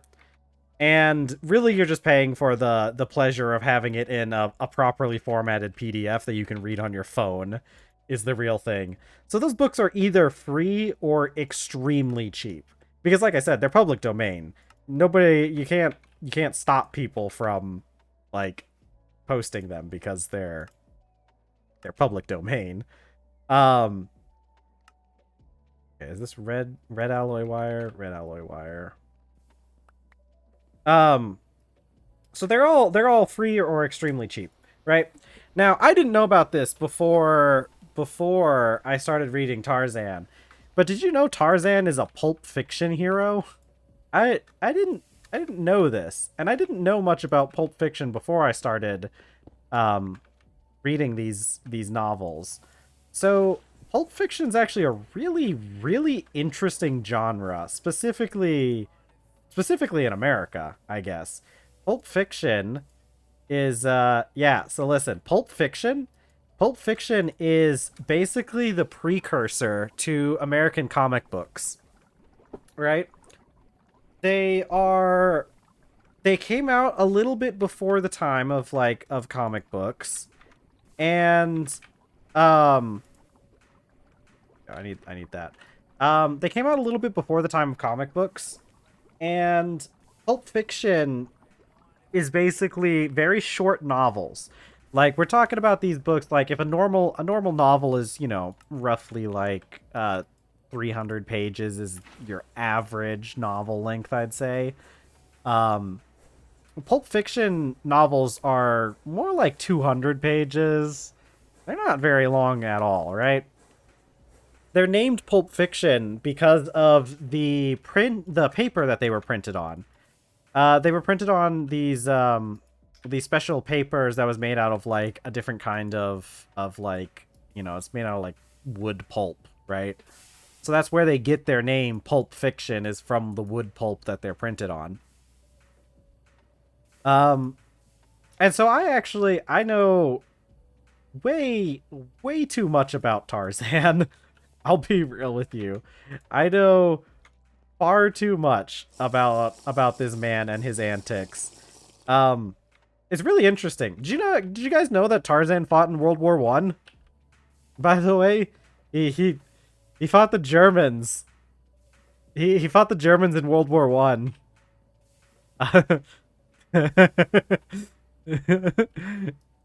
Yeah. Yeah. I keep forgetting how I keep forgetting how fun how funny that fact is. Yeah. Yeah, so Tarzan fought in World War One against the Germans. Um okay. Okay, I should go into a little bit more backstory about this guy. I'm gonna be skipping around because this is so because Tarzan's Pulp Fiction. It's not necessarily it's there's a lot of weird stuff that goes on in Tarzan, and it like I said, these are the precursors to comic books. So you can really think about them like that, right? Like, you can really think about how um they are just like the weird stuff that happens is like very reminiscent of like what goes on in like American comic books, right? So there's just a lot of fantastical stuff. This isn't even like, let me list off a couple things that Tarzan has done.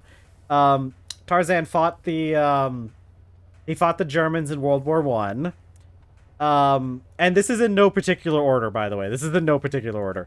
He fought the Germans in World War One. He, let's see. He continuously fights the Atlanteans.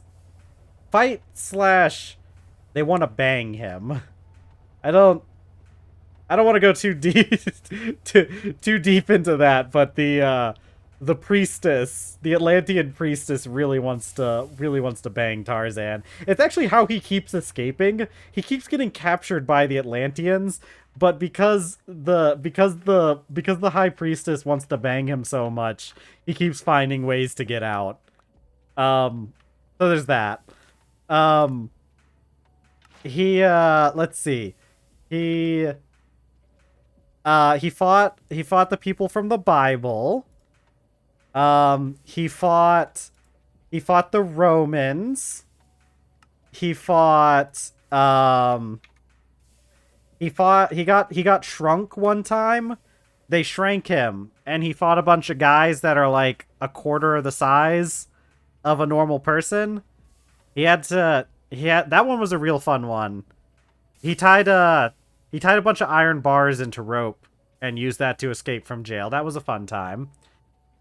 He went to the center of the earth. You'll never guess how.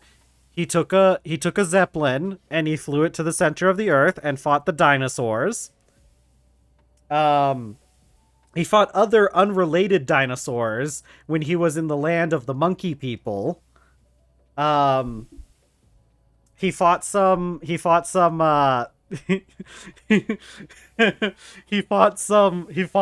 knights, like Knights Templar who got lost. He fought the knights. How what else? He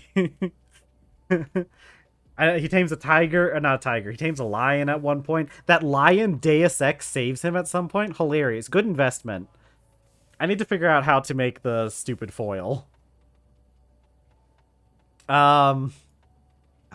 I know I'm forgetting a few things that he's fought. Bender on a 10. Okay, that's what it is. Okay, because okay. All right, listen. So okay. So the person who wrote Tarzan is named Edgar Rice Burroughs, okay? He also wrote a book called At the Earth's Core, where this guy and some scientists they use a mole machine to drill down to the Earth's core. And that's where the main character of that book, he fights some psychic pterodactyls, and who like they're oppressive. They're like authoritarian psychic pterodactyls who have enslaved humanity. And the guy, okay, I'll be real with you. I don't know the answer to that question, okay? 100% real with you. I can't answer that question because I don't think it is ever answered. You're just gonna have to accept that there are dinosaurs at the Earth's core. Anyways, that guy like overthrows the true. So that guy fights he overthrows the dinosaurs because he finds out that the pterodactyls, something happened with them a long time ago, and I think it was all the males of their species died out, so now they have to reproduce with like incubation tubes or something, and the guy kills like the only pterodactyl that knows how to do that, because for some reason it's a very closely guarded secret, and he just kills everybody who knows how to do it, so he overthrows the pterodactyls. Okay, anyways, that's the backstory for the At the Earth's Core. Tarzan so okay, I have to explain a little bit more about this before I fully explain this part of the story. Tarzan, for a long time, Tarzan hated the Germans. There's a good reason why Tarzan hates the Germans. I can go into that later, but we just have to know Tarzan hated the Germans. And part of this is probably because of, like, you know, I'm pretty sure Edgar Rice Burroughs was an American author. He was either American or English. Either way. So like a lot of like World War I, like I mentioned before, Tarzan was fighting the Germans during World War I, right? So Tarzan didn't like the Germans.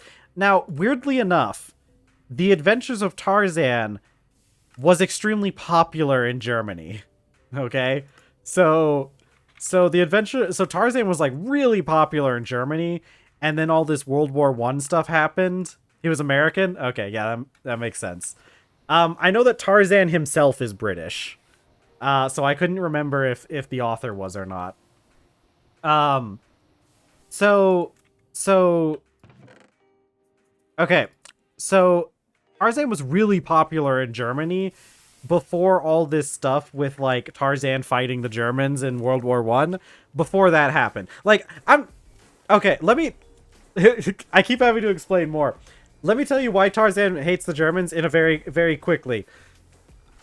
Tarzan hates the Germans because when the Germans started to be at war with Britain, they invaded when the Germans when the Germans started World War One and started fighting with the British, they invaded parts of Africa as well. I don't know if any of this is historically accurate, by the way. This is just how it happens in the book.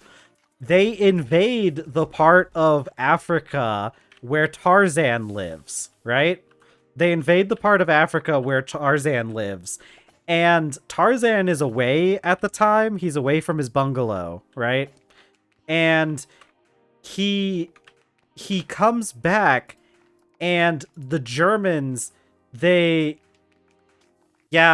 don't remember, because like the thing is like it's a little bit touchy. Like it's hard to determine exactly where in Africa the Tarzan novels take place.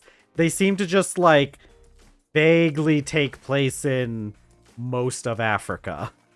So I'm not sure if it like is accurate as to like the exacts, but yeah. So anyways, so the Germans invade, they invade and they attack the place where Tarzan is living, right? So let's see, put that to that. Tarzan is gone. He's away from his bungalow at the time. Oh my god, this is a wire mill again. How many times am I gonna do this? I gotta put like a label on this stupid wire mill. Alright, give me that and start pounding those out. Bender. It probably doesn't help that I put them right next to each other, to be fair.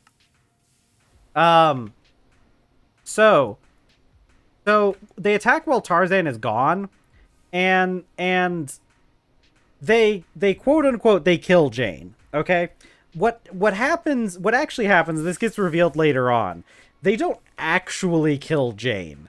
They kidnap her because they know that Jane is a British noblewoman, and the plan is they're going to ransom off this British noblewoman back to Britain, right? And for some reason, they decided to have a little bit of fun with it. Now, I won't go into the backstory about Tarzan's bungalow, but Tarzan lives in a bungalow, and he kind of lives there with a native tribe of African people who he helped at one point. And so now there's kind of like a thing where they... God, yeah, maybe. I should design a thing that like will swap them without my input. Like it just like moves them with like some pistons so that even I don't know when they get shifted. So Tarzan, the place where he lives, like this compound where he lives, is basically like this native tribe that he helped, and so they let him live there too, and all that, right? So the Germans thought it was a really good idea, really funny idea that the Germans came up with. They decided to make it look like they killed Jane, right? They're real funny German guys, you know. They made it look like they killed Jane, because the first thing you want to do when you show up in Africa is piss off Tarzan. So what they did is they took one of the African people who was like one of Jane's like handmaidens or something, whatever.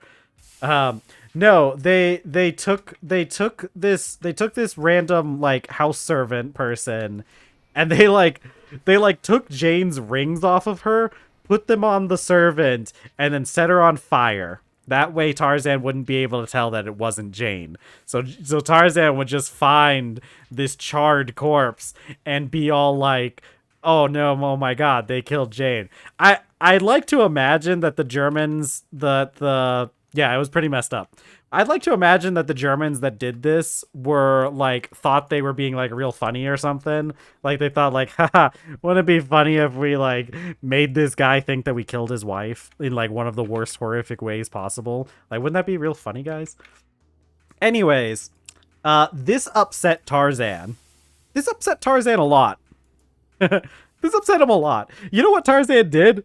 He, he ends up attacking the German trenches with a tiger. No, not a tiger. Lion. He ends up attacking the German trenches with a starving lion, mind you.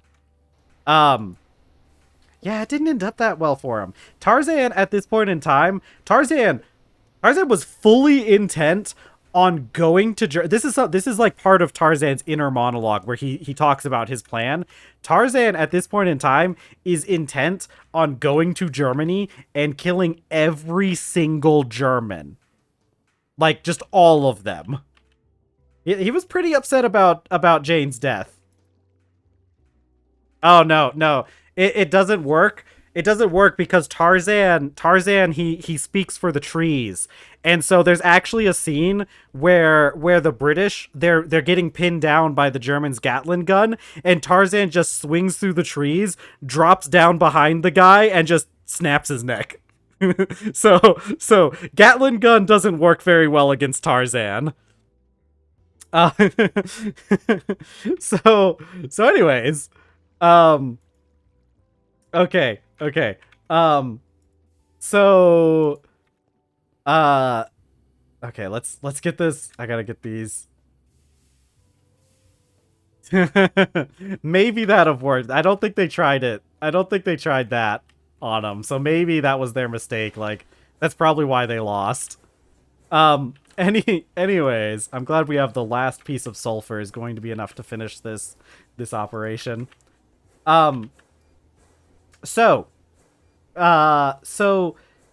this is why the German like meta contextually, the Germans in the real world didn't really like weren't very happy about Tarzan constantly, like, you know, they weren't really happy about the way Tarzan acted about Germans.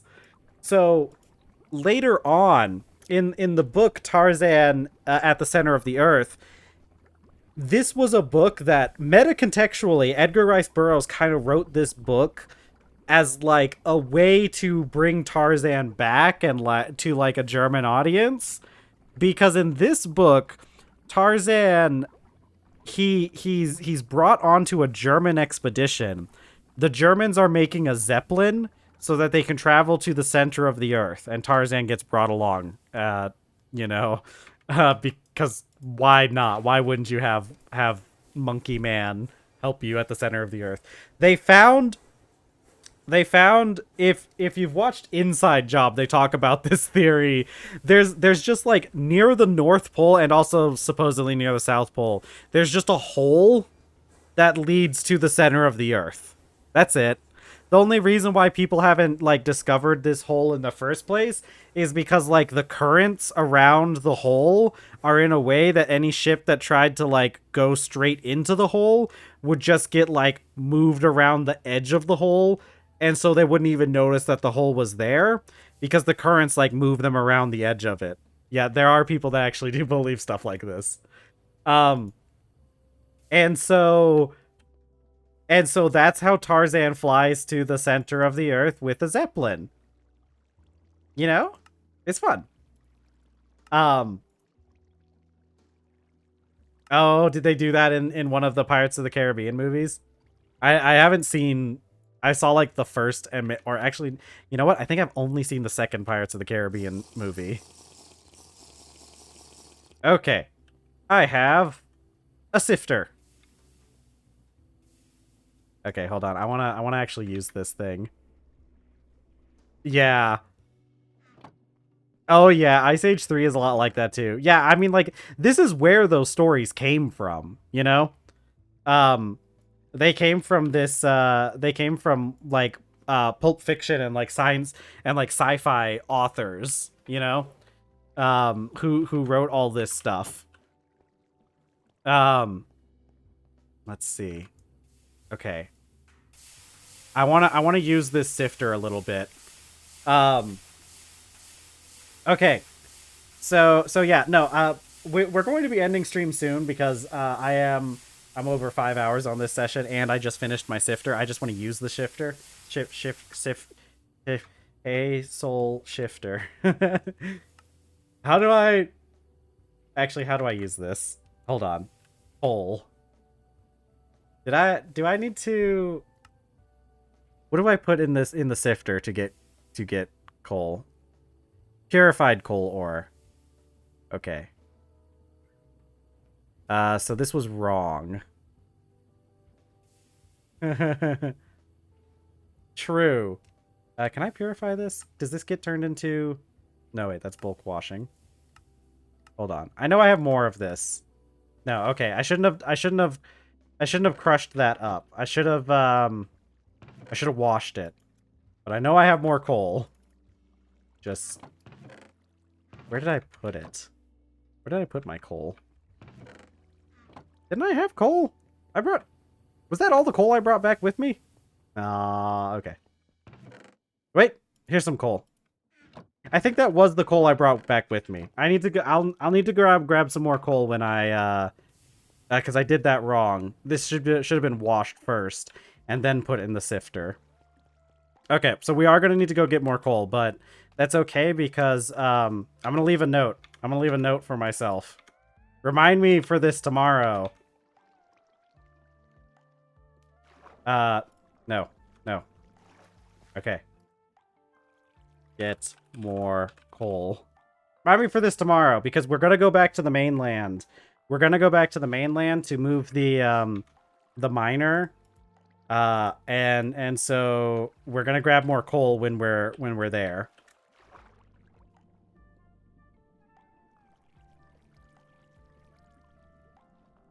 I did add the well, I haven't added all of the layers though.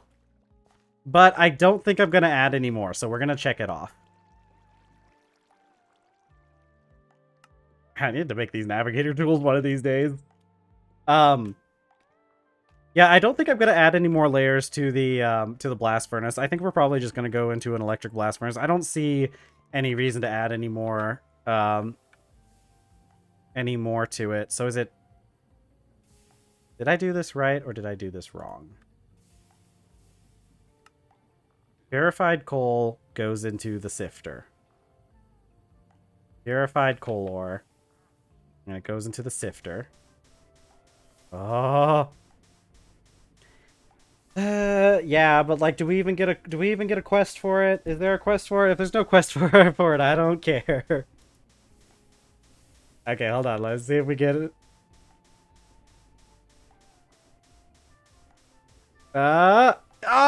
Coal! Yippee! Look at this. Actually, we might not even need more, because can't we make it out of... Yeah, we can gem this stuff down. Oh, yeah. Can I get another pure one? Oh. I guess if you're going to be filled up. What does this stuff get used for? Oh. Okay, flawed coal. Oh. Oh, I see. Hold on, I want to see if we can get that coal block. Because if we can get the coal block, we don't even need more. Well, I'll still probably get some more coal. What does this get used for? Centrifuge? Is that it? Probably. Centrifuge. We can wash it into more coal dust, but I really don't need coal dust. Actually, this turns into coal dust anyways and gets me more coal dust. And then these chipped ones... We would need a laser engraver in order to upgrade them. Oh, yes, there we go. Oh, more.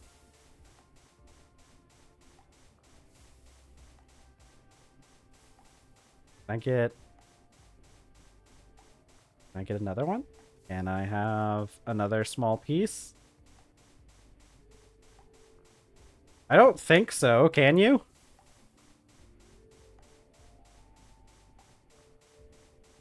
I don't know. I never tried mining it with a pickaxe. Because I think, yeah,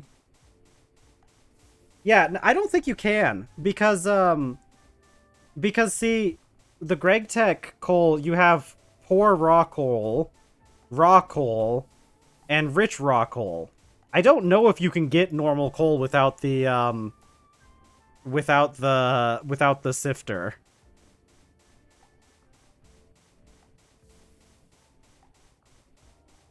I was hoping I could get like one more. I mean, I can get more with the flawless coal, but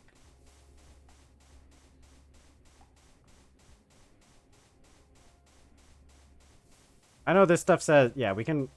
I don't even know what the cauldron thing is. I'm putting you in, actually. Hold on. Put that there. Oh, wait, I forgot. Hold on. I'll pause you for a second while I'm waiting for the sifter to finish. Okay. But see, look. Now, at 10 coal. And compressor, of course. Why would I be able to do that normally? Like, duh. Can't put stuff together with my hands. Okay, and then it might mean a vanilla cauldron. I've never tried it because I think, so here's the thing. I'm pretty sure that tooltip about the clean dust, I'm pretty sure all it's going to get is this. Which we can put in a centrifuge and then we get an 11% chance of getting extra coal dust. So at this point it doesn't really matter. That cauldron thing is more for if you, if you haven't gotten this far or if you don't have some other stuff. And cauldrons are kind of expensive. I mean, they're not that expensive, but relatively speaking. Okay, look, blaze burner. Oh, okay, hold on, guys. Hold on. Blaze burner. What do these take? Cutter? We don't have a cutter. Cutter? I hardly know her. Okay, let me get 4. Hold on. Hold. Oh, yeah. Well, yeah, but we don't have an arc furnace.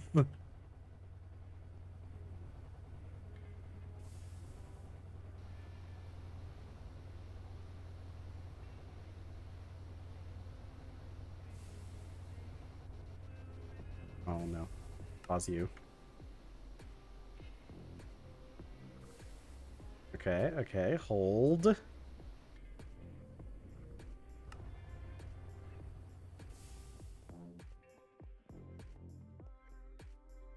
I could make one. It's coming up. It's coming up on the list.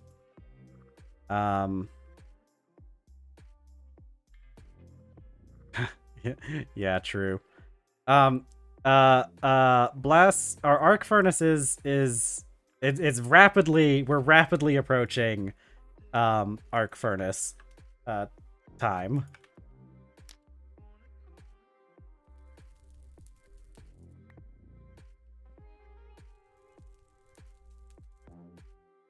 Alright, this is gonna take a couple minutes to heat up because it's it acts, I think it acts like it's 2.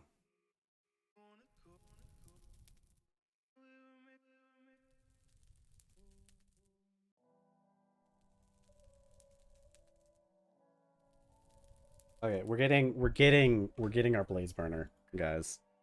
We're getting some blazed burner. It's burnered. My God. What am I gonna need? I can check the plans here. Upset, punch. Upsets plus 13. Punch plus 2. So that's what? Plus 17? Heck. Raw is 15, isn't it? Yeah, draw is 15. How are we gonna get to 17? How are we going to get to 17? Let's see. I could do... If I got to 19, that wouldn't help.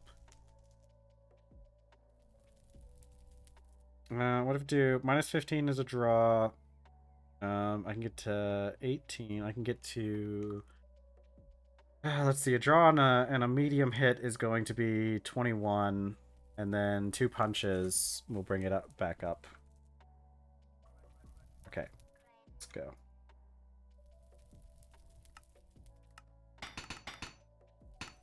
Okay, alright. A draw, a medium hit, 2 punches, an upset, and 2 punches. Upset last. Okay, a draw, a medium hit, 2 punches, 2 more punches, and an upset. There we go.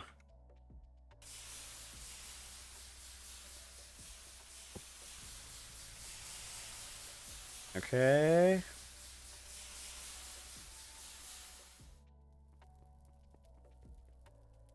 Alright. Let's go.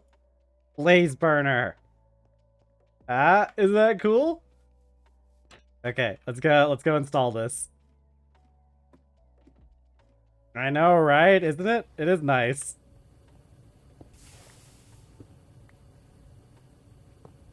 Yeah, look at him go. Let's I'm gonna put the smooth highlight right there so we can kind of see him. Blaze burner. Okay. I don't need more coal in that case. We're gonna get more coal. I'm gonna try to get some more just because we'll need more to make more of those guys. Okay, I think what we're gonna try and do tomorrow, set up blaze feeder. Oh my god. We're gonna have so much more. We're gonna have so much more kinetic stress units to deal with once we get that thing going. Because all we need to do is we need to make a mechanical arm to feed that thing buckets of lava. Oh, okay. And it's I think it's just we can just use a blue steel bucket to feed it, I'm pretty sure. Let's eat our wholesome soup. And drink a little sippy of milk. There we go. Look at how good our character is doing nutrition-wise. Look at this. We're doing great. We're like halfway full up on dairy. Oh my god. Okay. Ooh. Alright. We're at the end of the stream. I've been going for quite a while, so... I went over for quite a while, so it's been good. Okay. So, thank you all for being here with me. I love you all. I very much appreciate you guys hanging out with me while I make blaze burners and stuff and make several machines and accidentally put steel back into the wire mill instead of the bender again. So, all right. I stream 5 days a week, 4 hours at a time, sort of. Don't take that with a grain of salt because my normal start time is still like 5 hours away. Okay. Here's how it's going to be. I'm going, for the rest of the week, I'm going to be starting at 2 p.m. Eastern. Because of daylight savings time, that's going to be an hour earlier for people in areas that don't observe daylight savings. So if you are in one of those areas, I will be starting an hour earlier. And I'm trying to determine how long we'll be going. I think 5 hours is a good idea. We may take a break partway through the week, but we're gonna play this week by ear. We're gonna look into things and we're gonna test some things and we're gonna have a lot of fun doing it, guys. Okay? So, catch me at whatever time. 5 hours previous to now would be a good time to look at it, and that's when we're gonna be doing for this week. We'll determine where we go forward from there. But thank you guys so much for joining me. I'm so happy that you guys were here and spent all your time with me. I have YouTube linked below, new videos going up whenever stream ends. I have Blue Sky linked below in case I ever need to talk to you guys about anything when I'm not on stream. And that's it for me today. Thank you guys so much for being here. I will see you all tomorrow. Bye!